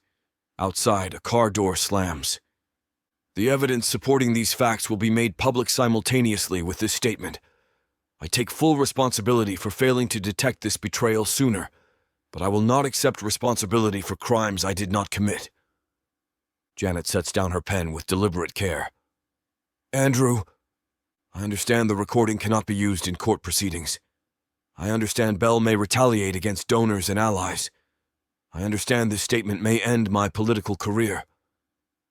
David finally looks up from his phone. His face carries the expression of someone watching a controlled demolition. I reach for the printed draft beside my laptop. 3 pages, double-spaced, marked in Janet's precise red ink. The paper feels heavier than it should.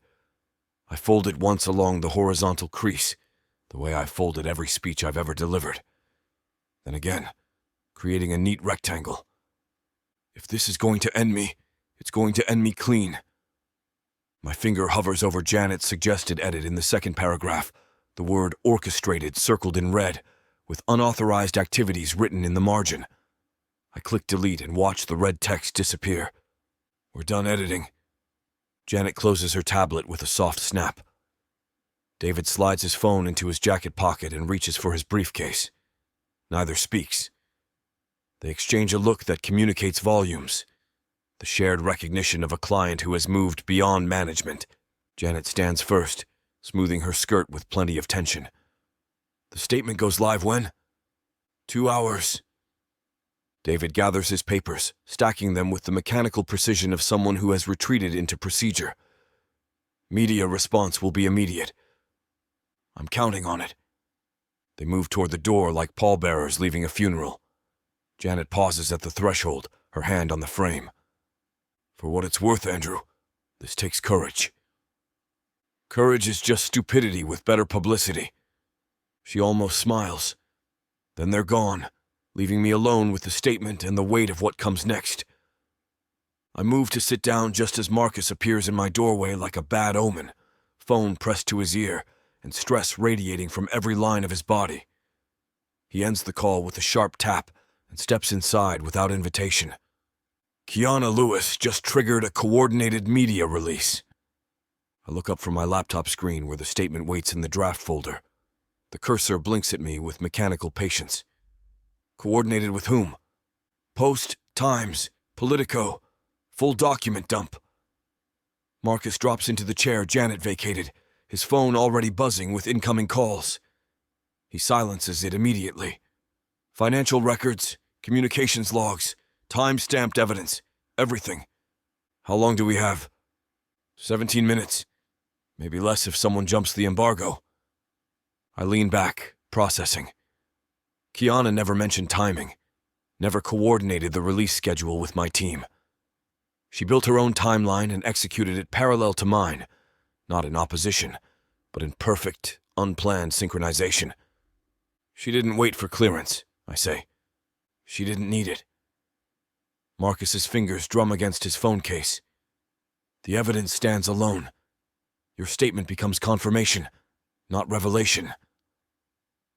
My phone lights up with a text notification. Kiana's name appears on the screen alongside a single line of text. I swipe to open it. You don't have to do this alone. My thumb hovers over the keyboard. The message carries weight beyond its 8 words. An acknowledgement that we're about to walk into the fire together, but separately. Each carrying our own consequences. I type. I'm not. The distinction matters. She's not doing this for me or with me. She's doing it because it's right, and our paths happen to converge at the moment when truth becomes public record. I don't hit send immediately. Instead, I stare at the screen, reading the exchange twice. 3 times. The words don't change, but their meaning deepens with repetition. This isn't coordination. It's alignment. 2 people choosing the same difficult thing for different reasons. Marcus checks his watch with the mechanical precision of someone counting down to an execution. 16 minutes. I send the text. Kiana's response arrives within seconds. I'm not. I read it once and set the phone face down on the desk. The distinction she's drawn feels deliberate. She's not alone because she's chosen this path, not because I'm walking beside her. The difference between isolation and independence. You could still delay, Marcus says, though his tone suggests he knows better. Let the evidence drop first. See how it lands. And look like I'm riding her investigation?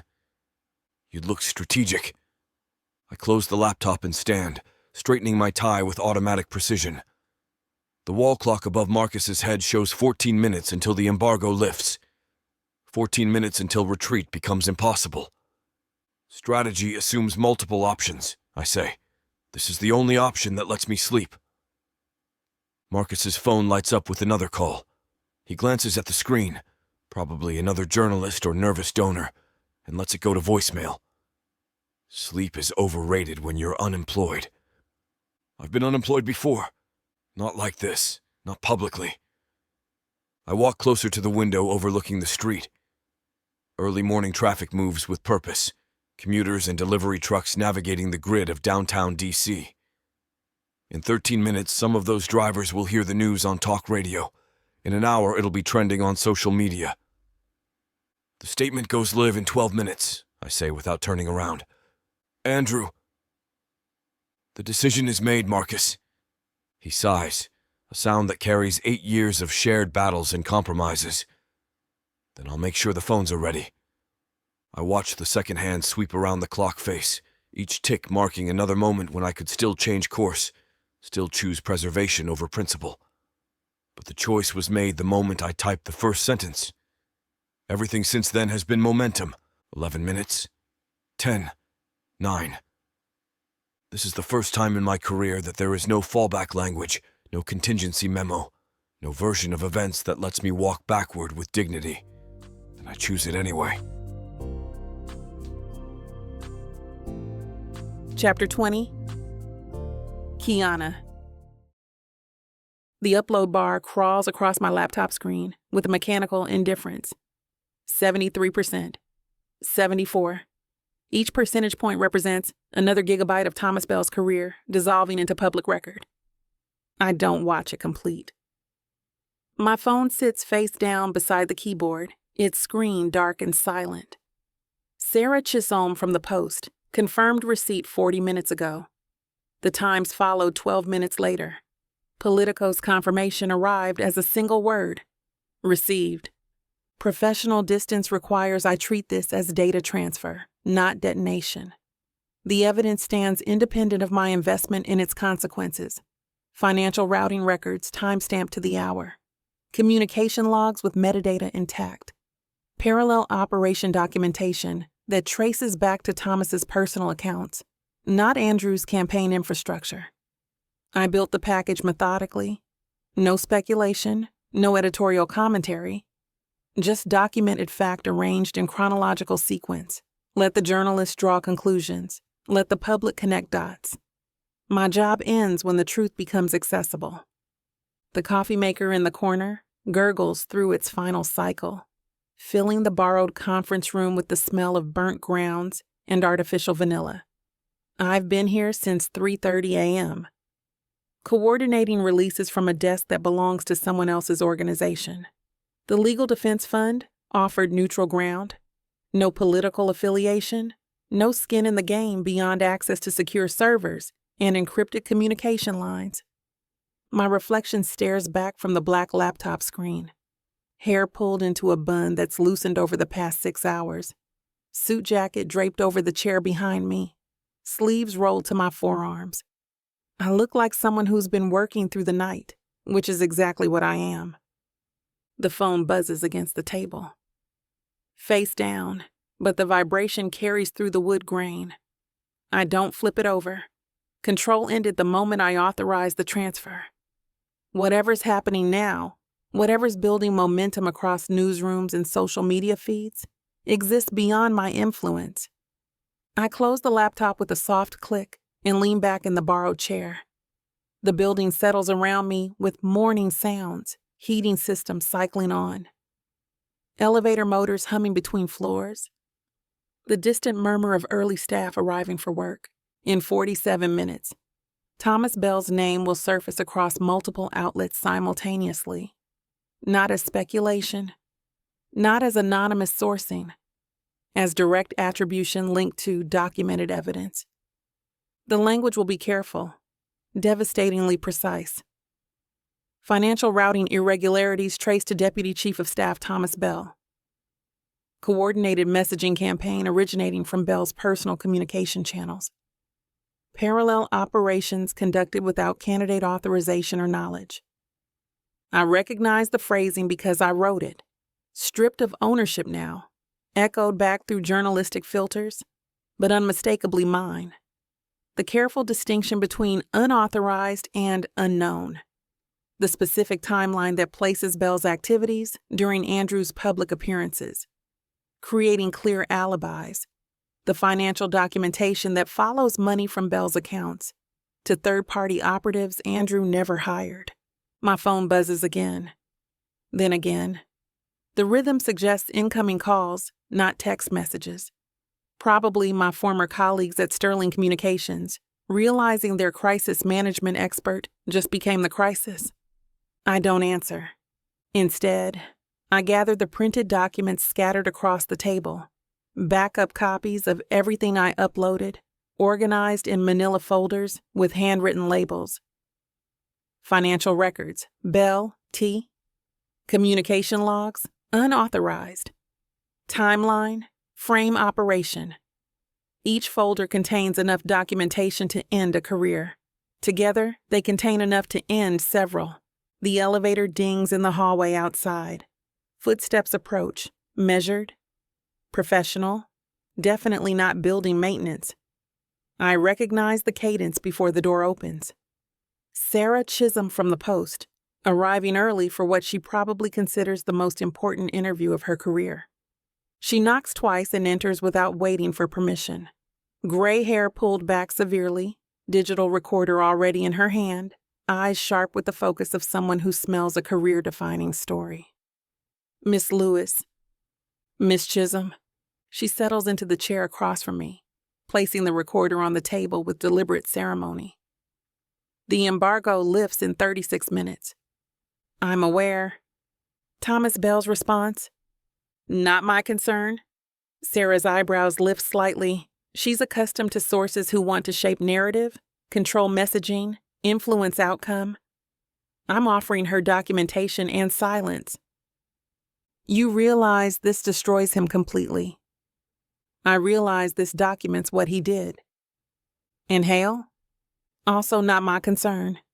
She studies me for a moment, probably trying to determine if I'm protecting Andrew or genuinely detached from his fate. The distinction matters for her story, but not for my conscience. The evidence speaks for itself, I continue. You don't need my interpretation, but I want it. Then you'll have to settle for facts. The embargo lifts at 9 a.m. sharp. The silence in the borrowed conference room doesn't break, but the digital world screams. My phone screen lights up like a chaotic strobe, notifications stacking so fast, the haptic engine just vibrates in a continuous numb hum. I watch the wire services. The speed isn't just fast, it's violent. Senator Vane, who wouldn't return Andrew's calls yesterday, issues a statement within 4 minutes, deeply disturbed by this breach of public trust.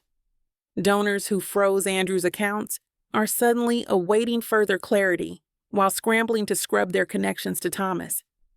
It's a masterclass in hypocrisy.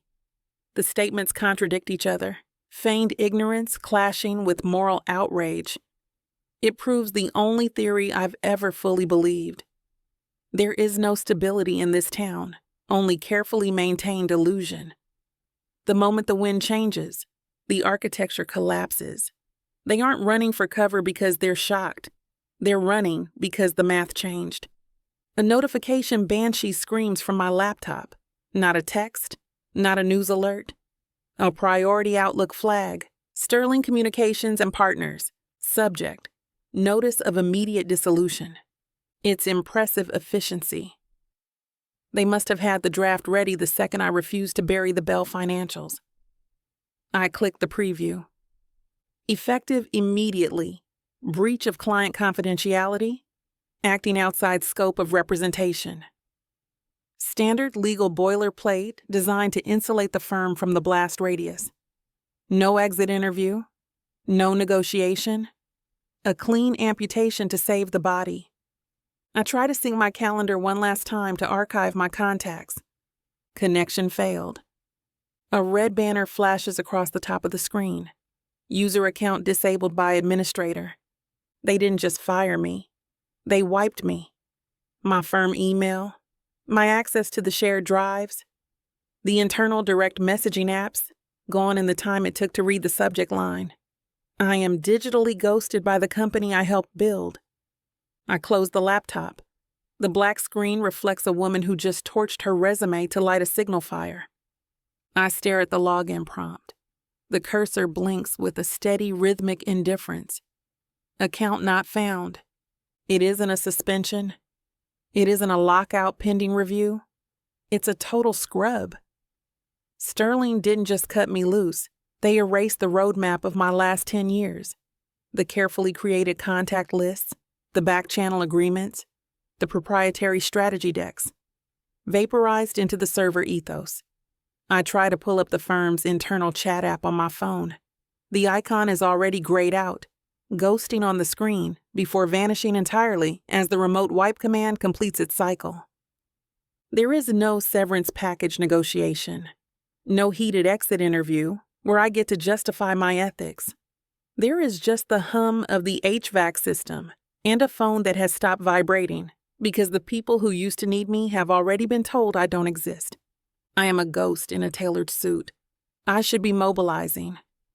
The instinct to spin this, to frame my firing as a badge of honor, to leak the termination notice to a friendly reporter and control the narrative, is a physical itch in my fingers. I could turn this into a martyrdom. I could make myself the victim. I take my hands off the table and fold them in my lap. I don't move. To spin the fallout would be to undo the work. I didn't blow up my life for leverage. I did it because the alternative was becoming Thomas Bell. I let the silence stretch, heavy and suffocating. It hurts. The anxiety is a cold knot in my stomach, distinct and sharp. I might never work at this level again. This town runs on discretion, and I just proved I'm willing to burn the house down to kill a rat. I am radioactive. I sit with that. I don't try to soften the edges of the fear or tell myself I'll land on my feet. I might not. This is the cost. Andrew talked about the price of integrity, but talking about it is academic. Living it is just staring at a blank screen and realizing you are completely alone. The sun shifts, catching the dust motes dancing over the conference table. I watch them swirl. I am unemployed. I am isolated. I am ruined. I take a breath, feeling the air fill my lungs, steady and real. I have never been more sure of who I am. Chapter 21. Andrew. The microphone captures the silence in the hearing room more loudly than the noise. I keep my hands flat on the table, shoulders squared, eyes fixed on the ethics committee chairperson. They're waiting for the performance.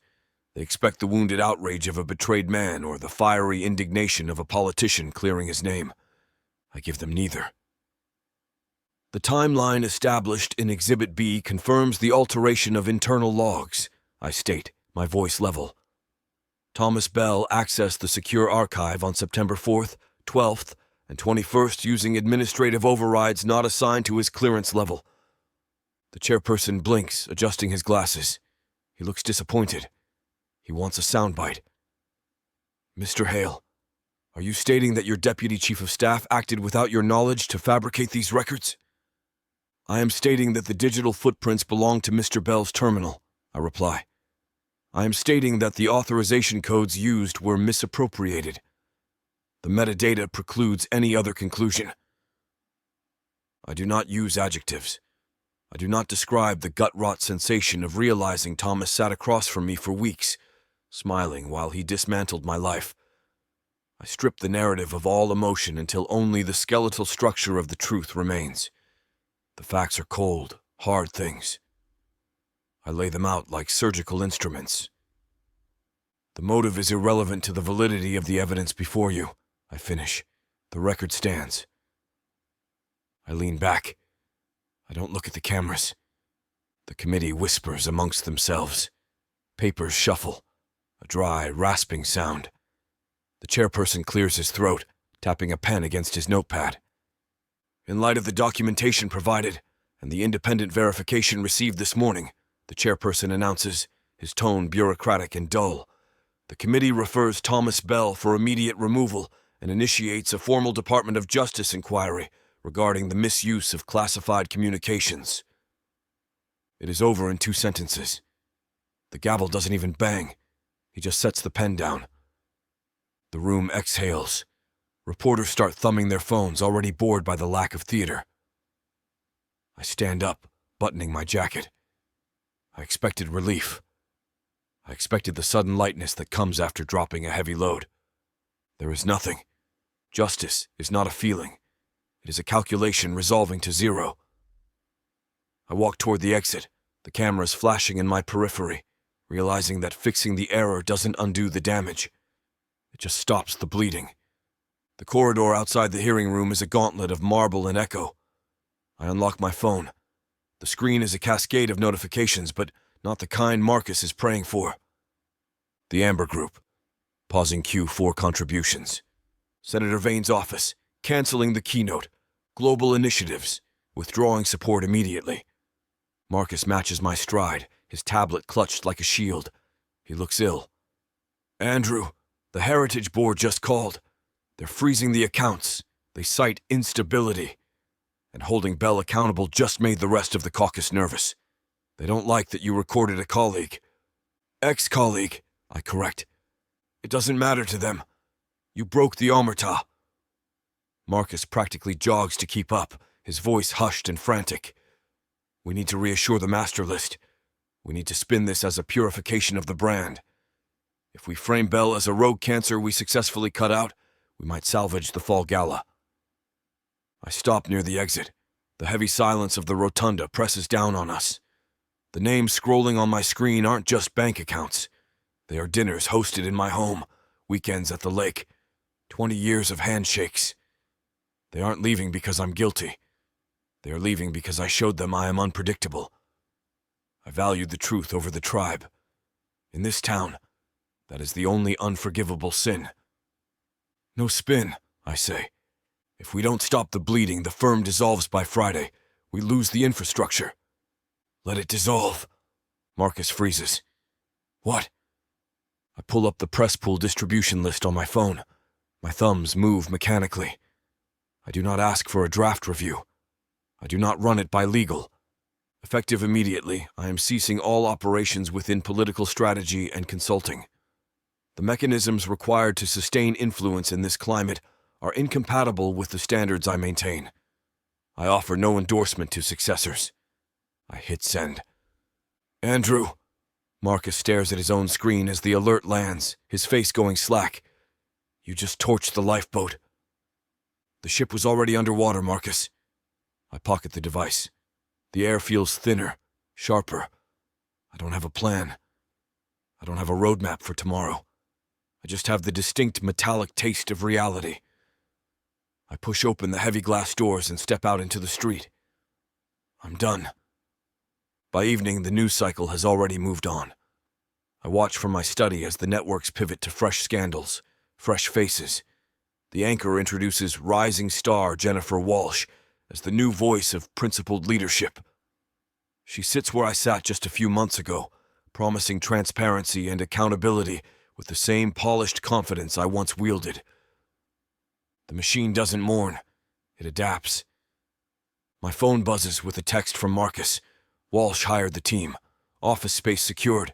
Client list transferred. We're operational by Monday. I delete the message without responding. The infrastructure I spent 20 years building now serves someone else's ambition. The donors who froze my accounts are already writing checks to Walsh's campaign. The same consultants who scattered when my name became toxic are lining up to brief my replacement. The system never needed Andrew Hale. It needed a function, someone to occupy the role of ethical power broker, to provide the illusion of principled leadership while the machinery ground on beneath. Walsh will play the part admirably until she too becomes inconvenient. I pour myself a scotch and settle into the leather chair that once hosted strategy sessions with senators. The silence feels foreign. No phones ringing, no urgent meetings, no crises demanding immediate response. For 2 decades, I measured my worth by the frequency of interruptions. Now the quiet stretches unbroken. The house feels larger without the constant hum of political urgency, its rooms stretching into spaces I'd forgotten existed. I move through them slowly, my footsteps the only sound in corridors that once echoed with hushed conversations and urgent phone calls. I notice details that escaped me during 20 years of perpetual motion. The way golden evening light cuts across the hardwood in precise geometric patterns, the soft tick of the grandfather clock my mother insisted on keeping, the dust motes drifting like tiny satellites in golden shafts that slant through tall windows. Ordinary things, peaceful things. The kind of details that get lost when your life is measured in 15-minute increments and crisis response times. I walk to the kitchen, a space that once served primarily as a staging area for catered strategy sessions, and wash the single glass and place setting I used for dinner. The mundane task carries unexpected weight in my hands. No staff to handle it with efficient discretion, no schedule demanding I move to the next obligation, no deputy chief hovering with updates that couldn't wait. Just me, warm water running over crystal, and the simple completion of something small and finite. The soap creates brief rainbows on the glass's surface before disappearing down the drain. The dish rag hangs neatly on its hook beside the sink, a small act of order in a life suddenly free of larger structures. The granite counter gleams under the pendant lights, unmarked by the usual scatter of briefing papers and abandoned coffee cups. I turn off the lights one by one and head upstairs, my footsteps echoing in the empty space where voices once carried the weight of campaigns and calculated risks. In the bedroom, I remove my cufflinks, the gold ones my father gave me when I won my first campaign, back when I still believed politics could be a noble calling. They catch the lamplight as I place them in the box beside my watch, these small totems of a life built around appearances and expectations. These rituals once prepared me for battle, each precise movement a form of armor against the day's coming assaults. Now they mark simply the end of the day, nothing more. No strategies to refine, no alliances to maintain, no enemies to anticipate. I sit on the edge of the bed, still wearing the tailored shirt that once commanded respect in rooms where decisions shaped lives, and realize something fundamental has shifted. The familiar itch to check the late news, to scan political websites for threats or opportunities, has vanished completely. The compulsion to strategize tomorrow's moves, to game out scenarios 3 steps ahead, feels foreign, like muscle memory from someone else's life, someone I used to be, but can barely remember being. For the very first time in decades, I have no desire to fight. The absence of that drive, once as essential as breathing, leaves me feeling strangely weightless. Chapter 22. Kiana. The sublet smells of lemon pledge and someone else's stagnation. I sit on a locked Samsonite in the center of the living room, surrounded by cardboard boxes that remain tape-sealed. The late afternoon light is thin here, filtering through cheap blinds to cast gray, prison bar stripes across the dust on the floorboards. My phone sounds off against the hard plastic of the suitcase, a relentless, insect-like buzzing that hasn't stopped for 6 hours. I glance at the screen without picking it up. My name is trending, jumping between hashtags. Whistleblower, rogue agent, the woman who sank the ship. I watch the narrative form in real time, a hydra growing heads faster than I can cut them off. The pundits are trying to decide if I'm a Joan of Arc for the digital age or a volatile liability who betrayed client privilege. In my old life, I controlled the orchestration of these moments. I decided what the public saw, how the light hit the subject, which words were bolded in the press release. Now I'm the subject, and the lens is wide open. Visibility without the infrastructure to manage it isn't power. It's just exposure. I am naked in the town square, and everyone has a stone. The screen lights up again. A producer from a network morning show I used to feed exclusives to, then a senior editor from a legacy paper. The voicemail transcriptions scroll rapidly across the notification bar. Kiana, we need your voice on this. Just a conversation about the emotional difficulty of the decision. We're looking for the human context, the personal toll. I swipe decline. I do it again for a podcast host who wants the raw, unfiltered truth. They want the softening. They are begging for the angle where I paint myself as the conflicted woman, driven by a heavy heart and moral exhaustion. They want to package my professional execution as an emotional breakdown so it digests easier with breakfast. If I give them a quote about feelings, I become a character in a melodrama. If I say nothing, I remain an enigma. I press the side button, silencing the ringer completely. I didn't incinerate my career to let them repackage the ashes into something palatable. I operated on facts. I moved on evidence. If they want a wheat piece, they can hire an actress. I refuse to help them edit the steel out of my spine. The city hums beyond the open window, traffic weaving between sirens, and the distant clatter of a late-night food truck. I've moved to the floor, back against the wall, laptop balanced on my knees. The air is thick with the smell of exhaust drifting up from the street. My email inbox refreshes with a soft chime. Another message lands in the folder I've labeled Unexpected. Subject: You did the right thing. From Sandra Jackson, former Deputy Communications Director, Senator Walsh's office.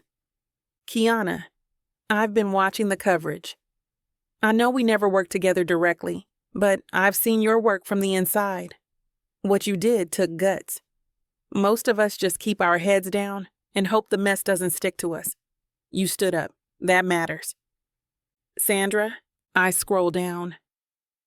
Another one timestamped 20 minutes ago.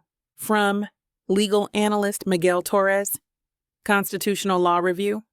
Miss Lewis, your decision to prioritize evidence over client protection represents a standard most of us discuss in theory, but rarely see practiced. The legal community is taking note. Integrity without institutional backing is rare, worth recognizing. Best, M. Torres. The messages keep coming. A former Hill staffer who remembers my work on the Brennan ethics case. A journalist who covered 3 scandals I managed, noting that I never once asked him to bury a fact. A paralegal from a firm I consulted with 2 years ago, saying she'd always wondered if anyone in crisis management actually believed in truth over optics. None of them are offering jobs. None are promising future partnerships or hinting at professional opportunities. They're just acknowledging. The messages are brief, unpolished, devoid of the networking language that usually coats professional correspondence like lacquer. I close the laptop and lean my head back against the wall. The plaster is cool against my scalp. These people aren't writing because they think I'm politically useful or because they want to align themselves with a winner. They're writing because they recognize something they've never had the courage to do themselves. A fire truck wails past, its red light sweeping across the opposite wall in rhythmic flashes. I think about the calls I'm not returning, the interviews I'm declining, the narrative I'm refusing to feed. The industry wants me to explain my emotional journey, to give them the arc of conflict and resolution that makes a clean story. But credibility doesn't require consensus. It just requires coherence. I followed the evidence. I reported what I found. I refused to bury facts to protect reputations. The rest is commentary. I move to the kitchen table as the clock hits midnight, pushing aside the remains of lo mein that turned to paste hours ago. Legal pads fan across the surface, filled with my handwriting, contact lists, potential revenue streams, the skeletal framework of what independence actually looks like when you strip the institutional padding. No firm letterhead, no HR department to handle the liability insurance. No senior partners to absorb the risk when a case goes sideways, no prestige buffer to deflect the impact when clients decide you're too dangerous to hire. I flip open my laptop and pull up a blank document. At the top, I type, Lewis Strategic Communications, Operating Budget, Year 1. The numbers are stark. Rent for a real office, not a sublet. Professional insurance that covers independent operators. Technology infrastructure that doesn't rely on borrowed access. Marketing budget to compete against firms with decades of name recognition. I calculate my liquid savings, subtract living expenses for 6 months. Factor in the client base I've lost by burning bridges with my former firm.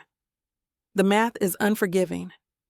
I have enough runway for 4 months, maybe 5 if I eat nothing but ramen and cancel my phone plan. But the clarity is refreshing.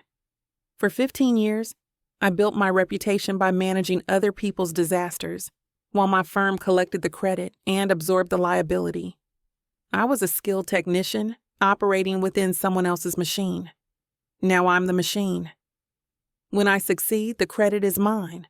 When I fail, the consequences land directly on my doorstep. No one to hide behind. No corporate structure to diffuse responsibility. No partners to blame when strategy goes wrong. I lean back in the cheap folding chair and survey the scattered papers. This is what accountability looks like when you take away the infrastructure of institutional protection. Raw, immediate, honest, I'm finally answerable only to myself. The apartment settles into silence around 3 a.m. when even the traffic thins to an occasional whisper of tires on asphalt. The radiator clicks and hisses, a metallic conversation with itself that echoes through the thin walls. I can hear water running in the unit above, someone's insomnia translating into late-night dishwashing, or an extended shower to wash away whatever keeps them awake. I sit cross-legged on the floor, back against the couch I haven't bothered to unfold, and let the fear arrive. It's been circling all evening, patient as a predator, waiting for the noise to die down and my defenses to lower. Now it lands with surgical precision. 15 years. Gone. Not just the job. The entire ecosystem I spent a decade and a half building, the relationships that took years to cultivate, the reputation that opened doors before I knocked, the financial security that let me sleep without calculating grocery budgets, the professional identity that answered the question of who I was before anyone asked what I believed. I inventory the losses methodically. The corner office with floor-to-ceiling windows overlooking the harbor, the assistant who managed my calendar and filtered my calls, the expense account that covered client dinners and conference travel, the health insurance that didn't require me to choose between coverage and rent, the retirement account that was supposed to compound for another 30 years, the network. That's the real devastation. I spent 15 years building relationships with journalists, editors, producers, political operatives, corporate executives. Not friendships.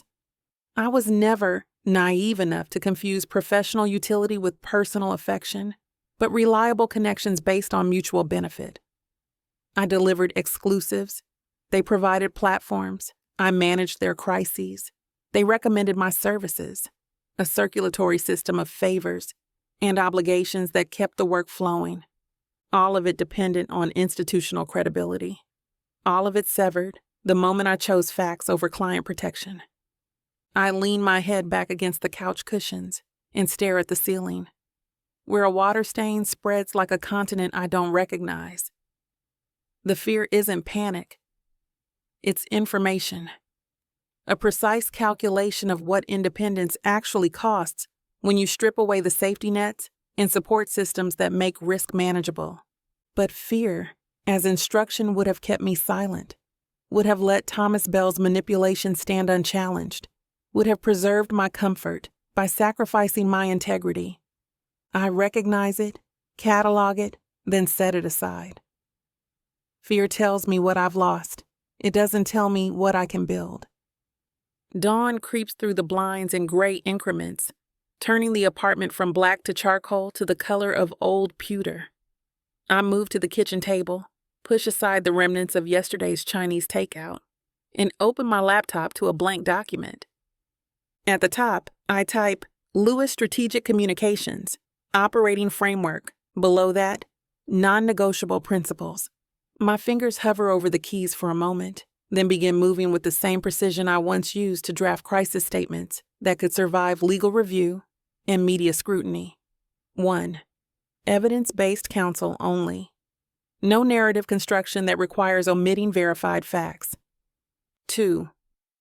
Client transparency as prerequisite. Full disclosure of relevant information before engagement. 3. Public interest override.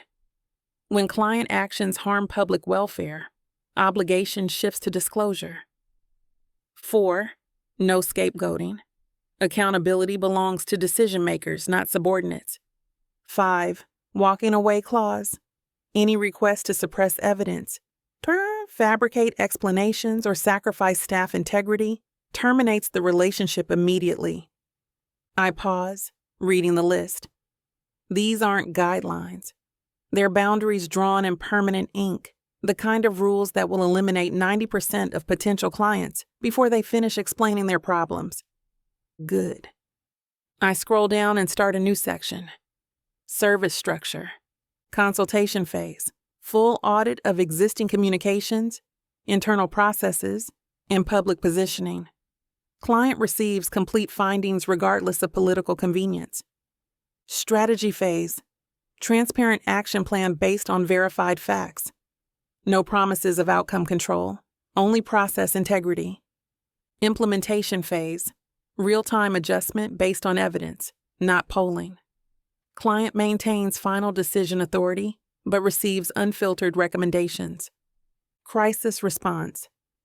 Immediate fact verification and public positioning based on truth rather than damage limitation. The framework takes shape line by line, a skeleton of principles that can support weight without bending. I'm not building a firm that competes on reputation management. Clients will know exactly what they're getting.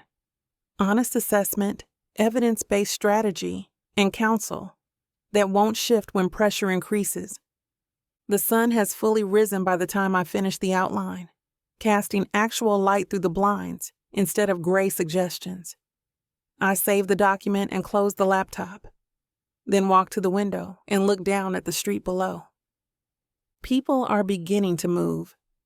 Early commuters heading to subway stations, joggers claiming sidewalk space before the crowds arrive, coffee shops raising their security gates to start another day of commerce. All of them operating within systems they didn't design, following rules they didn't write, pursuing goals that may or may not align with their actual values. Finally, I'm designing the system, writing the rules, setting the terms of engagement based on what I believe rather than what the market demands. The path forward is undefined, but it's mine. Chapter 23. Andrew. The grinder screams, a jagged mechanical noise that replaces the usual morning chorus of ringtones and Marcus asking for authorization on a press release. I verify the water temperature, 200 degrees, precise, and pour. The bloom rises in the Chemex, dark and aromatic. I watch the drip. No handlers, no briefing book, just gravity and chemistry. I walk 2 blocks to the bakery on 4th. A bike courier nearly clips my shoulder and shouts an obscenity without slowing down. He doesn't know my face. He doesn't care about my connections to the Senate Finance Committee or the skeletons in my closet I just rattled for the world to see. I'm just a pedestrian in a gray coat. I order a black coffee and sit at a scratched wooden table near the window. The schedule in my head is blank. It's physically uncomfortable, this silence. My brain reaches for a crisis to solve, a fire to put out, itching like a limb waking up from numbness. I force myself to watch the steam rise from the cup. This is the work now, existing without velocity. My phone vibrates against the table. I don't jump. The screen lights up with a message from Lucas Vane, a whip for the majority leader. We spent 10 years trading favors in back hallways. Hope you're holding up. We have a situation with the infrastructure appropriations. Messy. Could use a sterile pair of eyes. Strictly off books. Name your rate. I look at the words. Off books. Sterile. They think I'm wounded. They assume the loss of public standing has left me desperate for relevance, willing to be a ghost in the machine if I can't be the face.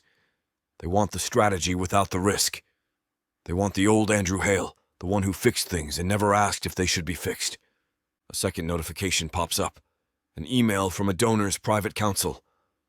Quiet lunch? We value your perspective. I don't type a polite decline. I don't offer a referral or a sarcastic rebuttal. I slide my thumb across the screen, delete the thread, and block the number. I take a sip of coffee. It's bitter, hot, and honest. Exile isn't a punishment when you lock the gate yourself. The calls come in waves. Each one starts with sympathy and ends with a proposition. Senator Caldwell's chief of staff phones while I'm walking back from the bakery. His voice carries that practiced warmth reserved for damaged allies. Andrew, hell of a thing you went through. Really admire how you handled it. I wait for the pivot. It arrives on schedule. Listen, we've got this committee hearing next week. Energy subsidies. Nothing controversial, just need someone to massage the talking points. Keep it clean, you know? Your kind of work. I'm not taking clients. The pause stretches long enough for him to recalibrate. Right, of course. Still processing. But when you're ready. I won't be ready. I hang up before he tries to offer a retainer. By afternoon, the temperature drops. Marcus calls twice. I don't answer. The third time I pick up. You're burning bridges faster than Sherman through Georgia. Good. Caldwell's people are saying you hung up on them. Vane's camp thinks you've lost your mind.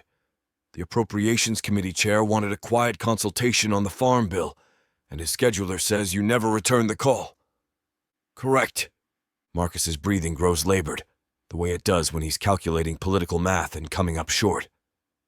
Andrew, these aren't random favor seekers. These are your people. 20 years of relationships. We're my people. Past tense, present reality. The silence on his end tells me he's finally grasping the scope of what I'm rejecting. Not just this week's opportunities, but the entire ecosystem that feeds on proximity and access. The invisible currency I've spent decades accumulating, now worthless by choice. You realize what this means? Enlighten me. It means when the next crisis hits, and it will, you'll have no one to call, no favors to collect, no back channels. Good. I hang up on him too. The reporter catches me outside my building 3 hours later. Janet Matheson from the Post, notebook already open, recorder visible in her palm. Mr. Hale, quick question about the Bell investigation. Can you comment on Kiana Lewis's role in exposing the evidence? The smart play would be measure distance, professional respect without personal endorsement. Leave room for interpretation. Ms. Lewis conducted a thorough, evidence-based investigation. Her integrity was absolute. Some are saying she pushed the disclosure too aggressively, that a more measured approach. Some would be wrong. Janet's eyebrows lift. She senses blood in the water. Are you saying you fully support her methods? I'm saying she did exactly what needed to be done. No more, no less. Even though it cost you politically, especially because it cost me politically. The recorder keeps running. Janet scribbles notes, her pen moving faster now. Will you continue working together? The question hangs in the air between us. I think of Kiana, probably fielding similar calls, probably giving similarly uncompromising answers. That's her decision to make. I meet Kiana at a bistro on 14th with floor-to-ceiling glass. It's a goldfish bowl by design, the kind of place I used to avoid unless I wanted to send a very specific message to a specific zip code. Now, I just want lunch. We sit near the window. I see the telephoto lens glinting from the passenger seat of a sedan parked across the street. Kiana sees it too. She doesn't shift her chair or angle her face away. She picks up the menu. They're going to say we're plotting a coup, she says, her eyes scanning the entrees. Let them. Or that we're gloating. Are we? I'm eating a salad, Andrew. If that's gloating, the bar is low. The photos hit the feeds before the check arrives. I see them on the phone of the man at the next table. The rogue agents. Scandal's architects. In the grainy digital zoom, we look conspiratorial. The captions dissect our body language, searching for leverage, anger, or fear. They find none. For the first time in 20 years, the exposure doesn't trigger a reflex to spin. I don't want to correct the lighting or issue a clarification. There is a strange, quiet victory in being seen exactly as we are. Two people eating in public, stripped of influence, possessing nothing but the truth we burned everything down to keep. The evening is quieter. My kitchen usually serves as a staging ground for catering staff or a place to brew coffee while reading opposition research. Tonight it is just a kitchen. I chop onions. My knife work is functional, lacking the precision of a chef, but the rhythm is grounding. Kiana leans against the granite island, a glass of wine in her hand, watching me wrestle with a bell pepper. There are no phones on the counter, no TV humming with cable news in the background. You're crowding the pan, she notes. I'm optimizing surface area. You're steaming the steak instead of searing it. I stop, tongs in hand, and look at the meat. She's right. I move 2 pieces to a plate to give the others room. Better? Marginally. We eat at the small table near the balcony. The conversation is fragmented, drifting between silence and small observations about the city lights below. It's clumsy. We don't have a crisis to solve, and without a war to fight, we are learning the awkward geometry of peace. I look at her across the table. The uncertainty of tomorrow, income, reputation, purpose, is a physical weight in the room. But for the first time, it doesn't feel like falling. It feels like standing on a foundation I built myself, however small, and deciding to stay there. The call comes while I'm reading the Post's morning editorial. They've called Kiana's investigation reckless and suggested that cooler heads might have found a more measured resolution. I'm reaching for my phone to draft a response when it rings. Andrew, it's David Thompson from the Chronicle. Thompson covers the Hill for the business section. We've spoken maybe 3 times in 15 years. I'm working on a piece about crisis management firms, specifically how they're adapting post-Bell. Industry sources are saying Kiana Lewis's approach was unconventional. I set the paper down. Unconventional how? Too aggressive. Too public. The consensus seems to be that a more experienced hand would have managed the disclosure differently. Kept it internal, maybe. Protected the broader relationships. The consensus is wrong. Can I quote you on that? You can quote me saying that Kiana Lewis conducted the most thorough, principled investigation I've witnessed in 24 years of politics. Anyone suggesting otherwise wasn't in the room. The pause tells me he's writing. Fast. Some are saying your judgment might be compromised, that your personal relationship with Ms. Lewis affects your perspective. The old Andrew would have deflected, pivoted to process, credentials, professional boundaries, kept the personal sealed away from public consumption. My judgment is that integrity matters more than comfort. If that's compromised, then yes, I'm compromised. Are you saying I'm saying Kiana Lewis saved my career from a saboteur, my reputation from a lie, and my conscience from a cover-up. If supporting her publicly costs me credibility with people who think that's controversial, those aren't people whose credibility I value. I hang up before he can follow up. The article runs online within 2 hours. The headline reads, "Hale defends crisis expert in rare public statement." My quotes are in bold, unedited, and unspun. Reading them back, they sound exactly like what I meant to say. Marcus calls within minutes. "What the hell was that?" A conversation with a reporter. "That was a declaration of war against half the consulting firms in the city." "Good. Andrew, those firms employ people you've known for decades. They'll remember this." I walk to the window. The city spreads below, the same view I've had for 8 years. The same buildings, same traffic patterns, same rhythms of power moving through marble corridors. But the view feels different now. Smaller, more manageable. Marcus. For 20 years, every decision I made was calculated for maximum advantage. Every alliance, every statement, every silence, I optimized for influence. And it worked. It worked until it didn't. So now you're burning it all down? Now I'm building something else. The silence stretches. Marcus is recalibrating, trying to find an angle that will pull me back into the familiar mathematics of political survival. What if you're wrong about her? The question hangs between us. What if Kiana's methods were reckless? What if the industry consensus is right? What if defending her isolates me from every relationship I've spent decades building? Then I'm wrong about something that matters instead of right about things that don't. Marcus exhales slowly. You realize this ends your comeback options. There's nothing to come back to. I hang up.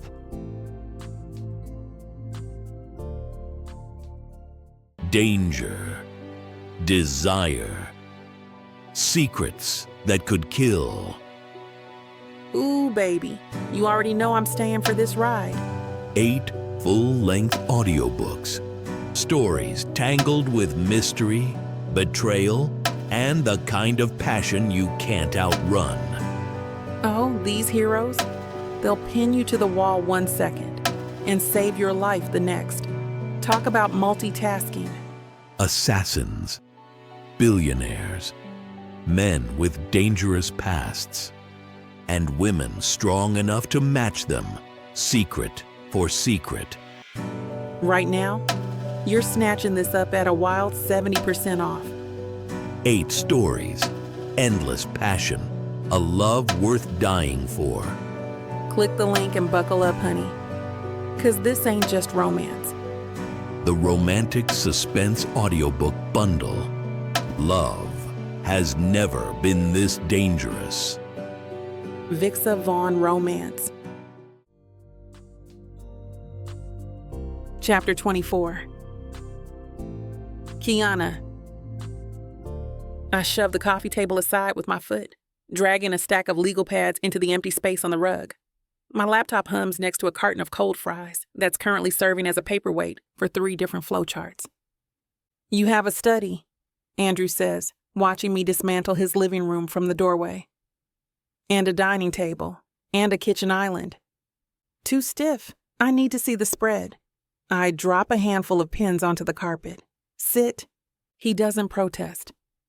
He smiles, loosens his tie, drops his jacket on the sofa, and settles cross-legged on the floor opposite me.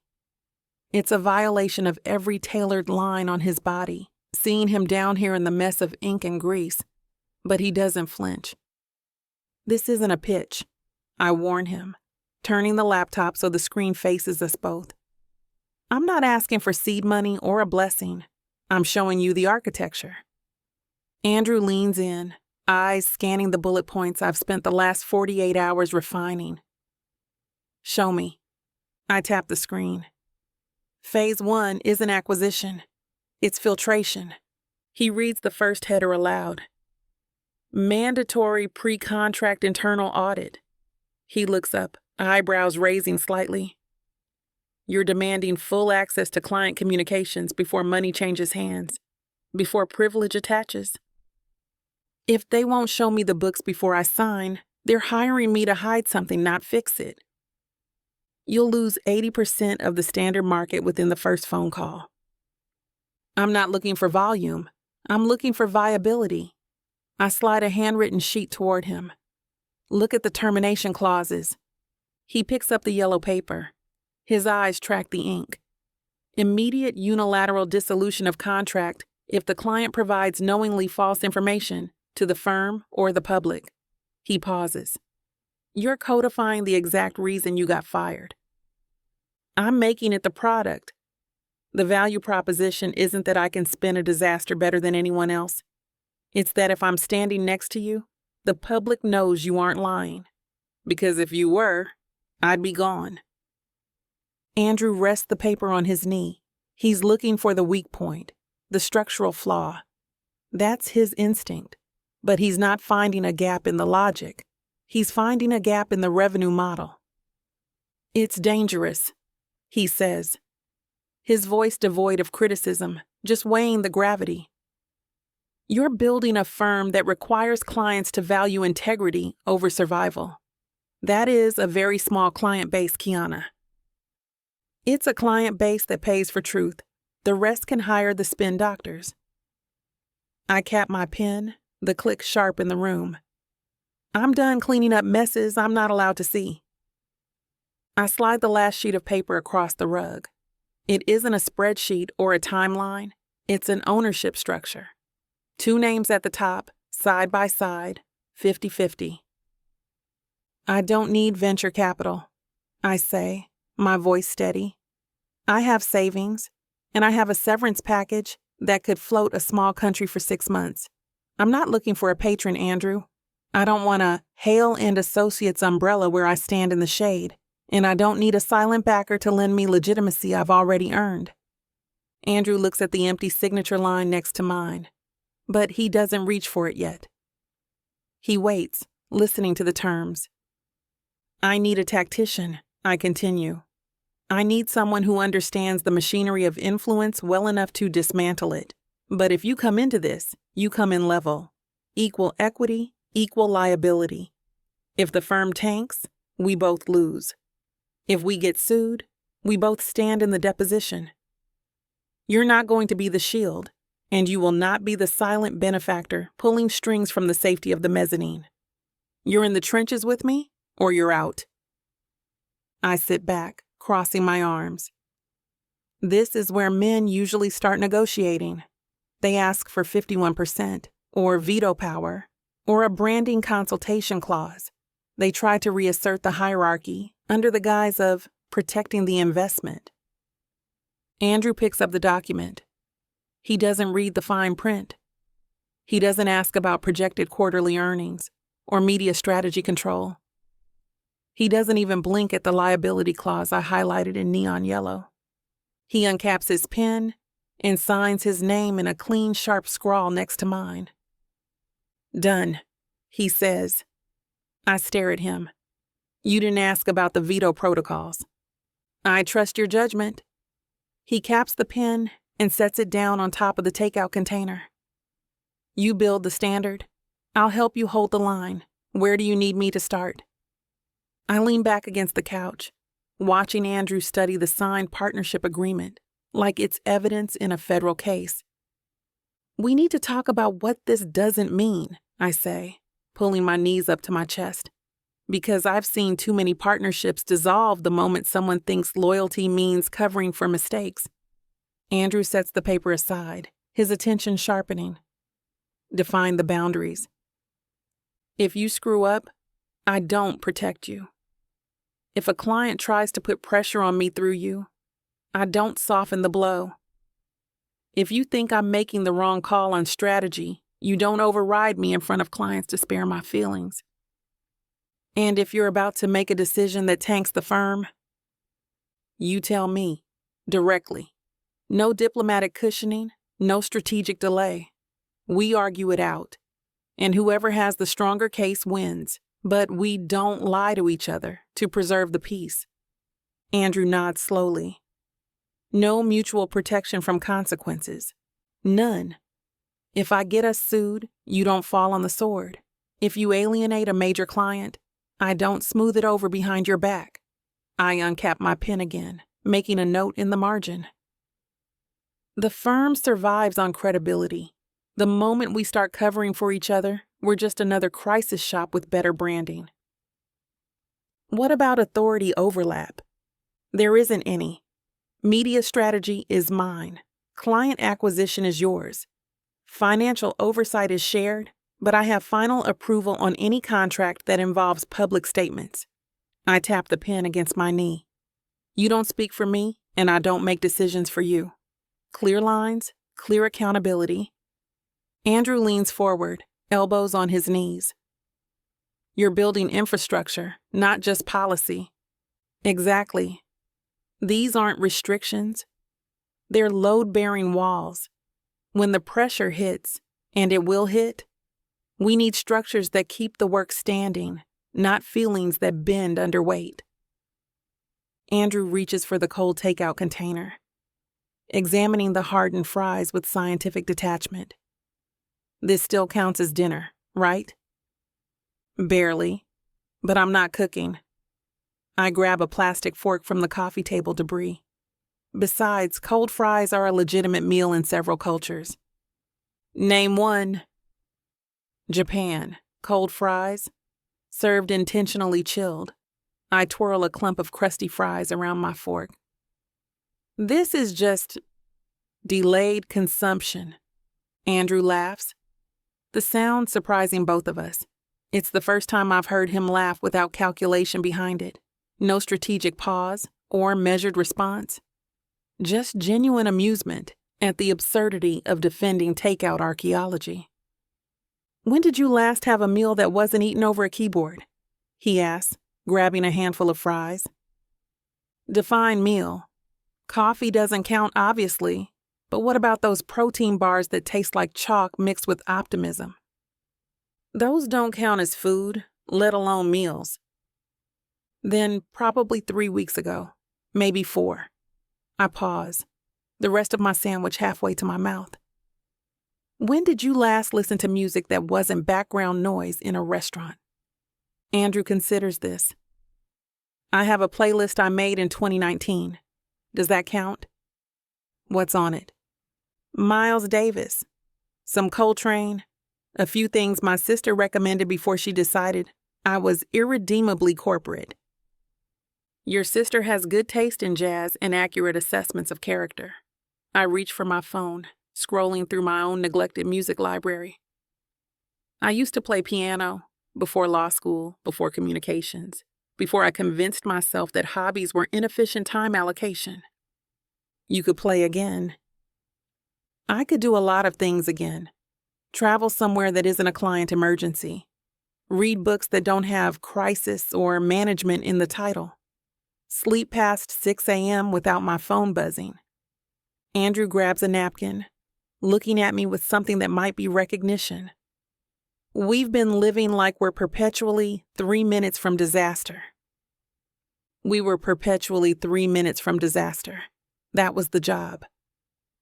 And now, I look around the living room, at the papers scattered across his expensive rug, at the evidence of a life we're building instead of a crisis we're managing. Now we get to choose what life looks like.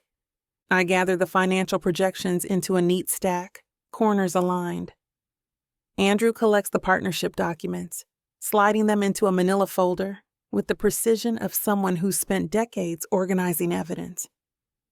We should probably invest in a filing cabinet, I say, watching him sort through the scattered pens. And maybe a coffee machine that doesn't require an engineering degree to operate. I know a place that sells refurbished office furniture. Nothing flashy, but functional. Andrew picks up the empty styrofoam container, examining it like it holds state secrets. We'll need business cards, too. Something simple. No embossed logos or heavyweight cardstock. Just names, numbers, and what we do. I fold the ownership structure document in half, then think better of it and smooth it flat again. Lewis and Hale Strategic Communications. Not Hale and Lewis, Alphabetical order. Less ego. More efficiency. I stack the legal pads on top of each other, noting how the top one is nearly filled with crossed-out ideas and revised bullet points. Besides, you'll be doing most of the client acquisition initially. Let them get used to hearing my name first. Andrew nods, sliding his laptop closed. Fair point. What about office space? Nothing downtown? Rents obscene? And half our clients will be people trying to distance themselves from the usual K Street machinery anyway. I lean back against the couch, surveying the controlled chaos we've created. Somewhere accessible but not prestigious. A place that says we're serious without screaming that we're expensive. There's a building in DuPont Circle, mixed commercial and residential. I looked at it 2 years ago for a satellite office. Andrew stacks the flowcharts, his movements methodical. Good bones. Reasonable lease terms, close to Metro. You've been thinking about this longer than 48 hours. I've been thinking about alternatives for months, just never had a reason to act on them. He sets the papers aside and looks at me directly. This isn't a reaction to getting burned. This is what I should have been doing all along. I pull my knees up, wrapping my arms around them. The floor is surprisingly comfortable. Or maybe I'm just too tired to care about proper seating. It won't be fast money. The first year, maybe 2, we'll be turning down more work than we take. Building credibility through rejection instead of acquisition. Good. I'm tired of fast money. Fast money comes with fast compromises. And slow money? Slow money comes with sleep. Andrew stretches his legs out, his socks a small rebellion against the formality of everything else he's wearing. When was the last time you went to bed without checking your phone one more time? Honestly, I can't remember.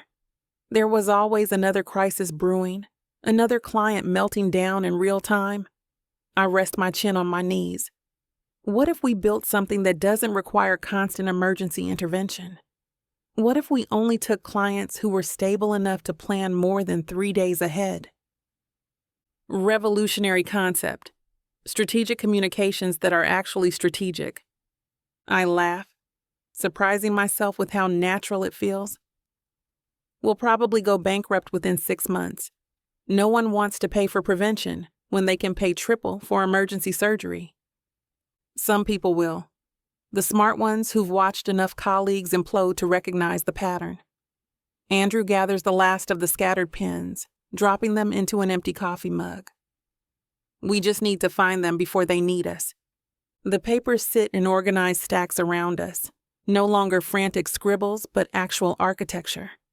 A blueprint for something that doesn't exist yet, but feels inevitable now that we've drawn the lines. You know what I just realized? I say, looking at the partnership agreement with both our signatures at the bottom. We're building something that won't make us rich or famous.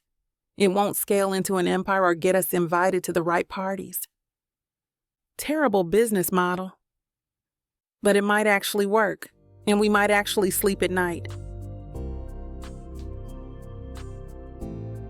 Chapter 25. Andrew.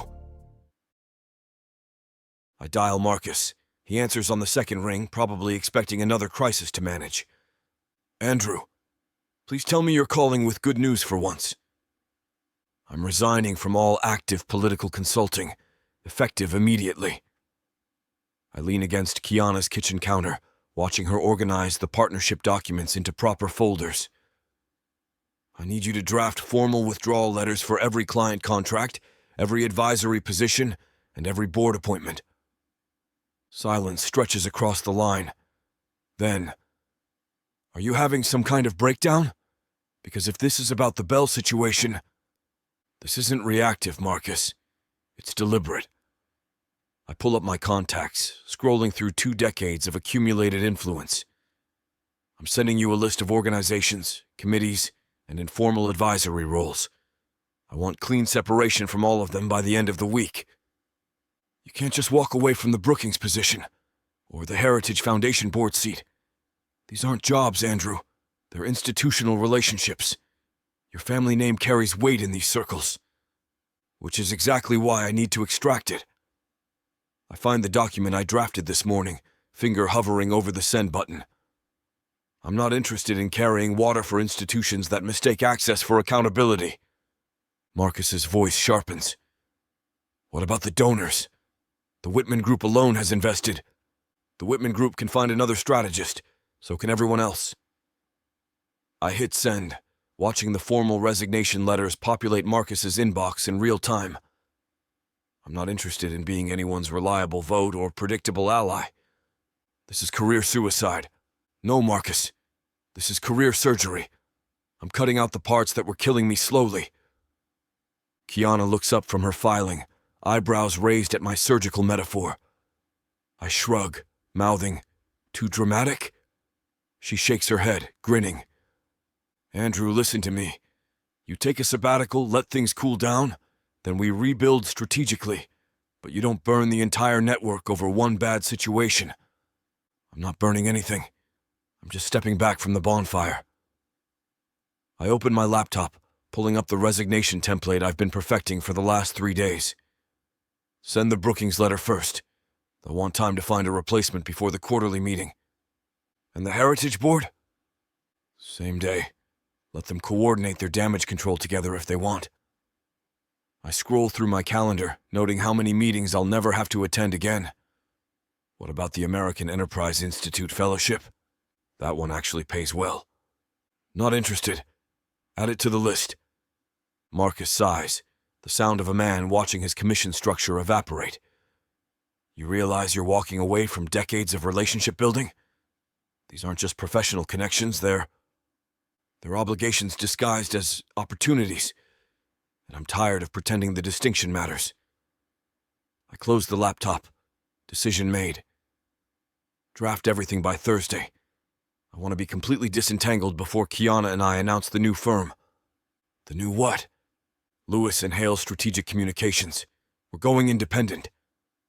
Jesus, Andrew, you're really doing this. I'm really doing this. I look at Kiana, who's listening to my half of the conversation with undisguised approval. Send me the drafts for review, but don't soften the language. Clean breaks, no lingering commitments, no advisory emeritus titles to ease the transition. What do I tell people when they ask why? Tell them I'm pursuing opportunities that align better with my values. And if they press for specifics, tell them to call me directly. I'll explain it myself. Marcus pauses, probably calculating how many relationships this conversation is about to crater. This is going to generate some very unhappy phone calls, Andrew. Good. Unhappy phone calls mean I'm finally doing something that matters to me instead of something that matters to them. I hang up and turn to Kiana, who's watching me with something that looks like pride. How does it feel? She asks. Terrifying. Liberating. Like jumping off a cliff and discovering I can fly. Or discovering you can't, and the ground is coming up fast. Either way, I'll know for certain. I spread organizational charts across Kiana's dining table, color-coding department structures by function. We'll need 3 divisions initially: crisis management, strategic communications, and reputation recovery. I can handle client acquisition and business development while you focus on... Stop! Kiana's voice cuts through my planning momentum. She doesn't look up from her laptop. You're doing it again. Doing what? Assigning me a freaking role instead of asking what I want to handle. She closes the laptop and fixes me with that sharp stare I've learned means I've overstepped. This is a partnership, not a hostile takeover with better coffee. I set down my pen, recognizing the trap I've walked into. You're right. I was thinking operationally, not collaboratively. You were thinking like a CEO who forgot he has a co-founder. She moves to the table, studying my charts. These divisions make sense, but you've structured them like a traditional hierarchy. Top-down decision-making, clear chains of command, centralized authority. That's how successful firms operate. That's how your old firms operated. This one needs to function differently if we want different results. I lean back, watching her reorganize my careful structure. What are you thinking? Distributed leadership, rotating project management, shared decision-making authority on all major strategic directions. She draws new connecting lines between departments. No one person controls the entire operation. That sounds like a recipe for gridlock and committee dysfunction. And your way sounds like a recipe for recreating every power structure we just escaped. She taps the chart with her pen. You want to build something ethical, Andrew? Start with how we structure power internally. It's just the two of us. I'm not trying to dominate anything. I'm trying to create efficiency. By making yourself the bottleneck for every major decision. Kiana raises an eyebrow. That's not efficiency. That's control disguised as leadership. I study the revised organizational structure, recognizing the challenge embedded in her design. You realize this means we'll have to negotiate every significant choice? Good. Negotiation forces transparency, and transparency prevents the kind of internal betrayal that brought you to me in the first place. It also slows down response times. Crisis communications requires rapid decision-making. It requires smart decision-making. Speed without consensus is how we end up with Thomas Bell situations. She moves around the table, positioning herself directly across from me. Unless you don't trust me to make those decisions alongside you? The question hangs between us, loaded with implications about partnership and power, and the ways I've learned to protect myself through control. I trust you completely. That's not the issue. Then what is? I fold the original charts, acknowledging defeat. I've never built anything collaboratively. I've acquired, inherited, or conquered. This requires different muscles. Then we'll develop them together. Equal weight, shared risk, distributed authority. Kiana's smile carries just enough challenge to keep me honest. Think you can handle being half of something instead of all of it? I can handle being half of something. I reach across the table, tracing one of her revised connecting lines. But you'll need to be patient while I learn the choreography. Patience isn't exactly my strongest virtue. Good thing we're not aiming for perfection. 2 weeks later, I discover what collaborative decision-making actually requires when our first potential client walks through the door.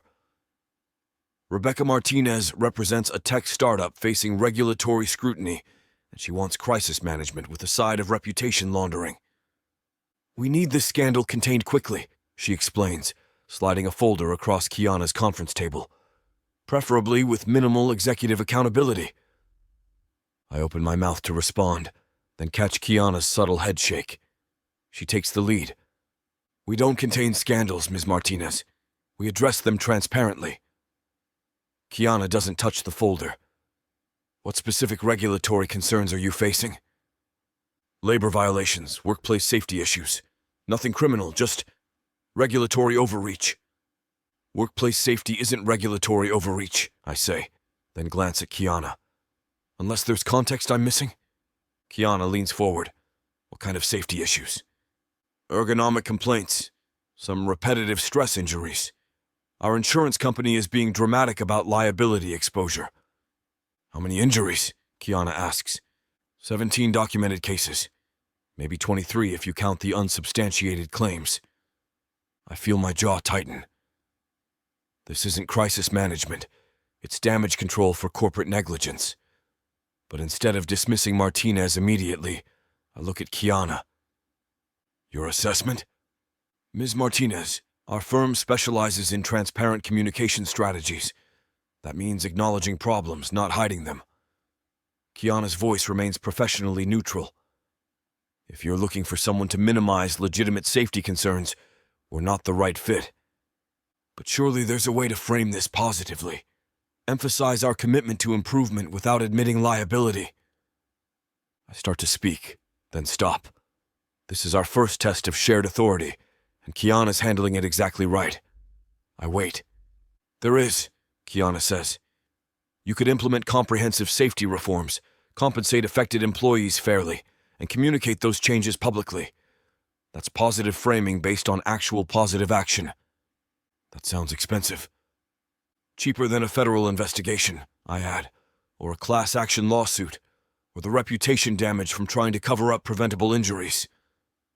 Martinez gathers her folder. I think we need someone with a more flexible approach to crisis management. Understood, Kiana says. Good luck finding them.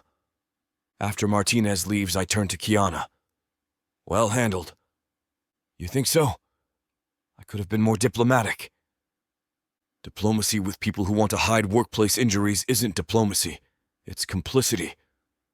I stack the organizational charts we've been revising, though I noticed you didn't ask my opinion before declining the contract. Did you want to take it? God, no, but we should probably establish protocols for client rejection decisions. Fair point. Next time we conference before we decline? I pause. This is going to be harder than I thought. The collaboration? The revenue? If we're going to maintain ethical standards, our client pool just got significantly smaller. Kiana grins.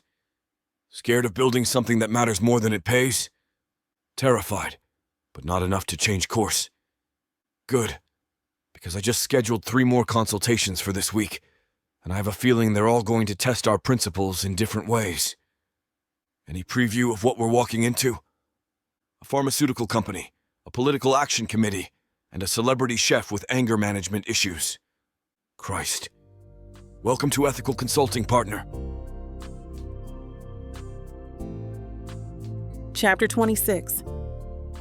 Kiana. 3 months in, and our conference room feels like a war room designed by someone who actually believes in winning ethically. I spread case files across the polished table while Andrew reviews contract amendments on his laptop. The pharmaceutical client wants to schedule a follow-up, I announce, highlighting key sections in their compliance report. Turns out voluntary disclosure of clinical trial data actually improved their stock price. Revolutionary concept. Andrew doesn't look up from his screen, but I catch his slight smile. Who could have predicted that transparency might be profitable? Their competitors, apparently. 3 other pharma companies have requested consultations this week. I flip through my calendar, noting how quickly word travels in industries built on reputation management.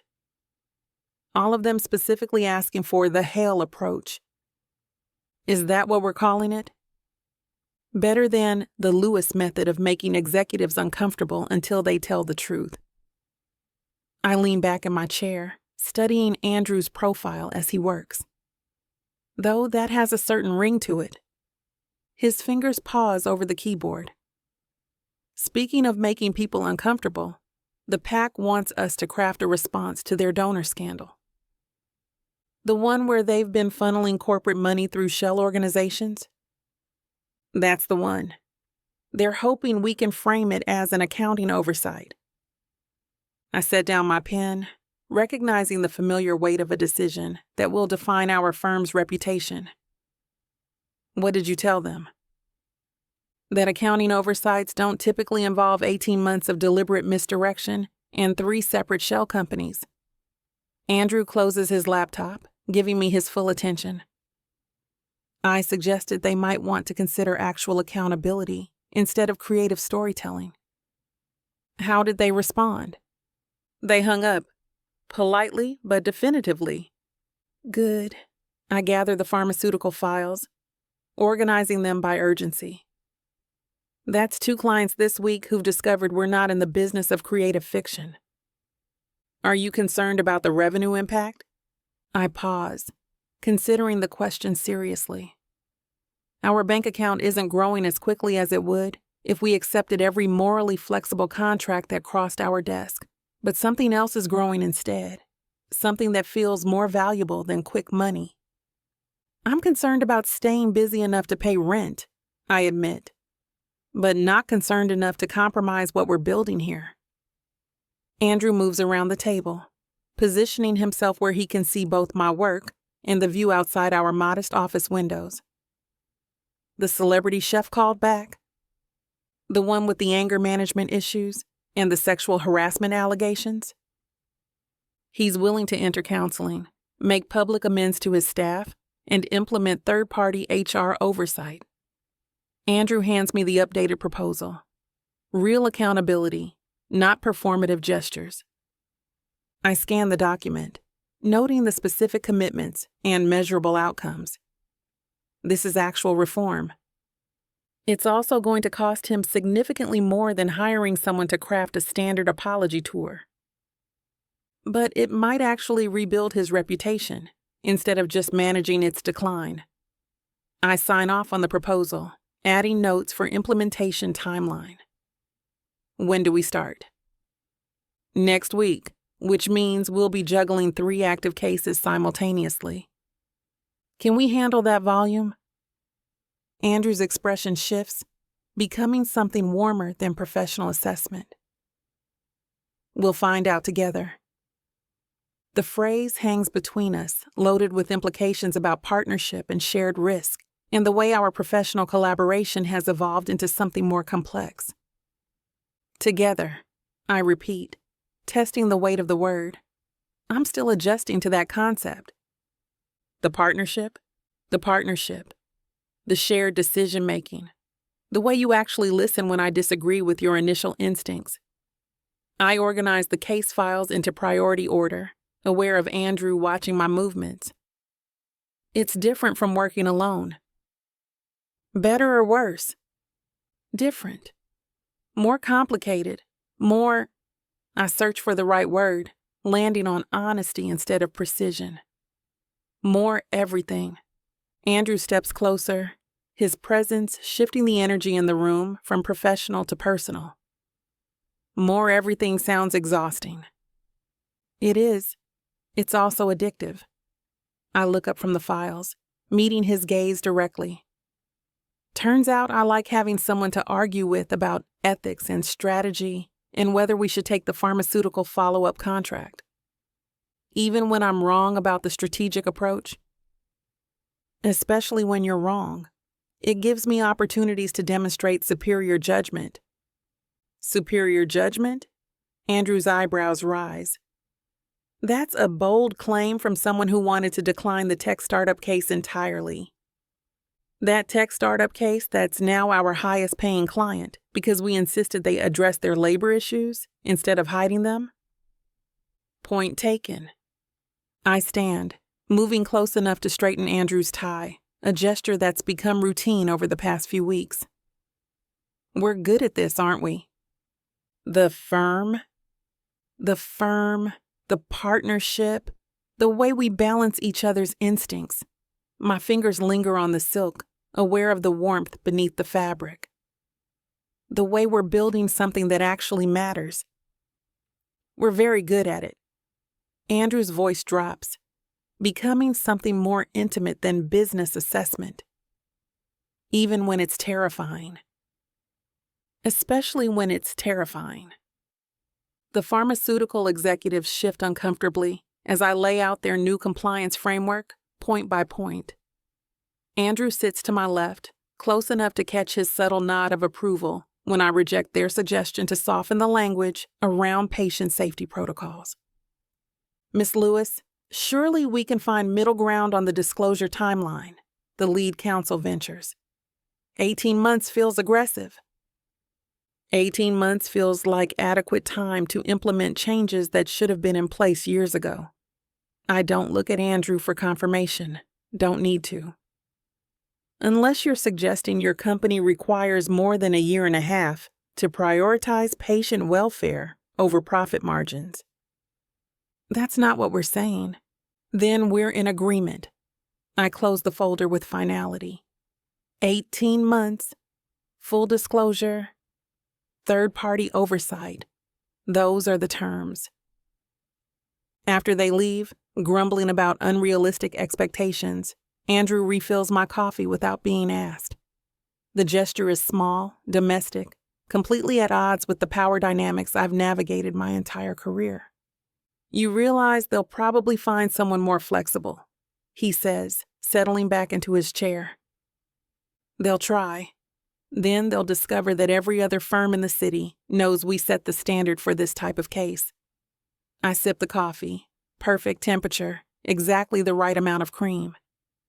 They'll be back, confident, experienced.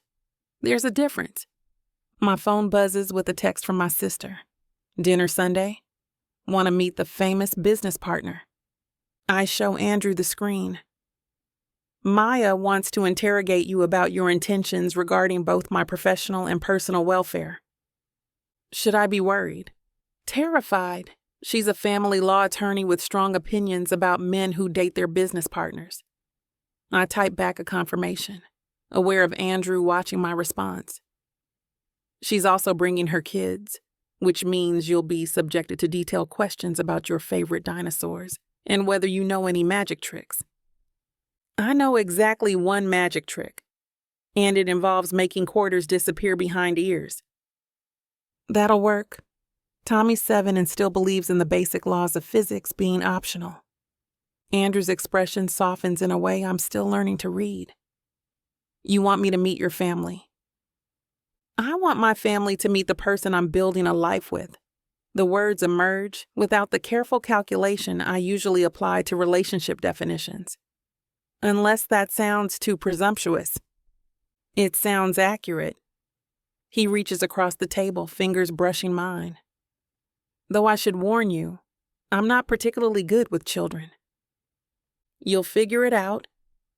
You figured out how to let me run a meeting without mansplaining my own strategy back to me. That was a steep learning curve. Worth the effort? Andrew's thumb traces across my knuckles, a touch that's become familiar over the past month of late nights and shared decisions and the gradual realization that partnership doesn't require sacrificing individual authority. Definitely worth the effort. He glances at his watch, then back at me. Speaking of effort, we have the nonprofit presentation in an hour. The one where they want us to help them restructure their board after the embezzlement scandal? That's the one. Are you ready to tell a room full of philanthropists that their vetting process was criminally negligent? I straighten my blazer, checking my reflection in the conference room's polished surface. I'm ready to help them build something better, after we acknowledge exactly how badly they failed the communities they claim to serve. No softening the message? No softening the message. I stand, gathering my materials with the confidence that comes from knowing Andrew will support my approach without question. Ready to watch me make some very wealthy people extremely uncomfortable. My favorite part of the job. Let's do this. Chapter 27. Andrew. The silence in the penthouse used to be a warning sign. In my old life, if the phone stopped buzzing, it meant I was being cut out of the loop, or the news cycle had moved on, both fatal conditions for a man who traded in relevance. Now the silence is just peace. I stand by the kitchen island, the city lights outside reduced to indifferent decoration rather than a territory to be managed. My phone sits face down on the marble, explicitly ignored. No crisis alerts. No panicked texts from junior staffers about a candidate's wayward tweet. No mental calculus regarding leverage or favors owed. For decades, I didn't exist unless I was fixing something, controlling something, or destroying something. Without the suit, without the title, I thought I would evaporate. Instead, I feel solid. The floor beneath my feet holds my weight just fine without a polling bump to prop me up. Kiana places the last dried plate into the overhead cabinet. I watch her reach up, the movement fluid and efficient. She doesn't ask for help, and I don't rush to offer it. That, too, is a muscle I'm learning to unlearn. I pick up the tea towel she discarded and fold it. My hands move automatically, aligning the corners perfectly. The instinct to optimize is still there, the urge to take the chaotic elements of a room, a conversation, or a life, and force them into a structure I designed. I almost reorganized the spice rack while you were cooking, I say, leaning back against the counter. Kiana turns, leaning her hip against the cabinet. She studies me, her expression readable only because she allows it to be. Because I put the paprika next to the cinnamon? Because it's inefficient. I toss the folded towel onto the counter. And because my default setting is to take over, to drive, to manage the outcome before the event even starts. You didn't, though. I wanted to. I look at her, stripping away the polish I used to sell to voters. I'm realizing that the need to control everything wasn't strength. It was panic. I don't want to lead this relationship, Kiana. I don't want to manage us. She doesn't smile or offer a soft platitude about growth. She just nods, accepting the statement as a factual update to our operating agreement. Good, she says, handing me her empty mug. Because I wouldn't let you anyway. We end up on the rug in the living room, backs resting against the sofa, my legs stretched out alongside hers. The digital world is exiled to the kitchen counter. Here, in the low hum of the apartment's HVAC and the distant city traffic, there are no screens to curate our attention. Kiana breaks the quiet. I archived the deadlock protocols today. I turn my head, studying her profile. In our old lives, a deadlock protocol was the nuclear option, the pre-planned route for severing ties when a partnership turned toxic. It's how she survived a decade of cleaning up other people's messes, by always knowing exactly where the door was and how long it would take to walk through it. You had protocols for us, I state. It isn't an accusation. It would have been negligent of her not to. I had 3, she answers, her voice leveled out, matter of fact. Financial separation, reputational damage control, and emotional containment. I used to update the risk factors weekly. She picks at a loose thread on her sleeve, a rare fidget. I realized this morning I hadn't opened the file since the hearing, so I deleted it. She doesn't look at me, but I feel the seismic shift in the room. For Kiana, trust isn't poetry or blind faith. It's the suspension of defensive maneuvers. She isn't surrendering. She is voluntarily dismantling her own armor because she believes I won't require her to use it. That weighs more than any ring I could buy her. I'm not going anywhere, I say quietly. I know, she replies. That's why the file is gone. By the time the city outside fades to a faint orange glow against the glass, the conversation has shifted. The lamps are low, casting long shadows across the floor. We aren't talking about dreams. We're talking about logistics. Commute times, she says, staring at the ceiling. I refuse to lose 10 hours a week in traffic anymore. If the new firm is in the district, we need to be close, or we need to be remote. Remote, I decide. 3 days a week. We don't need a physical war room to be effective. 4 days, she counters. Done. We dissect the years ahead like architects reviewing a site plan. No unexpected staircases, no unstable foundations. We agree that weekends are sacred, actually sacred, not unless a donor calls sacred. We agree that we are done with the adrenaline of disaster. We map out a life that prioritizes sustainability over status. I don't want the influence, I tell her, realizing it's the absolute truth. I just want the work to be real. Then we keep the client list small, she says. We don't scale up just because we can. There are no grand vows.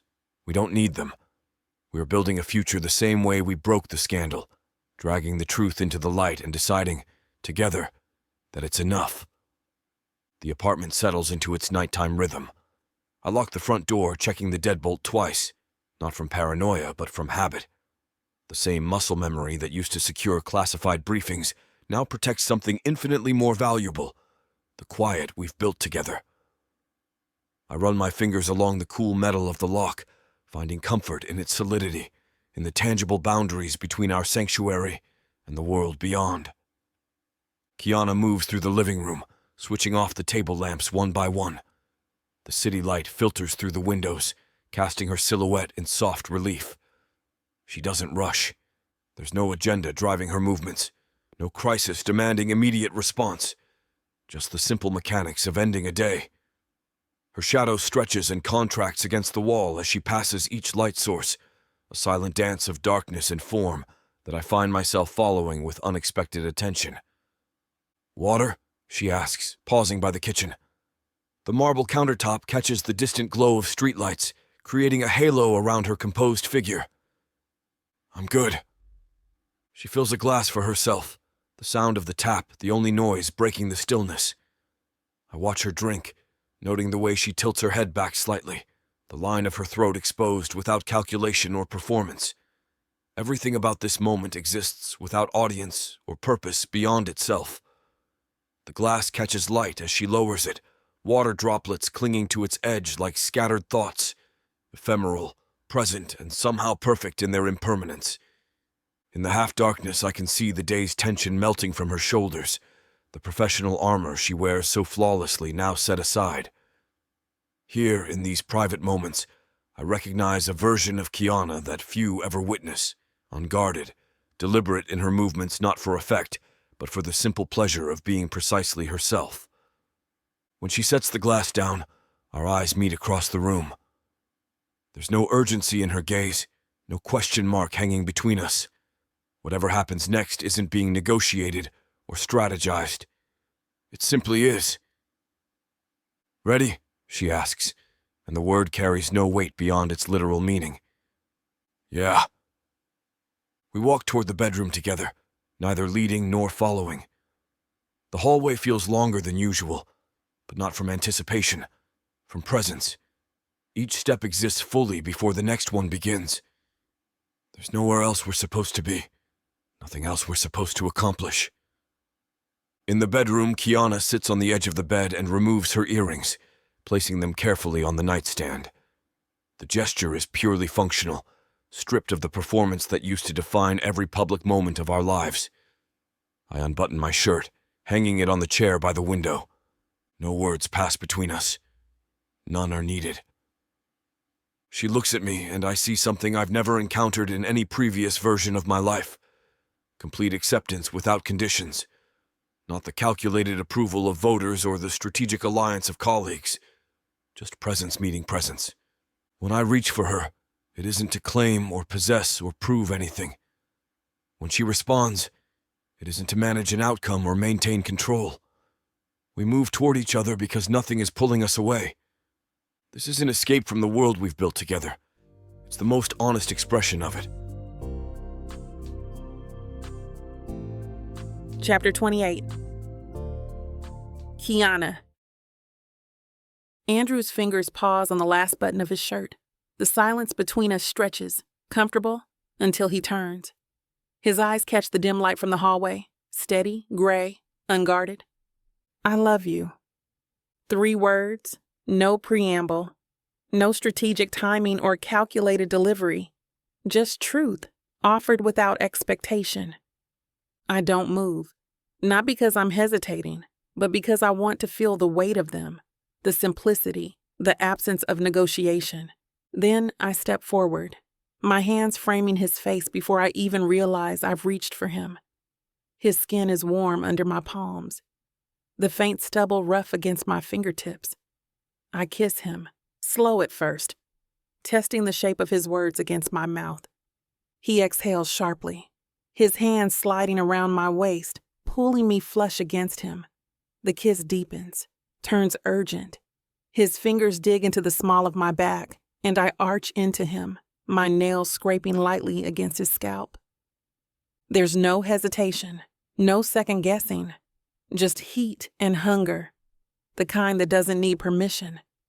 His mouth moves to my jaw, my throat, and I tilt my head back, gasping as his teeth graze my collarbone. Well, that escalated fast, and unfortunately, it escalated right past what this platform allows. To keep giving you free audiobooks, we've got to cut things off here before they flag us into next week. But the full, heart-racing, naughty version? That's ready for you at VixAvaughnRomance.com, along with an entire collection of unabridged romance audiobooks and ebooks. Use VIXA40 to get 40% off your digital purchase, even on those already discounted bundles. If you want every heated whisper, every tangled moment, every "oh my God, they're really doing this," you know where to find it. So don't wait. Go to VixAvaughnRomance.com and feel the heat at a discount. Time loses meaning as we lie tangled together, his fingers tracing idle patterns across my ribs, my palms splayed over the sweat-slick plains of his back. His heartbeat steadies against mine, a quiet counterpoint to the storm we've weathered together. No political strategies, no crisis management playbooks, no armor left between us. Just this, just him, the one truth neither of us can spin. His heartbeat thrums steady against my palm, where it rests on his chest. The sheets are tangled around our legs, the room still smelling of sweat and sex and something deeper, something like belonging. Andrew's fingers trace idle patterns along my bare shoulder, his touch feather-light, as if he's afraid I might dissolve if he presses too hard. I tilt my head to look at him. His eyes are half-lidded, the gray softened in the dim light, his lips still kiss-swollen. There's no mask now, no polished veneer. Just Andrew, raw, real, entirely mine. "Tell me again," I murmur. His mouth curves, slow and sure. "I love you." The words settle into my bones, warm and weightless. No conditions, no fine print, just truth. I shift slowly, rolling onto my side until our bodies mirror each other, my bare leg draped over his hip, my fingers tracing the sharp line of his jaw where the first silver strands thread through his dark stubble. I spent years constructing walls, I confess, my thumb brushing the slight cleft in his chin. Never thought I'd find someone I wanted to let inside them. He tilts his head, catching my roaming fingers in his thumb brushing my bottom lip with a tenderness that still surprises me. What changed? His voice is sleep rough, the morning sunlight catching the flecks of silver in his irises. A man who wouldn't ask me to lie for him. I laugh, remembering all the carefully worded press briefings I've crafted for lesser men. Who wouldn't even let me. Andrew's answering laugh rumbles through his chest, dark honey with a rough edge, like good bourbon after midnight. And I never thought I'd meet a woman who'd call me on my crap instead of polishing it. His calloused thumb traces the bow of my upper lip, erasing 30 years of people telling us who we should be. Beneath the sheets, our legs tangle together as I study the faint crow's feet at his eyes, proof he smiles more than he lets on. The future stretches ahead like an unwritten contract, not just the sleek offices of our new firm or the high-profile clients waiting in the wings, but the mundane, precious things. His reading glasses left on my nightstand, the way his nose crinkles when he argues with me about foreign policy before my second cup of coffee. Learning which soft sigh means exhaustion and which means contentment.